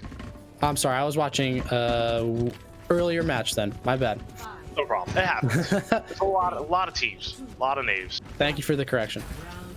It's no problem. But with that being said, though, I think this first point on Mecha Base here is probably the best for Sarasota, being that I think this is the best brawl, you know, not map, because this is one map, but like. However, one thing to note is that when these two teams played Brawl v Brawl on Control Center of Lijiang, Hog and Ball pretty much took it to them the entire game, right? The entire time, as we see that they will be clashing now. Whoop. Oh, Signet, did Signet just pin off a cliff? No. Almost. Okay. Almost. But the lamp comes down, though, for Sarasota. Signet gets really low here. They got to heal him up, but he will go down. And this is going to be first point here for Hog and Ball. So Say4 is just going to get frozen? Yeah.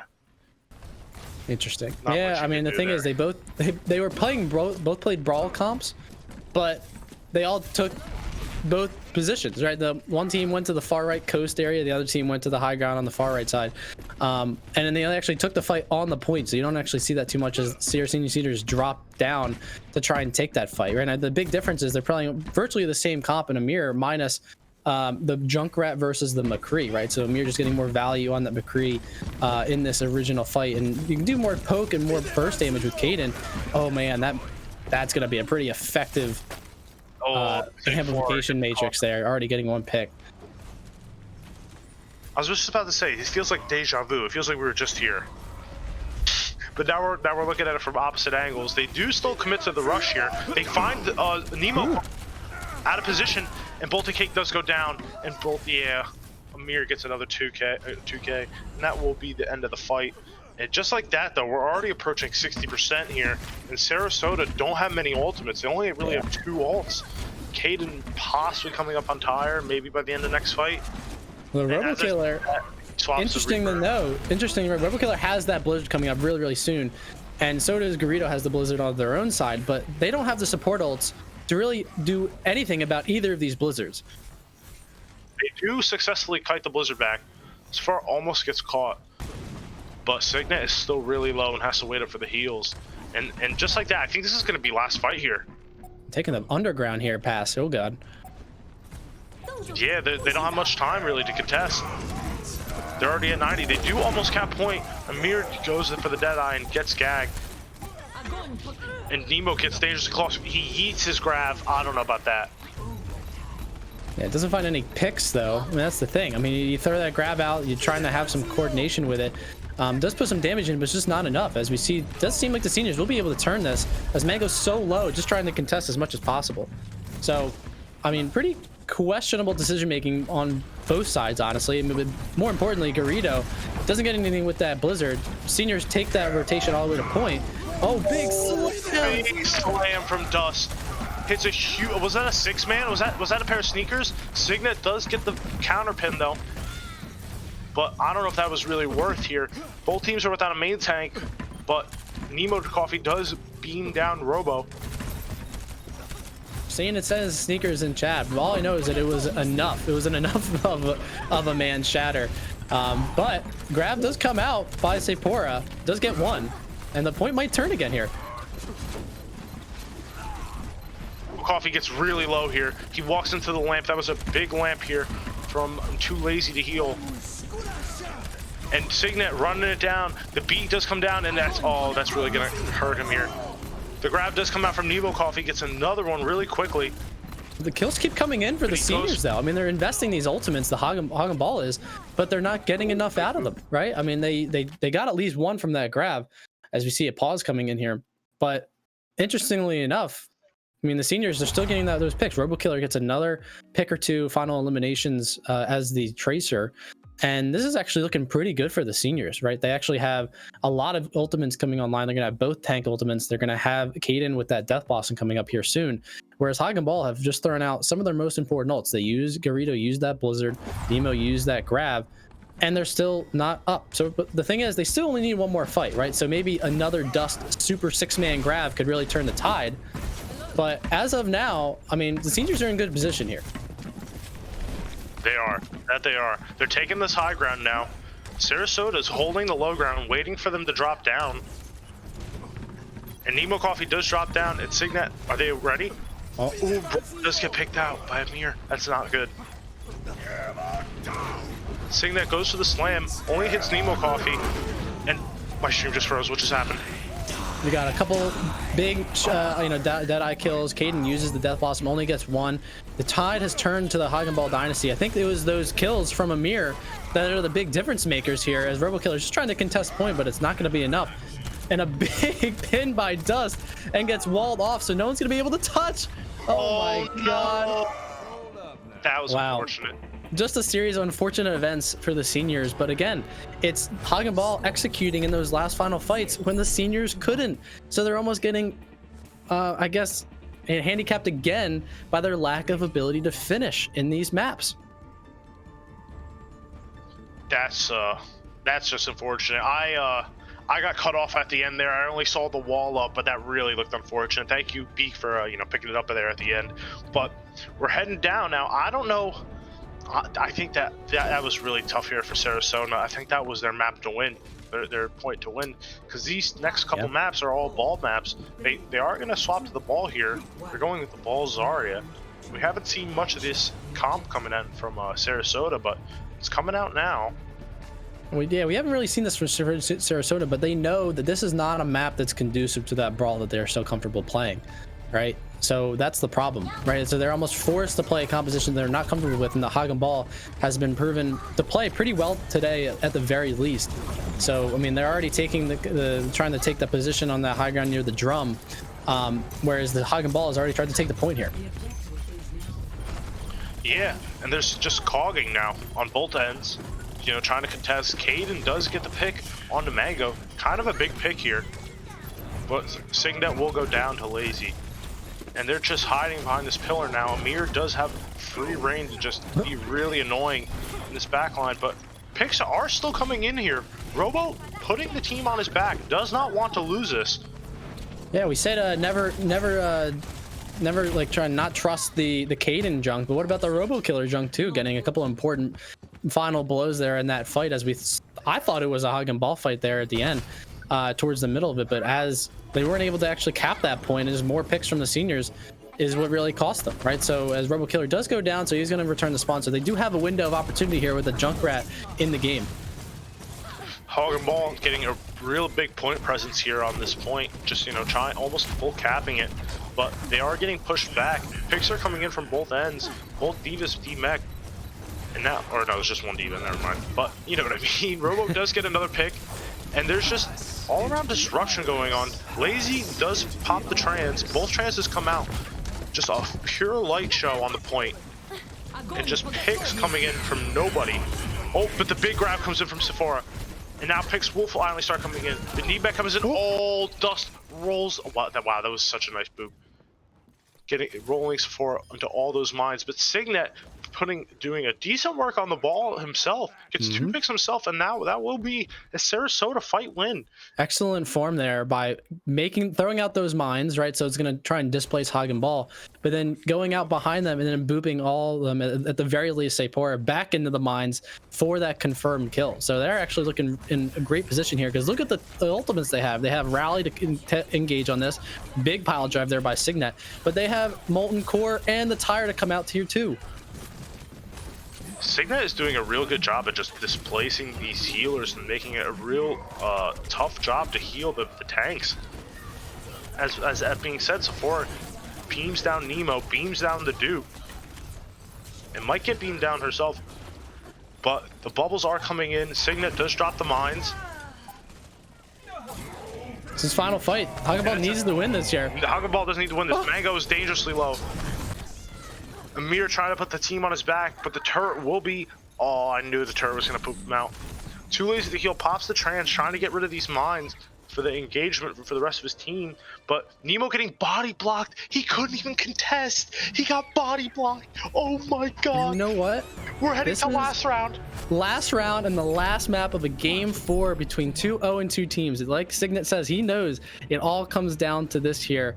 And it seems like Nemo, anytime he's struggling on any hero, he just swaps to Hog, right? And that time he actually didn't get as much value as he was getting on Havana, right? There's not the amount of kind of pathways and flanks he can get to get the value.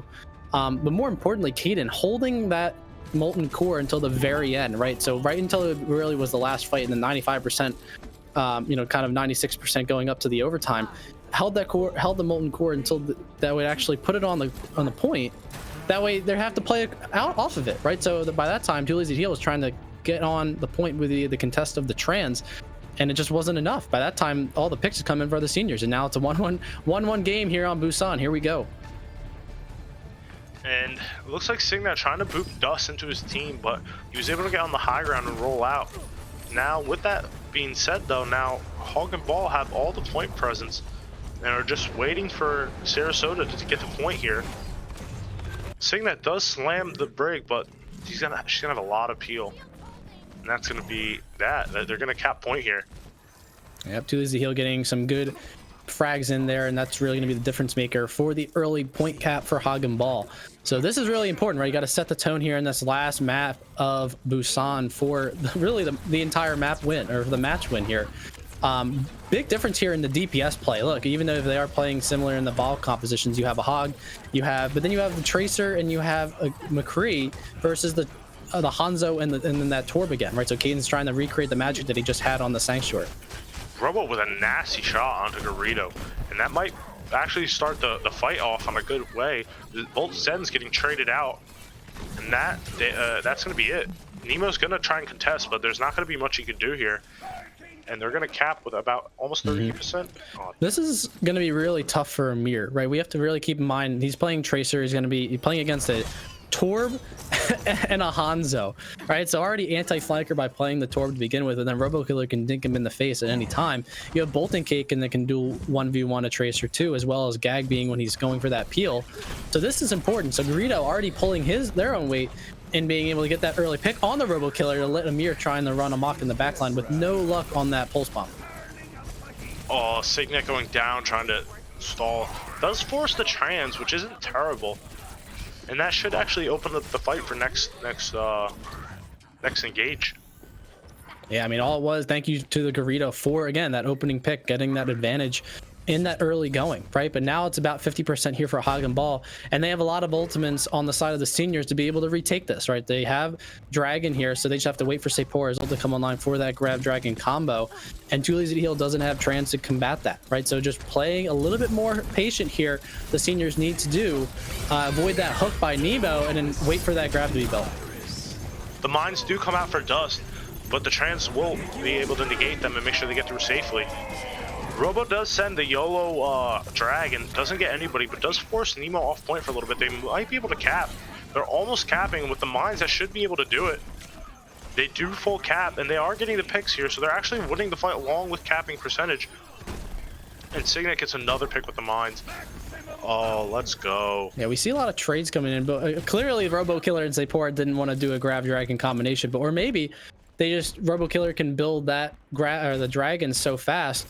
You're at 90% anyway. Combo that with Caden's ult and the mines, enough to displace Hagen Ball anyway, right? So Hagen Ball is now on the retake phase here, but they have plenty of ultimates on their own, right? They have Rally to contest on this point, as well as Amir has another Pulse Bomb ready to go. Signet goes to the engage. They force the rally, and they're just all headed onto point now. The grab does come in. They do get too lazy, and that's what's happening. Nemo just putting in work here, trying to get the picks. Oh, Garrido gets the 2K, the 3K, sorry, and that will be the flip. So again, just they do not want to combo these ults. I don't know what it is between the seniors here, but they have a lot of synergy between, say, Pora and Robokiller, and they just don't want to do it, right? So this is coming up on final fight. Hagen Ball has plenty of ultimates to combat any defense that the seniors have. So this might be daylight. Unite might be the end of the seniors' dream here. Oh, and Signet goes down early. And Sephora will go down. And the picks are coming in for Hagen Ball. They do get 3. Now, oh, this is it. This is it. There's no way. Yeah, just a desperation trans just not going to be enough. Yeah. And that being said, Hagen Ball will be going to the Midseason Tournament. And unfortunate for Sarasota, they don't get their first match win, but they do get their first map win. And that will be the match.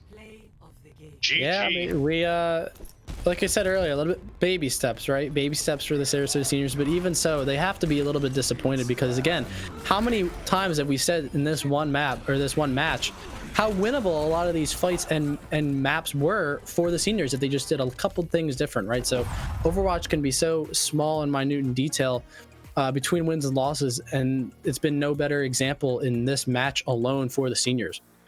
And like even now, when they had all those ults to use and to combine, and they just kind of threw them at Hagen Ball, indiscriminately, right? They didn't even plan that, or if they did, then they just weren't coordinated in the engagement or the actual execution of those plans. And that can be the difference between going 0-3 or getting your first win and staying 1-2 and going to the mid-season tournament. Yeah. I couldn't have said it better myself, Beak, honestly. But what a match, to be honest. Just what a good match. Couldn't have asked for a better first match to cast, I'll be real. A draw that goes the distance on... It went the distance on both Koth rounds, am I right? I think it did. I think it did. We're having short-term memory loss, but it all blends together eventually. You watch so much we just saw Overwatch. 4 maps, exactly. But holy cow, good match. Congrats to Dust and for getting his first win, and along with the rest of Hagen Ball for their first win. I know it's been rough for them the past 2 weeks, trying to work things out. But I just hope Sarasota isn't too boomed. I think they did a lot of good things this match, like a lot of good things with just working with what they have. If Signet doesn't feel super comfortable on the ball, they actually really did almost take Anubis. They almost did, and they almost actually full held the moves on Gibraltar. Am I correct? Yes. No, Havana. Oh my God. Do we play Gibraltar? I'm actually losing my mind. I'm actually losing, but. They almost, they almost actually had a good hold on Havana. They had a lot of good things to take from this match, and I just hope they come next week looking up, because I think they do actually. Or do they play next week? Because it's mid-season. I don't know, but we can always I hope they come back in 2 weeks. Always can check Solomon.gg for the schedule, as all the information is central there. Yeah, I'm just gonna wait to see if we have any interviews, but no one has appeared to be an interviewee. So if you're watching this stream and you want to be interviewed and you're on Hagen Ball or Sarasota and your name is not Nemo Coffee, you can join the waiting room. I hope we get an interview. I really want to see what some of these teams were thinking during this 4-game series. Like, this is kind of wild. Sure, and like this is really good for Sarasota, right? Like, sure, it's not a win and they're still winless at the moment, but man, was it close. They went toe-to-toe with Hagen Ball, which arguably shouldn't be in the lowest seed, the lowest section of the league, but they are, and they're looking good. So this is, I mean, if nothing else, you look at the progress that Sarasota have made since week 1, right? So stonks up.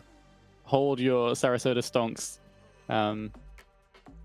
It's looking to the moon. To the moon, indeed. It's not looking like we're getting anyone, but that's fine. It does mean that we can take a look at the standings if I can click the right button. That's not the right button. That is the right button. And you can see Sarasota and Sovereign are not appearing in the Midseason Tournament because they have not yet got a win, and the top 14 will be seeded as such. You can see on your screens right there. Hogging Ball just clinching with their 38% map win rate. Just about get it in. And they'll be joined with Daydream and Surge Academy from the B League. I'll talk more about mid-season and our plans for that at the end of today's broadcast. I see that Nemo has just got timed for 10 minutes in Rico's chat. Hello, companion stream. So that was fun. But, I mean, what a game. Huge thank you to Chicken and Beak for taking us through that one. That was quite a cast. Quite a game to have to cast. Man, what a game. I couldn't have asked for a better game to cast. I mean, I enjoyed every second of it too. I mean, again, we thought about 2-0-2 teams.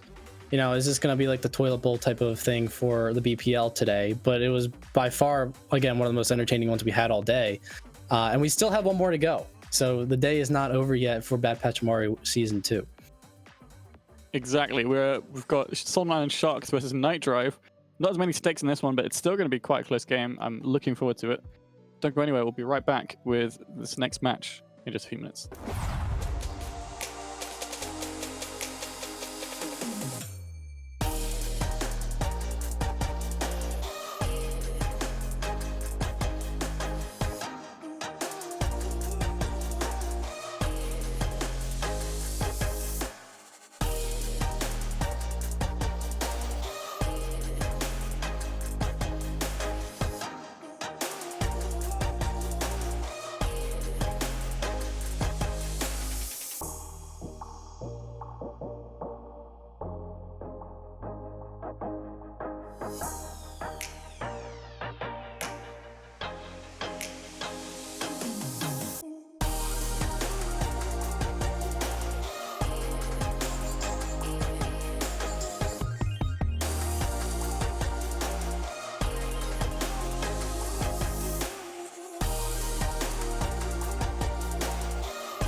Hello, everybody, and we're back to your last game of the night.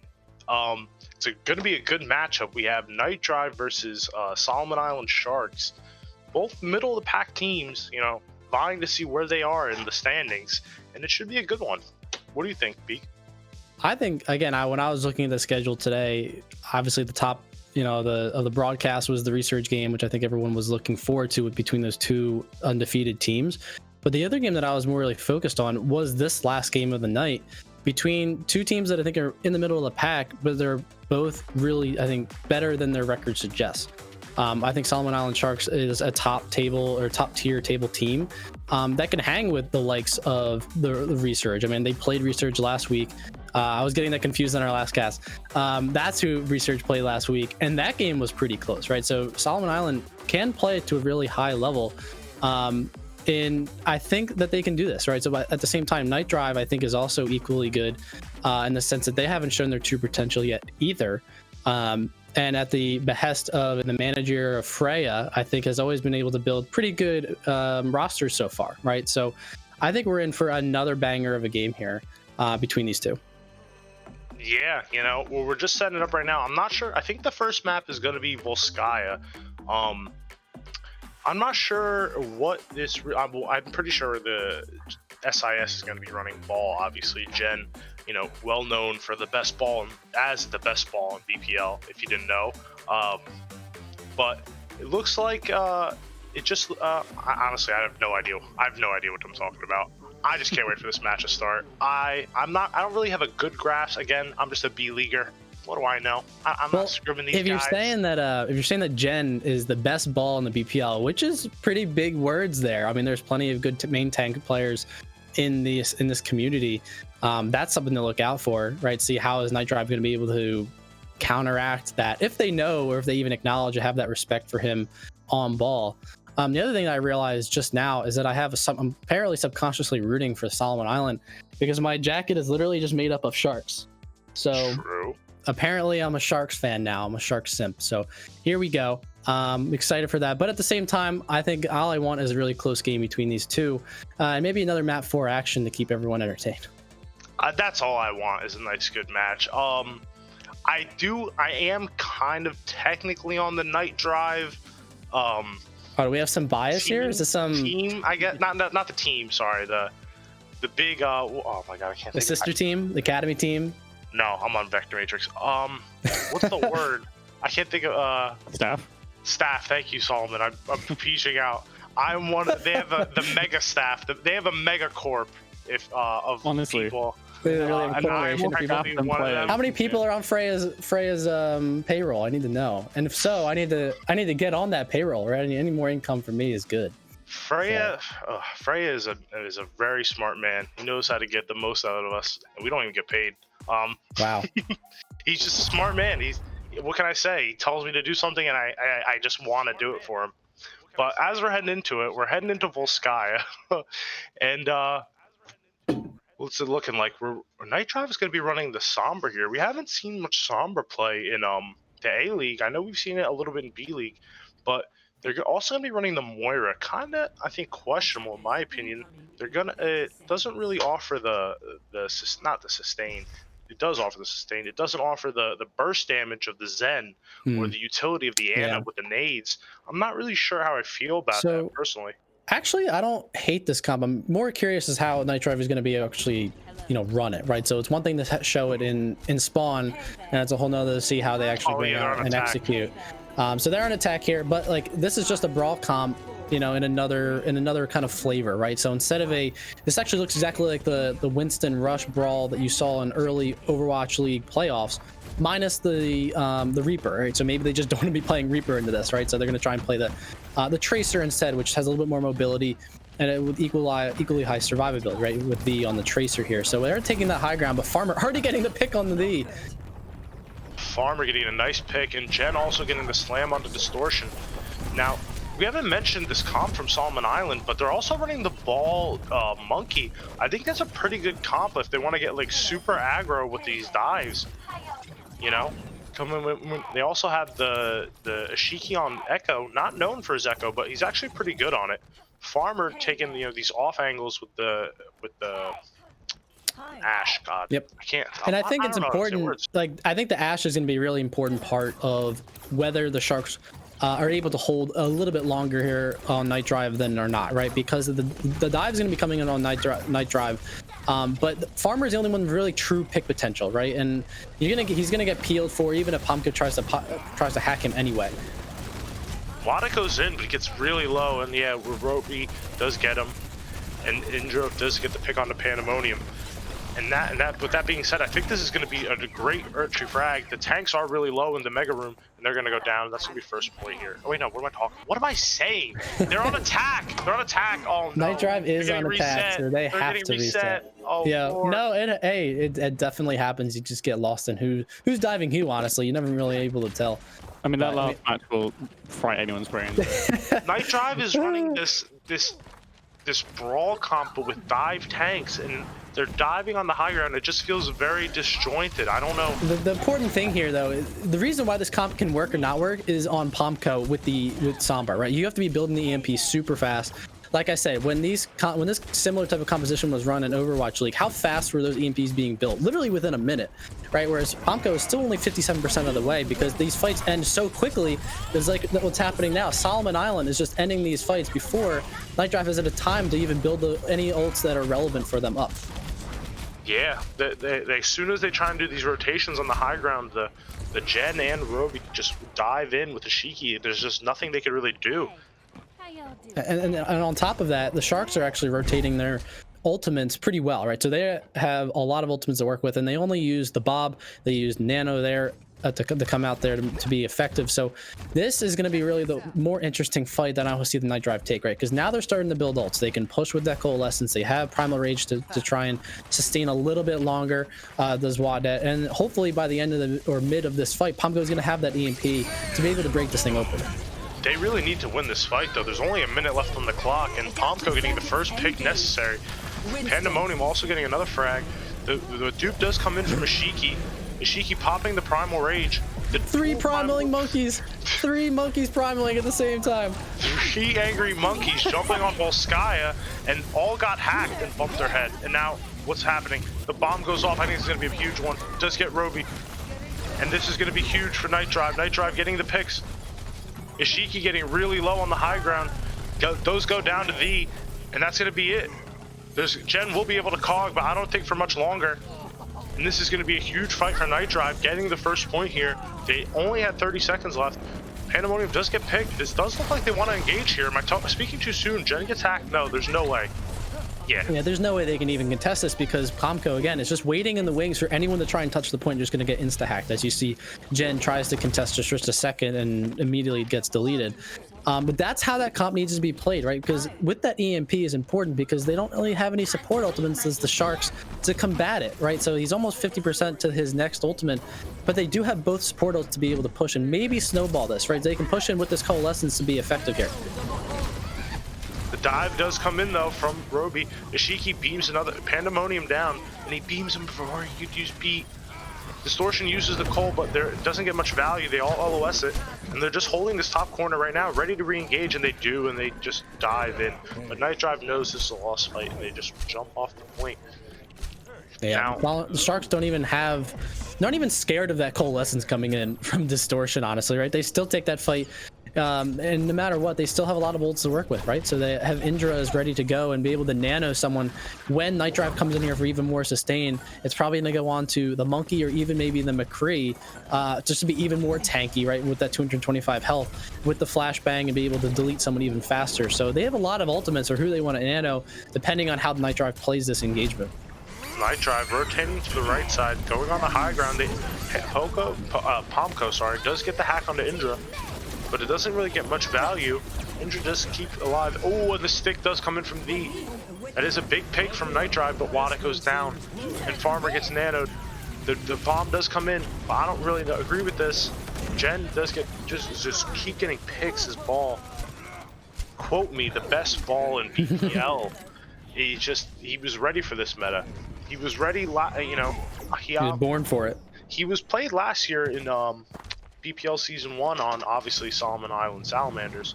But I'm forgetting, I think he had to play DPS? Yeah, because there was the GM rule. And, you know, he's been waiting for this. So now he's been freed. He's been freed from DPS jail. Yes. If that's a thing nowadays, and there's no such thing. But more importantly, NightDrive on this attack, Pomko is going to have an EMP here as Wada is able to dive in. But there's a lot of ultimates for the Sharks to be able to play with. Indra already goes down, so this actually might be an opening for them. Wada just going down really quickly. Distortion, I don't know what's happening. They're fighting by this edge. And Pandemonium gets really low, gets beamed down. And there's just nothing they could do here. This is just a really scrappy fight here, and they're just kind of staggering with 39 seconds left. They have to really disengage or, you know, have a decisive fight. It honestly might be the same story as we saw on point A, right? They just kind of ram their heads against the wall that is the Sharks for like 3 straight minutes until they have an EMP to open things up.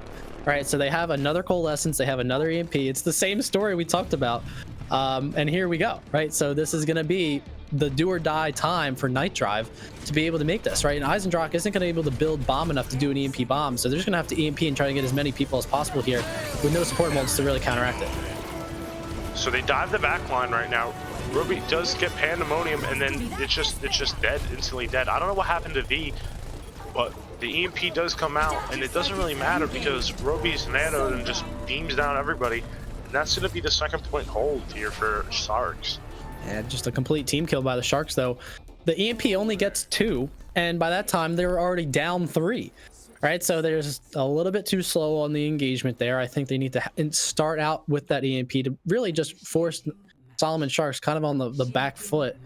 But the Sharks seem to be totally intent with winning these fights any which way, right? Even if NightDrive is diving them down in the mid, it doesn't seem like it's mattering because, or if the Sharks are even playing a more counter dive with the Ana and the Brig can handle that too, right? So they're pretty well equipped for whatever NightDrive is really throwing at them, honestly, in this case. And it's working for them clearly because they only let up 1 point. So their win condition is pretty well laid out for them here on this attack. Just get one tick on point 2 and first map is theirs.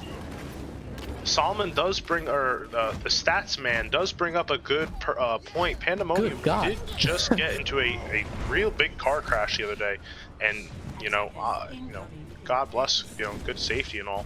But it just goes to show you, you know, the drive that some players have. They want to play even though, you know, stuff happens. Yeah, I mean, hopefully he's fine. I mean, hopefully, obviously he's fine if he's playing some in this tournament right now. But no, hopefully he's not hurt in any way. I saw some memes about it, so I assume he's fine. You know, obviously he's playing. You know, I mean, there could be memes about anything these days. So you never truly know. He approved them, like, you know. Okay. Like, it wasn't like making light of it. That's good. Yeah, that's what I'm saying. Like, so obviously, like, all best to him, but you know, some players might not be playing at the best of their ability right now. Basically, he's like a hockey player. He's just literally playing through multiple injuries. That kind of thing. But that being said, though, the dive does come in from NightDrive, and they're taking this dive outside of the choke. I don't really know if that's the best way. Pandemonium does pay for it, and the counter dive does come in for the Sharks now, and they do get wadded. And oh my god, that Eisendrach goes down. That's unfortunate. Yeah, it does seem like this is going to be the Sharks' point here, slowly but surely. I mean, they will have the attacker's advantage too, just because the spawns aren't really that close here, and it seems like as Robbie gets a kill on the Sombra, is going to be more important. But they're not really getting any point percentage here. They're all just kind of diving characters off point. So, I mean, NightDrive can contest this for as long as humanly possible if they want. Yeah, NightDrive seems very spread out right now, and it seems like Solomon Island didn't really know who to engage first, to be honest, because they're so far apart. But now that their picks are cleaned up, they're just going to cap point A. And you know, chat, I hate to be the guy to say it, but do we see it? I don't think I see it, but does anyone have their telescopes out? And I know we questioned why NightDrive took that fight, you know, near the attacker's choke there, but I do think the right thought is there for them, right? They are needing to play this brawl dive in a way, in a rush, very fast, or they need to take this fight to the Sharks. Now, should they take it there? Probably not, as we see. Ooh, Pandemonium gets a great kill on Jen. Who's saying best ball in BPL gets killed to a flail kill.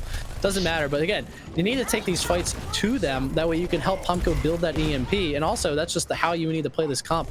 But they've since swapped their supports, right? So they're not really playing the same type of playstyle here now, as they've actually swapped to the mirrors of Sharks with this Brig and Ana to try and negate any of the dives coming in from the Sharks because how much pressure they're putting on.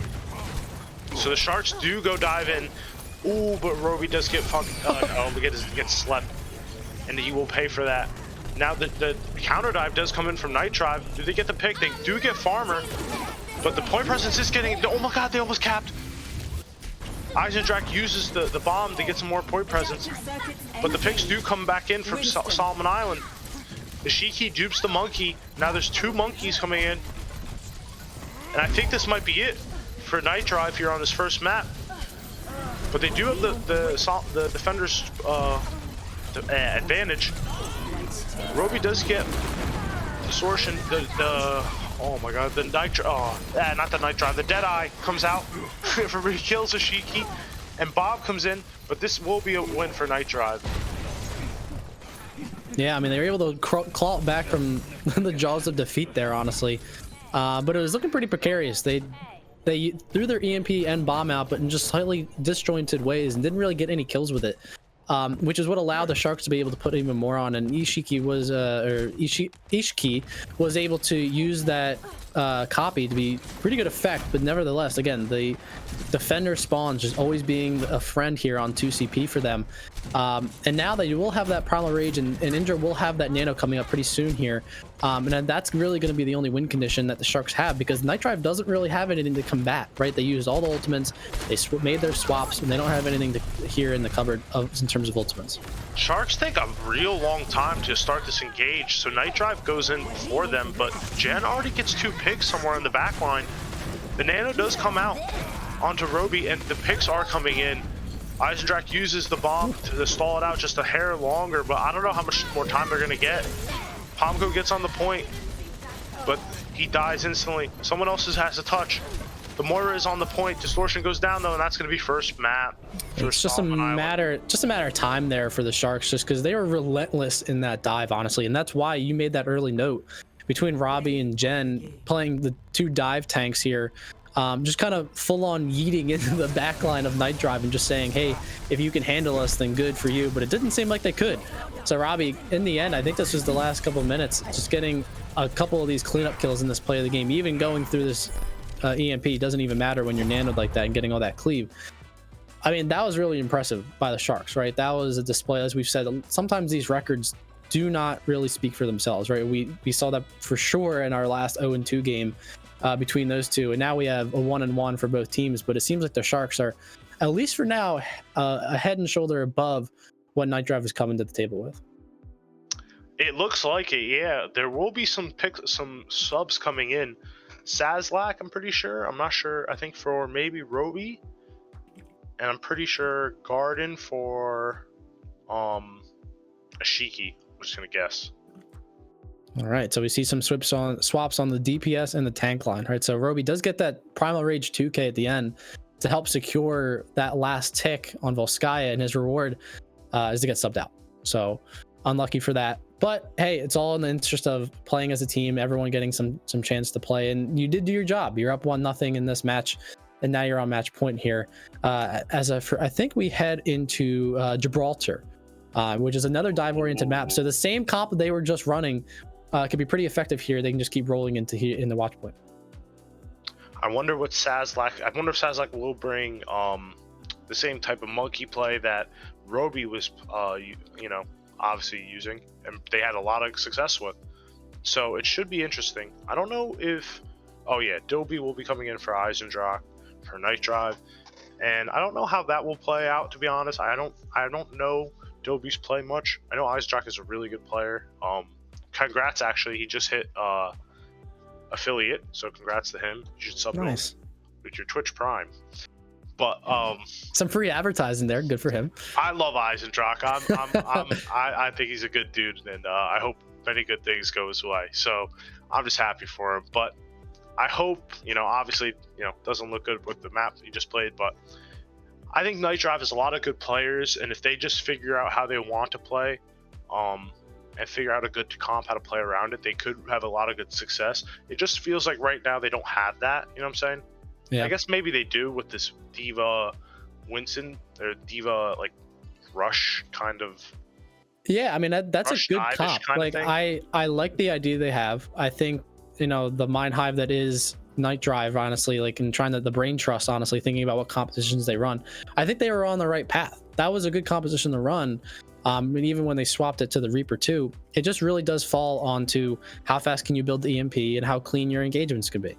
And as we saw, it took way too long to build those EMPs just because of, I think it was more credit to the Sharks just negating any dive that the NightDrive had before they even could really build any of that EMP up. And then also just lies in execution, right? So it just maybe it's just opponent dependent, but I do think that is a composition worth practicing more, and it can be really effective if played correctly. I agree. With that being said, though, I think we're almost ready soon. We're just waiting on one person, so we can just yap a little bit more. How's your day going, Beak? It's good, man. I mean, it's a Saturday, so I can't complain. And we're watching some good Overwatch, spending some time with good people here. So, I mean, it'd be a whole lot worse. Agreed. I've had a pretty chill day. Woke up, play a little bit of Overwatch, watch the Recurve stream. Recurve, oh my god, I don't know if you ever watch a Beak, but I haven't had the pleasure, no. It's some pretty good content. That's another shout out. One thing I do know about this community so far that I've learned is that I think everyone here is just content creators, right? And if they're not, they don't, and even if they don't mean to be, they are, right? Everyone's just such good friends with each other. Everyone's making memes on each other, all in good fun. Has been a treat just to watch as kind of a third party. Watching this whole community interact with each other has been a treat. And all the, especially all the different ads you guys had, especially like the draft, the YouTube, videos you guys have just been a treat. It's been so entertaining. So I can't imagine, how entertaining that stream is as a companion stream to whatever this is, which is a really fun stream just to watch here directly in the games. Agreed. I'm just, this community, it brings each other up. It's all in good fun, and I don't know. This is probably one of my favorite. They bring each other up, they beam each other, bring each other back down, then bring each other up again. That's the cycle of the of the BPL community. Yeah, but not only that, we make good content along the way. Absolutely. It wouldn't be that if you didn't have the content along the way. But yeah, as we're saying that, we're heading into this next map. It doesn't look like Solomon Island's going to be going with the monkey this time. They're going to be heading with the Zarya, and Garden's going to be playing his famous Tracer. And it looks like NightDrive is going to go for a more conventional meta comp that's going on right now with the Echo Diva Ball. They're on this bridge right now, vying for control, and they're just going to poke at each other right now as the payload goes around this corner. And they're going to wait for the engage. Yeah, they can be patient here, honestly. I mean, they're not even really moving the cart because they want to try and take this high ground control. And Matt, as we see, Wada get super low and have to back out. But this is all just kind of jockeying for position. I mean, we see that they're trying to contest point a little bit just to try and stall out, try and take more and more time here as Jen is just contesting here and gets that bubble. But the cart's already moved under this bridge, right? So they are slowly but surely getting cart progress here, as Pomko already has a copy, right? Just getting so much value on this pocketed Echo. Here we go. I think he's probably going to dupe the ball here, to be honest. But oh my god, he gets the double beam and the stickies. Nice little 3K from Pomko there. Ensuring that they're going to push this cart. Nobody's actually pushing the cart, though. We should probably push the cart team. That is true, but I mean, getting a 3K there without even using the ult, and of course all these big staggers is important, right? Because they get that point for free. Not even a last second contest there by the Sharks. And then this NightDrive looks literally night and day different than what we saw in Volskaya just, you know, a minute and a half ago. Now there's just going to be teams vying for the high ground right now. Pomko already taking ship, and Jen getting really low, has to go for the pack. And they're just waiting here for the engagement. NightDrive looking for a nice little pincer. Ooh, the Zarya gets dangerously low. The Sazlak does go down. Pomko again, just getting more and more value on this Echo, right? Just been absolute tear here so far. Yeah, actually, Jen gets really low. They send in Bob to contest cart, and they burn him instantly. The what's it called? Does pop mech because he does need the fresh health. And there's gonna be a nice little bomb here, not bomb, mines from Jen. Both trances come into heal each other up, and I'm just puttering out right now. Yeah, I mean, it just seems like the Sharks here is finally the first signs of life they had on this entire map. Seems like they're just getting slowly push back as you see that grab come in. That'll surely end this fight for NightDrive. Is the first kind of stopping the bleeding here of NightDrive, but so far so good. I mean, they had a lot of ults kind of thrown out that NightDrive did, and didn't really kill any of the Sharks there, right? So, but now they're able to kind of go again. Pomko is still holding on to this duplicate copy, and Pandemonium alongside with that Valkyrie ready to go. And I think it's important you look at the difference in support line, right? They're having Emmy is playing with that rally. Oh, they're ready to go, already in the high ground, but there's really no one there to inspire, right? They're not really near anybody, except the ball. So pretty early rally there. Maybe NightDrive is being a little more patient in going in, as we see the copy coming in from Pomko, trying to get the Bob. It doesn't actually get it in the end, but this card is still almost towards the end. And they're pushing. Pomko does get Indra, and the dive is still coming in. Bob gets smacked up way before. He won't be able to contest card, but Jen is doing a good job at that, and they are just getting picks in the end, so it doesn't matter. Oh no! Wait. Oh, I thought that was a diva. That's just Tracer. Ooh, but V does get Sazlak. Did it? But see, that kill is a great kill for Thea, of course. But it's not that big, right? I mean, of course the spawn is right behind them. They'll be able to come back pretty soon. But the more important thing is Sharks don't really have any ultimates here, right? Thea does have that pulse bomb to be able to cause havoc in the back line for the Sharks. So we see here, it doesn't actually gets the stick kill on Indra. So exactly as we were talking about, that's what they needed to do to try and get this pushed past the streets phase here. If there's ever a fight to win, it's now. They do get the 2 opening picks. NightDrive going in. Jen using the slam, gets dangerously low, and it does go down. And this should be second point here for NightDrive. Like I said, it's just a tale of 2 maps here so far, right? I mean, the heroes that we saw on Volskaya, the characters and the players weren't showing up, but now definitely are. So like how many times Pomko has filled that kill feed, the is still popping off, as we've seen even in the last map was. Whereas the Sharks are singing a little bit different of a tune, right? We don't really see them being as aggressive right now because they're playing a different composition here between. They're not playing that ball monkey anymore. So trying to play more tactical with this with the Zarya, but they haven't really had the coordination yet. And the picks keep coming in for NightDrive. They can't even get grouped up to really do any type of coordinated push. Garden goes down. That's actually kind of a big pick. He does come back really quickly, though. It shouldn't be that big of a deal. Oh, and Wada goes down before the mines.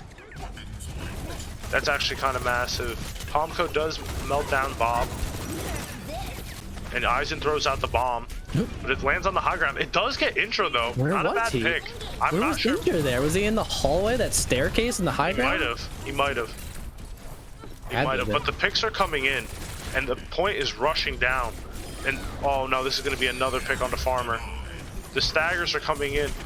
Jen does roll in with the mines, and they do get the pick onto Distortion, and they get another pick onto V. This might actually be able to save the ball. They do commit the grab. I don't know if that was actually needed because they were already winning the fight. And they had to commit a lot there. I mean, Indra saves Jen because Jen was literally like less than 50 HP, just trying to contest the point. Indra comes in and tries to contest the point and heals him up as well. Then they threw out that grab, so it was pretty costly to hold off NightDrive. And I think the big difference here is, again, that support line difference. They're running the Mercy Zen with the being able to pocket both Pomko, Wadet, or even D as well, or even Peel for the distortion, whereas Emmy does have that rally ready, so it does have the Peel capability for when Wadet comes in. But if the picks keep coming in from a distance for NightDrive, then it wouldn't make it, then it really doesn't help, right? Just like that's just literally what just happened. Pomko committed the dupe and onto the ball, but by the time he could even slam, you know, Jen and Farmer already had 2 picks, and they have to reset. And now all they have is what? Walter's support. They're coming up on their second support ult. The Sharks have the bomb. They have the rally. They're coming up on Bob, and they're coming up on a trans of their own. This isn't looking good here for NightDrive. Speaking as they only got a minute left. The one thing they do have, though, is they do have both support ults too to mirror. And as I say that, Distortion pops his trans. The res does come onto Wadet, but oh no, the picks are already coming in. Yeah, that's just a straight cleanup for the Sharks. Sharks used a lot of ultimates, so I think they used 4 ultimates there. They did. I mean, that could prove them costly. However, I mean, they will have that Graviton Surge to at least use within the mid fight. And Distortion used the trans, as we just saw, so they won't really have anything to combat this if they get a big fat grab here towards the last part of this fight. But D, again, has another pulse bomb ready to use. This is going to require a really big stick to be able to open this up for NightDrive. Solomon Island just holding this high ground out right now, waiting for the dive. But this is going to be last fight. D gets the pick onto Emmy. Kind of a big pick here. But Pomko getting really low, and so does Dobie. And the heals and the binds come in from Jen. Jen gets low, has to roll out. But Wadet is chasing him down. C9! Oh, NightDrive C9s! The force C9 for the mines. No one's touching. Come on, guys. I was looking around. I'm like, wait. I saw a distance from the car, and I was like, that someone has to be touching, right? Because they're all looking at it, and it happens. That truly is tragic. I mean, V getting a couple picks early on to open that up. And even with the mines on cart from Jen, he was even low, right? So he even had to back up. So it was actually a pretty good position for NightDrive there. So that actually might be, and indeed, a true C9, right? Everyone just says a C9 every time you don't touch the point or don't cap or anything like that. But that's painful.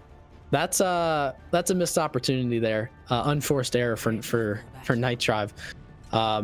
That's not good.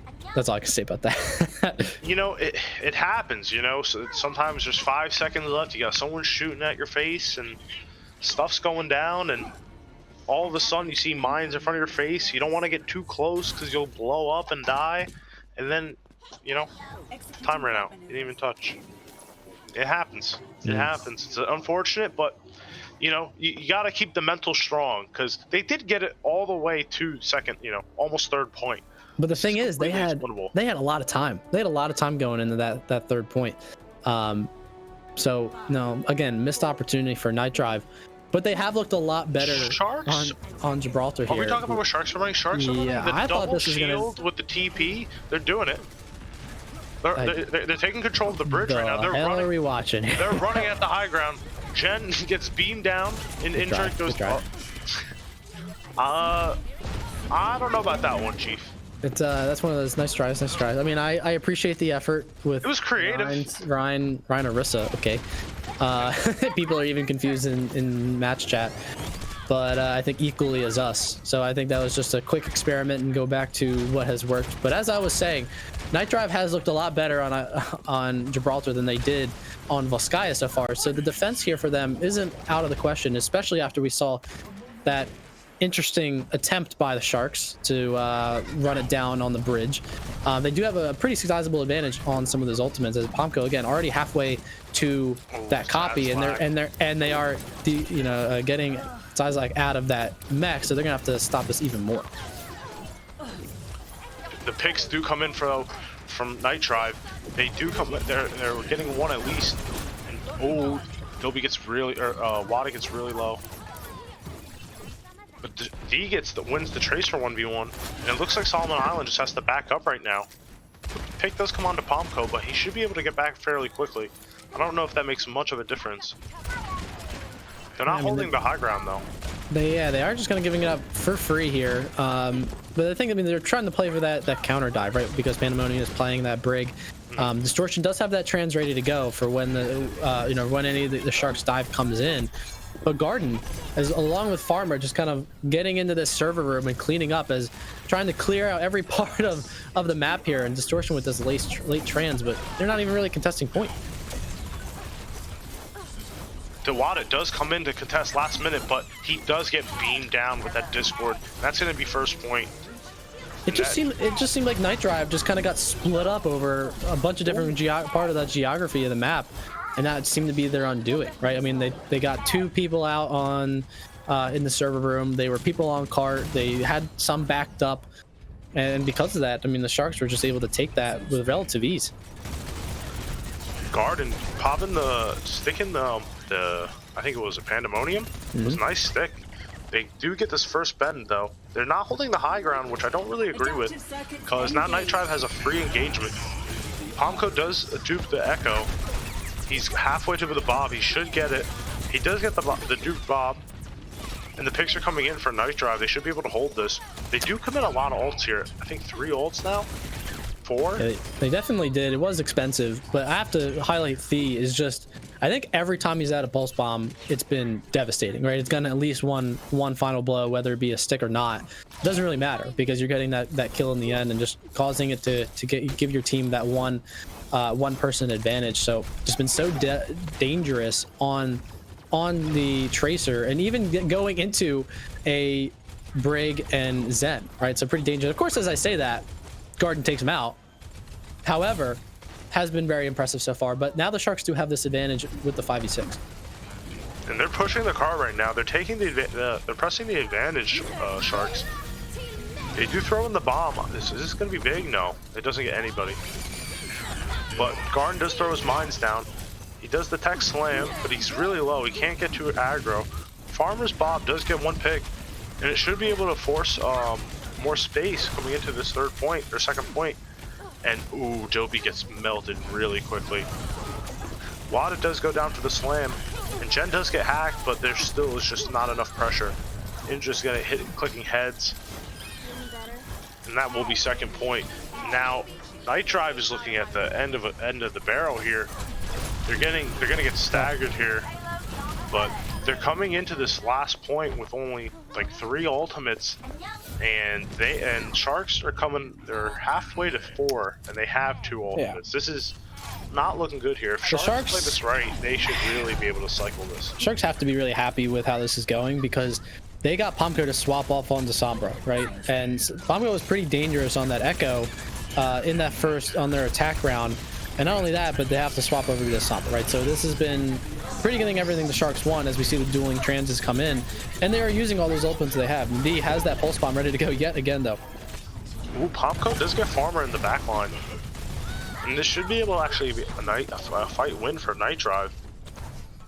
NightDrive sticking their heels on the ground, trying not to lose this. Again, this is 3 minutes. Do they have to do this for the next 3 minutes here? And they don't even have to complete the entirety of the map, right? So it's not like it's going to have a fight at the very end on overtime. They don't have to even move it that far, right? So the more importantly here, again, I'm going to be stressing this the entire time, is Pomco's EMP, right? How fast can they build it up? To their credit, already building up relatively fast, almost has in 75%. But Sharks still have the advantage here. Farmer can get any of this pick potentials, as does Indra on the Zen. And Jen has another ultimate in those mines to be able to engage with. It looks like they're just getting ready to set up on the dive here, but as I say that, NightDrive is also doing the same, and they've been ready to dive on the back line, and they already get 2 picks. The point does move a little bit, but the tanks are coming in for cleanup, but I don't think that's the play here. They just got to get out.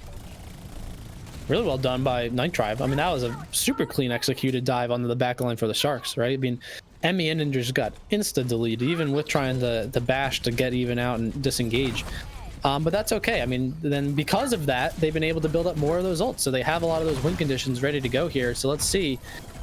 what kind of ult economy they want to do, because now that they have this extended time to be able to try and defend here with 1 minute and 45, what are they going to do here? Seems like Pomco's hiding in the back, ready for an EMP. Here we go. And the EMP does come in, and they already get the back line again. It looks like Jen is trying to go for a rollout, but it takes really long for it to set up, and it just leaves his team susceptible for this big dive from the high ground on the left side, or the right side, sorry, where there's nothing they could do. They're already there, ready to set up. And more importantly is that all they used was the EMP, right? I think discipline in the ult economy is going to be the key for NightDrive to hold this and get the map win. So they only used that, right? And of course they can then feel free to use more of them here as the bot comes out onto the point to contest and push, but it already gets insta-hacked. Doesn't get much value. Adobe does throw out the bomb. It should be good. Does get Saslag. And the aggro trance, they look like they still want to get into this fight. I think Jen uses the mines, trying to force a C9. Wada does the same, and there's just mines everywhere. It's an actual it's a minefield right now. And both teams look like they're just setting up respectively for the next fight. Ooh, but as I say that, Jen goes down for it. But there's only 30 seconds left. They have to decide. They're not really committing one way or the other. This is really big because we talked about how this was in a great position for the Sharks, but now it's actually NightDrive in an awesome position. Sharks have nothing. They have no ultimates ready to go here, whereas Distortion still has a trans if things get hairy for NightDrive on this defense, and Pomco can be able to build this EMP towards the late, overtime stage of this fight if it lasts that long for the ultimate fight ender. And the aggro trans does come out, and they do get the pick onto Garden, and that's going to be a big pick. It shouldn't be that big, actually. Tracer should get back, but Jen goes down as well. EMP built. And the EMP comes out, and how many does it hit? It hits 3, and that's going to be it. The C9, NightDrive takes the map, and we're heading to a map 3 here. Wow. I mean, that was really good. Like I said, the ult discipline that NightDrive had was why they won that game. As we see, a lot of people's preds have been shattered. 75% of the chat thought that the Sharks were going to pull this off. And honestly, with reason, right? They were in a great position to be able to keep pushing and using the momentum that they had all through the first 2 parts of this map. But it doesn't really seem to matter because NightDrive had other plans. Yeah, and it looks like their plans are heading to map 3. Oh, you got a friend to join us in the cast. I He wanted to hang out, my little Jerry Berry. Where's my baby? He's my buddy. But he's adorable. As that being said, this is another great match we're having. I'm gonna be real, Beak. After the first map, I wasn't too excited. I didn't think it was gonna be, that close of a match. But now we're heading to map 3. I hope this next one's a banger. I couldn't agree more. Like I said, we saw a totally different NightDrive on Gibraltar as we did on Volskaya, right? On Volskaya, they weren't really sure what they wanted to do. They weren't building their ults fast enough in their win conditions, and it made for pretty easy pickings for the Sharks. But on Gibraltar, it was a totally different story. Right? NightDrive was taking it to them in pretty much every way, and even when things looked bleak for them, they were able to hold off in a pretty polished way as well, right? So I'm impressed with NightDrive on that map. But here it all comes back down to a tiebreaker in control. So it looks like the teams need a little bit of a break. So we're just gonna, head around and yap. Here, let me aim the camera down. My kitty wants to look. Why would anyone want to hear us yap when you have a kitten in your lap? You think? Go kitty. He's not really a kitten anymore, but he'll always be my little baby. He's a little kitty. Oh, he's adorable. God, I'm very jealous. His name is Jerry Catfeld. Jerry Catfeld. Do you refer to him as Jerry Catfeld every time you say something to him? No, I just refer to him as Jerry. But I gave him a last name. That's awesome. Well, I think he should cast next game. He can fill in for me. He's a good cat, except he likes to drool when he pet him. Does he sit on your keyboard at all? I know that a lot of cat people complain about that. Well, he knows he's not really supposed to be on the desk. So I kind of got him situated on my lap, and he started to get used to it, which was top tier 5 head for me. Because now I get the cat to sit on my lap. He's a good baby. He just wants attention. That's the thing about cats. When they want attention, they demand it, and you have no say in the matter. I wonder what Jerry's predictions are for this rest of this match. That's more important. I think that's what all chat wants to hear right now. They don't care about ours. I don't they even care know about how our we make takes. that happen. How do we even make that You just gotta happen? set up. It's like how let's they not pick, show my it's like how cat's ass on stream. it's like how they pick the hero pools in Overwatch League. They just had the cat pick, right? Isn't that the how they got rid of Mei in that one stage? That's true. So your cat could be the savior. Your cat could be the one that figures out the Preds over everyone else, the rest of the chat. He's getting super excited right now because I never let him up like this. Well, I mean, obviously we love the cat cam and can't wait to see more of them. But in terms of this game, the next map we are going to, the tiebreaker map, will be Busan. So just like in our last match between those two 0-2 teams, everything will come down to Busan here between Solomon Sharks and NightDrive. So who do you got here, Chicken? I'm curious. What's your pred? I'm gonna be honest. I think this has to go to Solomon Island here. I think the ball is really good on this map, and I mean, yeah, they do have like NightDrive has this counter dive-ish kind of thing, but I don't know. I think the map is really big, and they won't really be able to capitalize off a counter dive without like leaving their supports super susceptible already. You know what I'm saying? Yeah, and I think what's interesting, like Control is like all bets are off. Like I think no one even knows what happens in Control. Like it's the one type of game mode where if there's a team that's definitely worse than the other, like they can still have a chance of winning, right? They can pull out wins on Control when you shouldn't be able to pull them out. Not that I'm saying either one of these teams is significantly worse than the other, as we've seen that there's been a very close match so far, just really a tale of two games. But that's why it's like we have no idea what to expect coming into Busan here, because they're playing similar compositions, but just in a slightly different way, right? NightDrive tried to play that brawl comp on Volskaya. Will they try and go back to it again here? I mean, we are in mecha base, so it does lend itself, like we talked about in our previous game, to more brawl comp, but will they try and do that again after not working on Volskaya?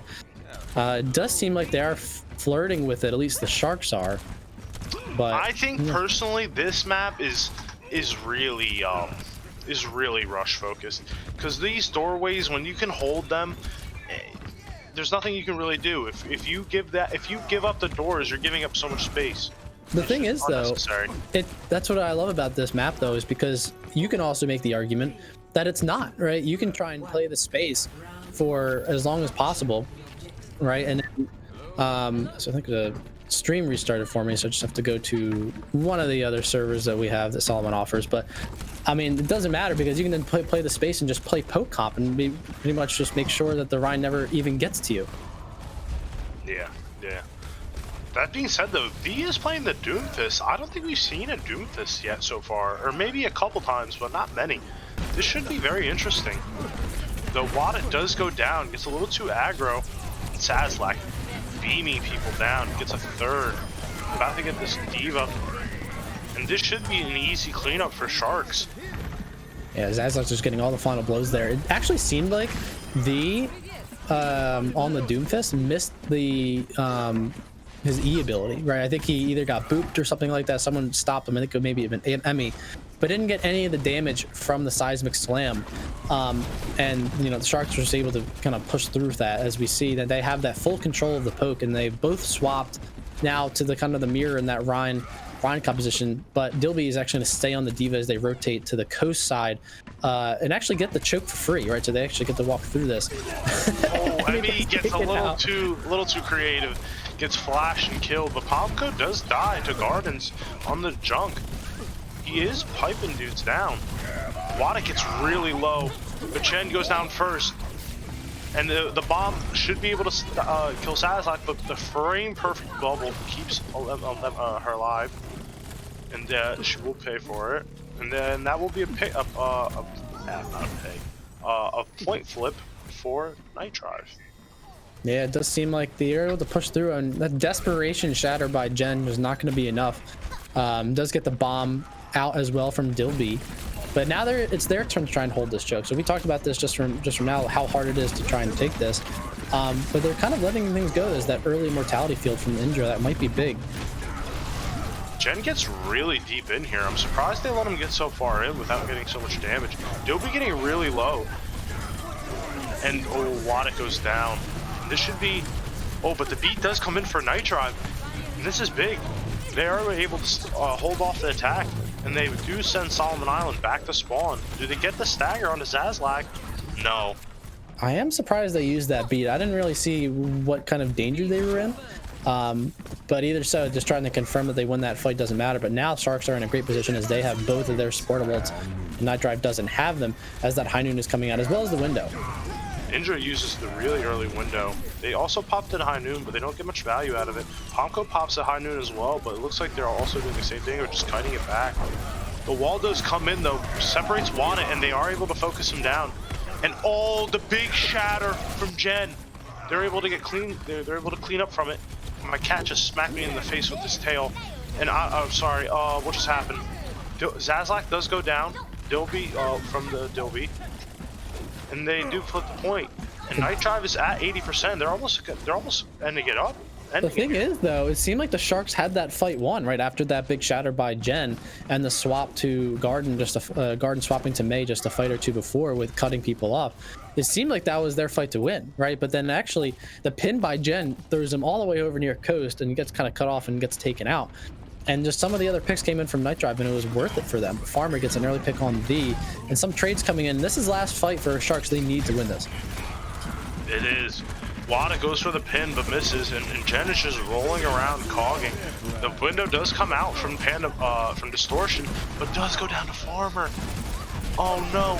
And this is terrible for NightDrive.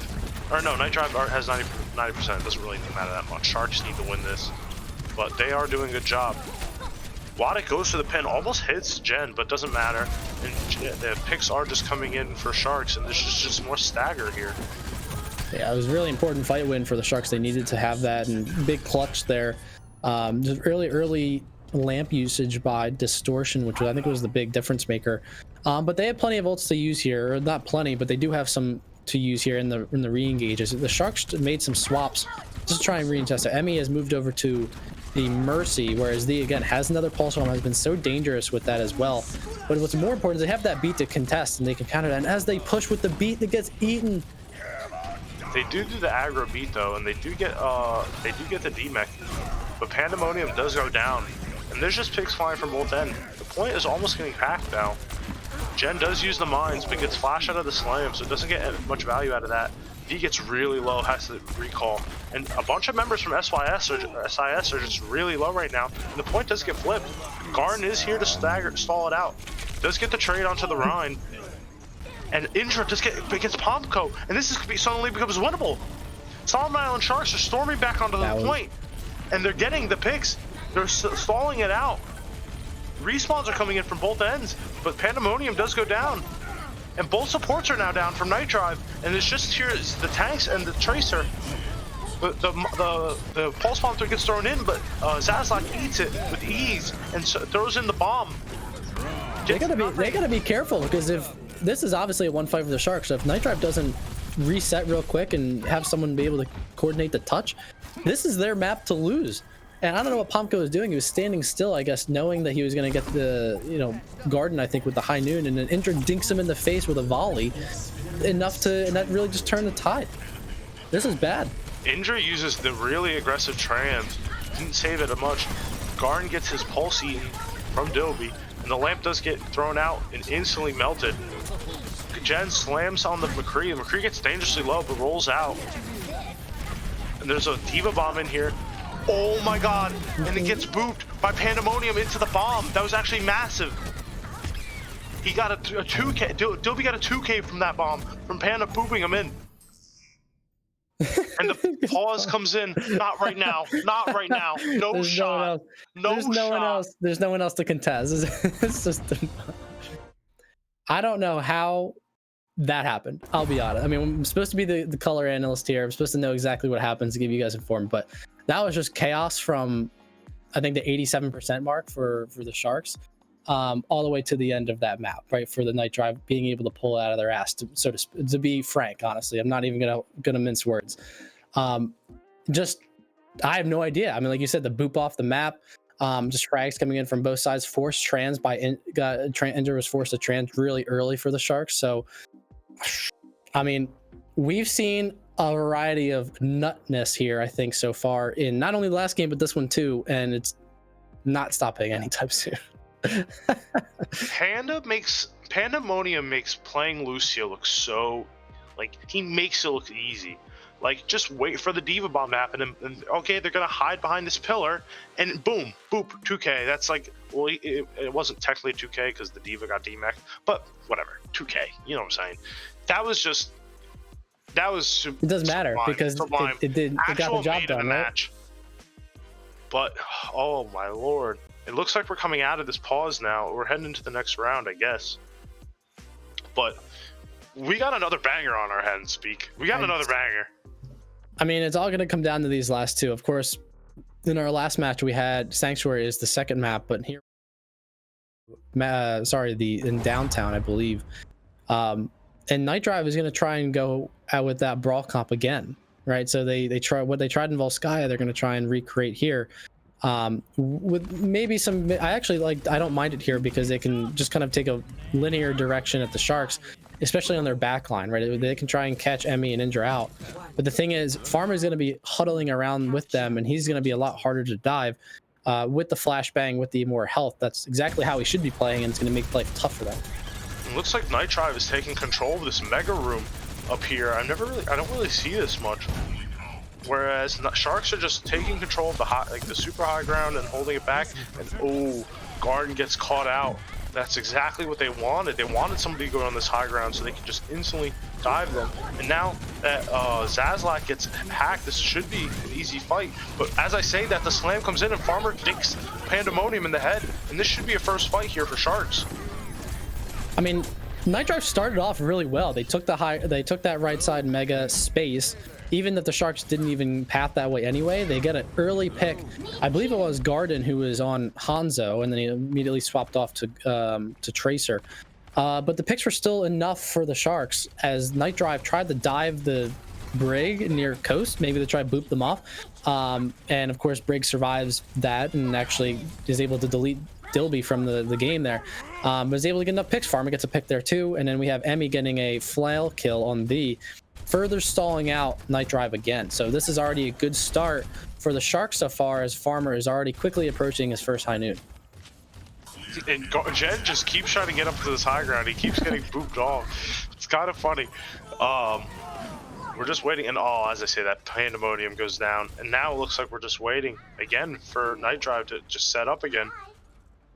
Yeah, it doesn't seem like they've had a lot of success with that brawl, rush composition. With the Monkey and the Lucio Moira, so much so that they've decided to clean house and cut their ties and totally swap up their support line. Pandemonium going to the Brig, Distortion now on the Zen. So they've had a lot more success with this, especially when we were on Gibraltar. So let's see if they can replicate that. But the difference is they have to start their ult economy from zero again, right? So that's the problem with sometimes in Control. As we see Dilby already getting DMEC again. They're at 80% nearly already, and they really haven't even taken a fight in earnest on the point yet. Oh, this is just unfortunate here for NightDrive. I think we're just, I don't know. GG go next, I guess. I mean, we need a solid grouping and just going in. He needs to get another massive stick to even open this up for NightDrive to really get the green light. Otherwise, I mean, Sharks have a lot to work with. And the dive does come in from NightDrive. They don't get much. D gets really low, and oh no, that's unfortunate. It's not what I had in mind, Thee. Well, it solidified the game, I'm pretty sure, because the picks are coming in for Sharks, and yeah, that's gonna be it. And this is, I'm not trying to be rude or nothing, but it definitely was big for one team. Well, same story, different match though, Chicken. So we're going to Busan. And now we're going 0.3 game decider. Yeah, Beak, I wouldn't have had it any other way. This is what BPL is about. Some top tier 4.9 play SR gameplay. And this is nothing but else but what we're seeing. Now it looks like NightDrive is going to do the same thing like they did last map, going to TP out and then swap D over to the Tracer.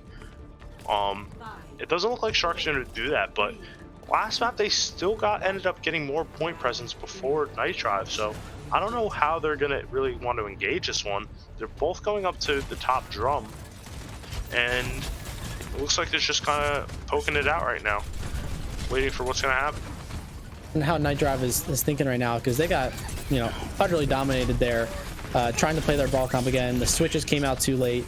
You know, can they make the changes in the execution here fast enough? And clearly not, as we're getting some boops off the map by Jen, and the kills come in for the Sharks pretty early on near that drum, as we don't even touch the point does NightDrive before the point will be capped by the Sharks early on here. So it's looking pretty good for the Sharks. They're just clearly more comfortable on this ball comp. As you say, the best ball in BPL, and Jen is just in the role that he wants to be on. And NightDrive, I think, has kept scrimming. I don't know if they've been either scrimming this comp or they would keep scrimming that brawl comp. It just hasn't worked, and now they're just trying to go to something that's a little bit more meta and mainstream. I don't know what the thought process is in their mind, but now they'll have to go on the retake here, and it's going to be really important on Pomko getting some picks as well as Distortion, trying to stay alive for some frags as well. Ooh, Dilby just gets poked out a little bit too hard and loses mech, and that's just unfortunate. Distortion, though, does get the pick, but as I say, that picks come back in, and it's just an even fight. But it doesn't look like it's looking good here for NightDrive. They don't have any tanks. They're just kind of poking our way in this corner and hoping for the best. Whereas the Sharks have both their tanks and just firm grasp on the, you know. And this is perfect for the Sharks. Like, they don't have to engage in any way. They have ultimates to work with here. Indra has that trans ready to go over Distortion if they so choose to be aggressive. And there we go. It goes there. Oh, Jen gets triple stunned, I'm pretty sure. Or at least double stunned. And the main tank experience. That is the main tank experience right now. But the picks are still coming in from Sharks, and they're just making it look too easy right now. They're getting the picks, and that's it. They don't even stagger out the diva. I love the stat coming in. Jen was not #1 in any Wrecking Ball stats, so I don't know where we make that claim, but that might be debated in the week to come here, even if they do get the win. But this is going to be last fight. They do have all 6 ults, does NightDrive, so they have to be careful not to spend them all, but they do need to win this point if they want to keep playing. And we're heading up to the last fight here. This is do or die for NightDrive. They have 5 ultimates, just used the Brig ultimate. They're all stacked up on armor, and they're just kind of diving right now. D does get the pick on the farmer, and that should be a good entry frag. And the bomb does come out, but Zazak is still just staying alive on this as a baby diva, just poking it on. It does go down though, and this will be it. The staggers do come in, but this should be it for NightDrive. Smart by Sharks. Don't use any ults. Play smart. Just play for ultimates there and drag it on until you get the point switch. So again, their win condition is pretty straight and clear in front of them. All they have to do is win one of these fights. Garden has that pulse bomb coming up relatively soon. Indra is going to have a trans. Maybe they even do an aggressive trans here. Maybe try and bait out Distortion's trans in its own if they've tracked that so far. So the Sharks are in a much better position than NightDrive, even if they don't have the ultimates that NightDrive does. And they're already kind of putting that pressure on the point already. Big pick on the Giant. Oh man, that bash. That was a huge bash. Indra does go down. Might stop the halt here coming in from Sharks, but they are rolling it back in. Distortion aggro trances. Doesn't look like they even need to commit their trans. And Garden still gets the pulse bomb kill. And somehow Sharks are still getting the picks here, even though being down. And they're just winning. I don't know. D does get the pulse bomb onto Farmer, but is it too late? He does get the pick onto Emmy. And he gets another pick onto Jen. Indra. Is it too little? It is too late. Indra uses the trans to just stall it out some more, but it's not going to be enough. Oh, no, it is going to be enough. It is very much, because D is just cracked, right? D was the difference maker there. It seemed like, honestly, the Sharks had enough to those picks coming in, but it didn't matter, right? I don't know about that trans from Indra. Yeah, it was too late, right? Honestly, I don't even, if he had it like maybe like 2 or 3 seconds earlier, he would have been able to keep people up, but obviously wasn't the case, and now they're getting up to close to here. So this is going to be final fight territory pretty soon, and whoever wins this one fight wins this game. They do pop the early Brig ult, and they do. Oh my God, Emmy Bash is wadded off the map. That's actually massive. Garden gets the 2K. and they throw the bomb onto, and NightDrive throws the bomb onto point just to hopefully stall it out some longer. But the picks are still coming in from Sharks, and this is just looking like easy cleanup. And this is heading into last fight here. Wada does roll in with the mines. Does he get any value from it? Already goes down, and the point does flip here for Solomon Island Sharks, and the overtime is going down. Can NightDrive touch it? No. Solomon Island Sharks take the match and are up 2-1. Wow. GG to both teams. GG. I was really close at the end. I mean, the thing is, the Sharks had more margin of error to win some of those fights, get some of those ultimates up online. But even still, those early picks is really what the decider was when they were trying to take that fight past the drum on the far left-hand side of that map. The bomb was important there too. And the Sharks just had the execution when it mattered in the end as a nice little distortion clip for the play of the game. All Sharks in the kill feed are in getting cards in the end, just showing how much impact they had across Busan, even if it was close coming down to that last fight in the last point. But now Sharks up 2-1 in the standings. Even they did play Resurge close. That was a really close game too for NightDrive as well. So a lot of parity in this league. Yeah, a lot of people, were saying NightDrive wasn't looking as strong as originally thought after the draft, but I think Sharks, are a pretty, good team in my opinion. They have some really good players, have really, coordinated, and are basically like one of the gatekeepers of like the top echelon of the league, I would say, or the top half.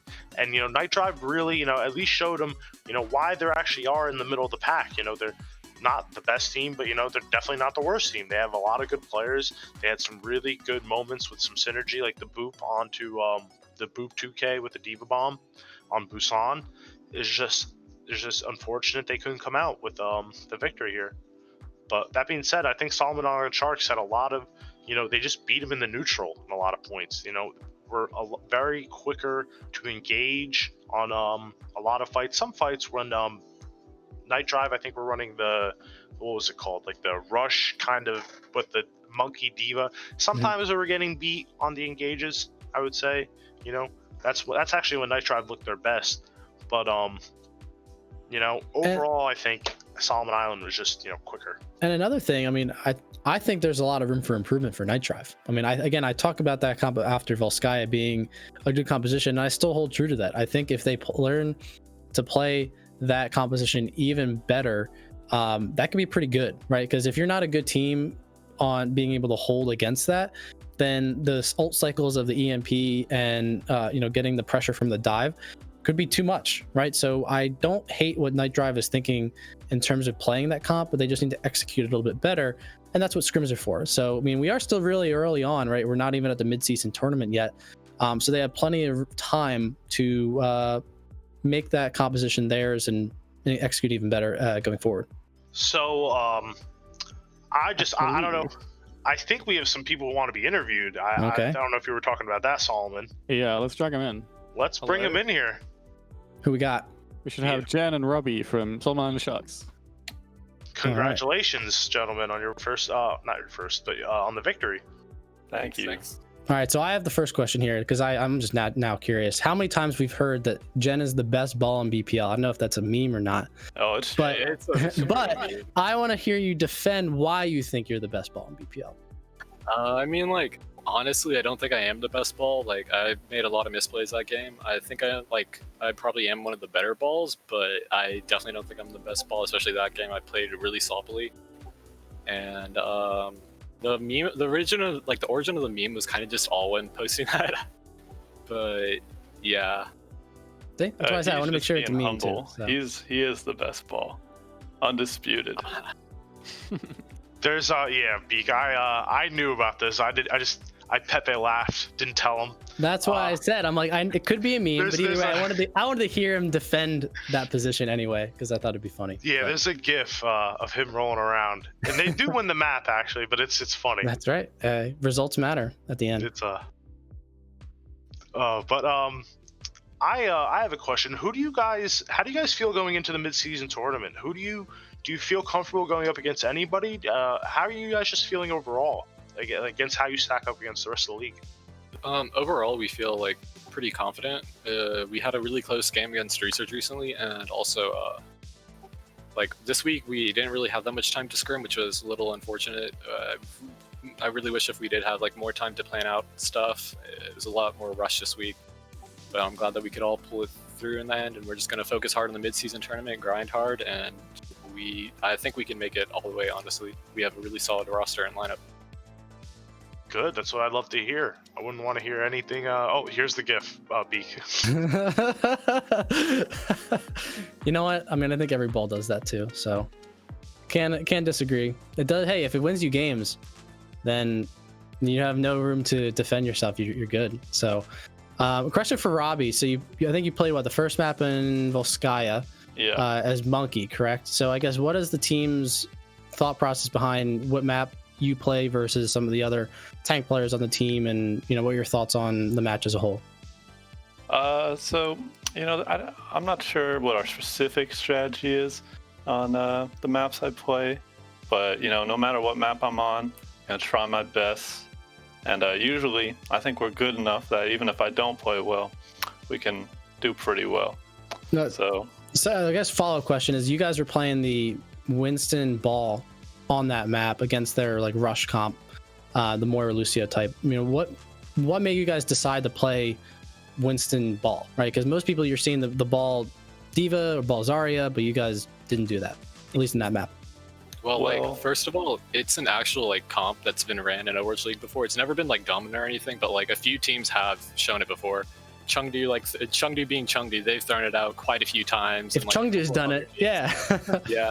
So, and it specifically happened on Volskaya too. Teams have ran this comp before on Volskaya. It's if you can coordinate your dives, whenever you think about Monkey Zarya, the point of the Zarya is to help the Monkey engage. She does get a lot of damage, but the bubble helps the Monkey to get engaged. If you have a good ball player, he can do a similar thing. He can create enough disruptions so the Monkey can engage and not get stunned as much. So the ball goes in and absorbs a lot of the CC, and then the Monkey can go a lot more free. So it's it was an actual comp, and at first, we were wondering what to do with Robbie, but then we realized he had a really good Winston, a really solid Winston.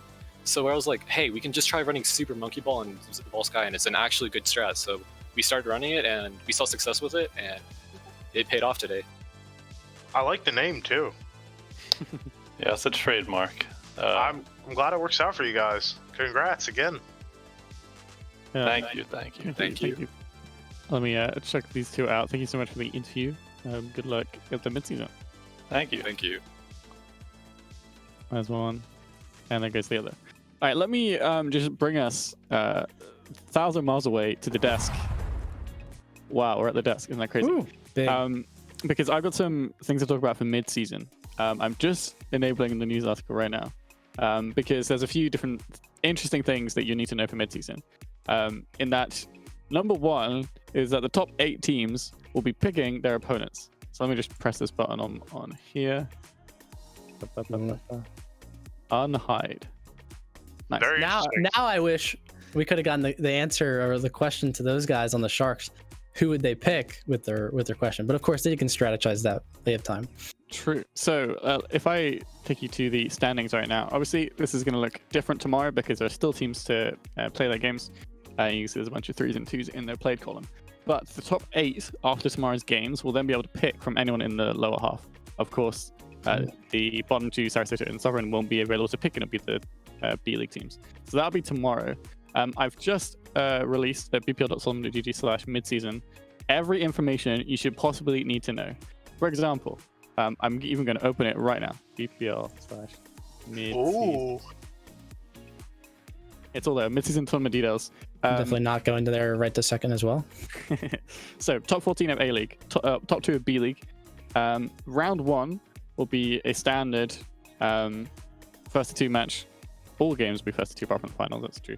And that'll take place on Friday. So our aim is, and teams are aware of this, we're aiming to do the first round on Friday, followed by the second round on Saturday, and then the semi-finals and finals on Sunday.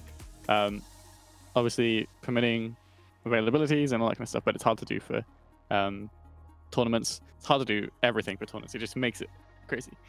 All the information should be there. I even type it in chat so you can read it yourself. There should be everything you need to know. But obviously, if there's any questions you guys have, use the question channel in Discord. Mid-season. There you go. That's the news article. the prize for winning mid-season, or not just for winning, for coming in the top 4, is you'll get match points. So if I take it back to the standings again, currently Resurge on top 3-0. If they won mid-season, they would get 2.5 match points. And what that means is at the end, we get to playoffs and we decide how, once we announce how the playoffs will work and all that, your seeding will matter. So Resurge, if they won mid-season and they're currently on 3, they would have 5.5 map wins almost, right? It's only going to matter for playoffs, not any other time. But it boosts them in the ranking. So you do get an actual reward for getting to the top 4. It says on the details, 2.5 for first place, 2 points from third place, and then third and fourth will get 1 extra point. So that'll just boost your standings up a little bit. And if you think you're going to have 6 games in your regular season, that could boost you up quite a lot.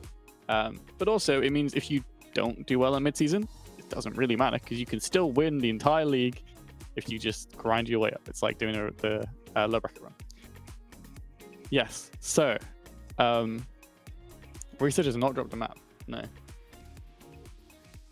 I believe that's correct. Yes, they haven't lost a map. Look at that. But let's have a quick recap of today's games. Some crazy stuff. In fact, we can give MVPs because I realized we didn't do that for your 2 games. We didn't. Oh yeah, no. Think back to Hog Ball and Sarasota, the 2-1 in 4 maps. Anything that you can remember, even if your brain's fried from that game and it's just gone out the window. Anyone blanking. I'm blanking so hard. That's wait. I'll bring up the. Give it to Signet for winning our hearts. Signet, the high ground Ryan. The dive Ryan. The dive Ryan actually did a decent amount in the final maps for sure. I'm happy with the Signet MVP. And for the last game, it's just finished Sharks. That feels rude though. That feels kind of rude. Maybe we should give someone on Hog and Ball it. Let's give it. No, actually, you know what?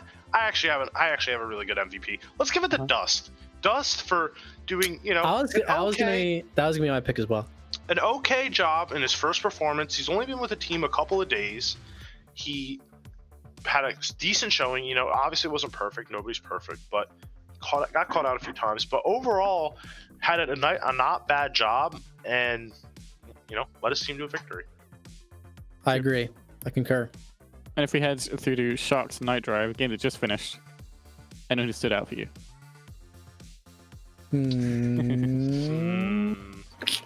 I was gonna say I would have said if NightDrive won, because I think every fight that NightDrive won, it was because they just opening things up, just being super, all the frag kills, but they didn't win. So I don't know.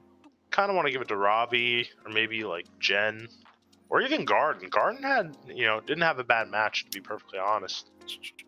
I think, honestly, it could have been, I think Robbie. I think Robbie would have gone, or Jen. Yeah, Robbie or Jen. Now, Robbie wasn't in all the maps, so I know. You could say good to Jen, but... Yeah, we give it to Jen then. True. Good to Jen. I'm sorry, Robbie, I talked them out of it. What am I supposed to say? Boss man said no. Let me quickly bring up the games for tomorrow, because we're back tomorrow with 4 more games before mid-season. There's no super high stakes because we finished we have our 2-0. We had the numbers are hard. We had our 2-0 match to start the day, and then we had our 2 mid-season almost I can't remember what I called it. I don't know what word. But the mid-season matches to get them into mid-season. Let's take a look at the matches tomorrow. We start with our match of the week, Sydney Steppers versus Alpine. Again, another game where they're both 2-0. Very exciting, and it should be quite good. We had some crazy games today. We had the 4-map series. Maybe we'll get something more like that tomorrow. We then have Waffles versus Clients, PXB versus Mindhive, and then Majesty Catboy Crew rounding out the weekend. After that, we will then do the pick session, stream, whatever. After the games are finished, tomorrow, the top 8 teams will come into Voice and they will pick and announce their first round opponent for mid-season. So if the captains who are still here, make sure you're here for that at the end of games, and if you're not going to be because you're European or whatever, then make sure you send someone in your place, or you give me a list of who you want, or we'll just do it randomly or something. But yeah, lots of games for tomorrow. I want to, as always, give a big thank you to Chicken and Beak, who've casted these last 2 games, these incredible games. Also to Vortex and Dryad, who took us to the first games. All of my production staff, who we had a bunch of problems this week, but we're getting there. To Invictus, to Mark, to Gerald, to Proster. I think that's all on staff this week. Because, yeah, I think so. If I forget anyone, I'm sorry. Always BP for helping out behind the scenes, and all our graphic staff, all our admin staff. You guys make this work. It wouldn't work without all of them. So thank you to everyone. But that's it. Any closing thoughts from either of you before we head off to sleep? I think tomorrow's games are a bunch of bangers. Really good storylines going to every one of them. Should really see who's good in top form going into the mid-season tourney. I've had a blast casting today with my casting partner Beak. Thank you so much for casting with me, and thank you guys so much for watching. Have a great day. Yep, and thanks guys for having me as well. And I know Solomon thanked everyone else in the production crew, but like this dude gets our thanks. Should get our thanks every day, every week, for all the stuff he puts in. And like the website is always well done, and everyone in the organization is better than some of the other organizations I've worked with. So, chat. Let's give a nice clap for Solomon, huh? Let's give a nice clap for Solomon. Thank you. But yeah, the better game, even better games tomorrow. Here we go.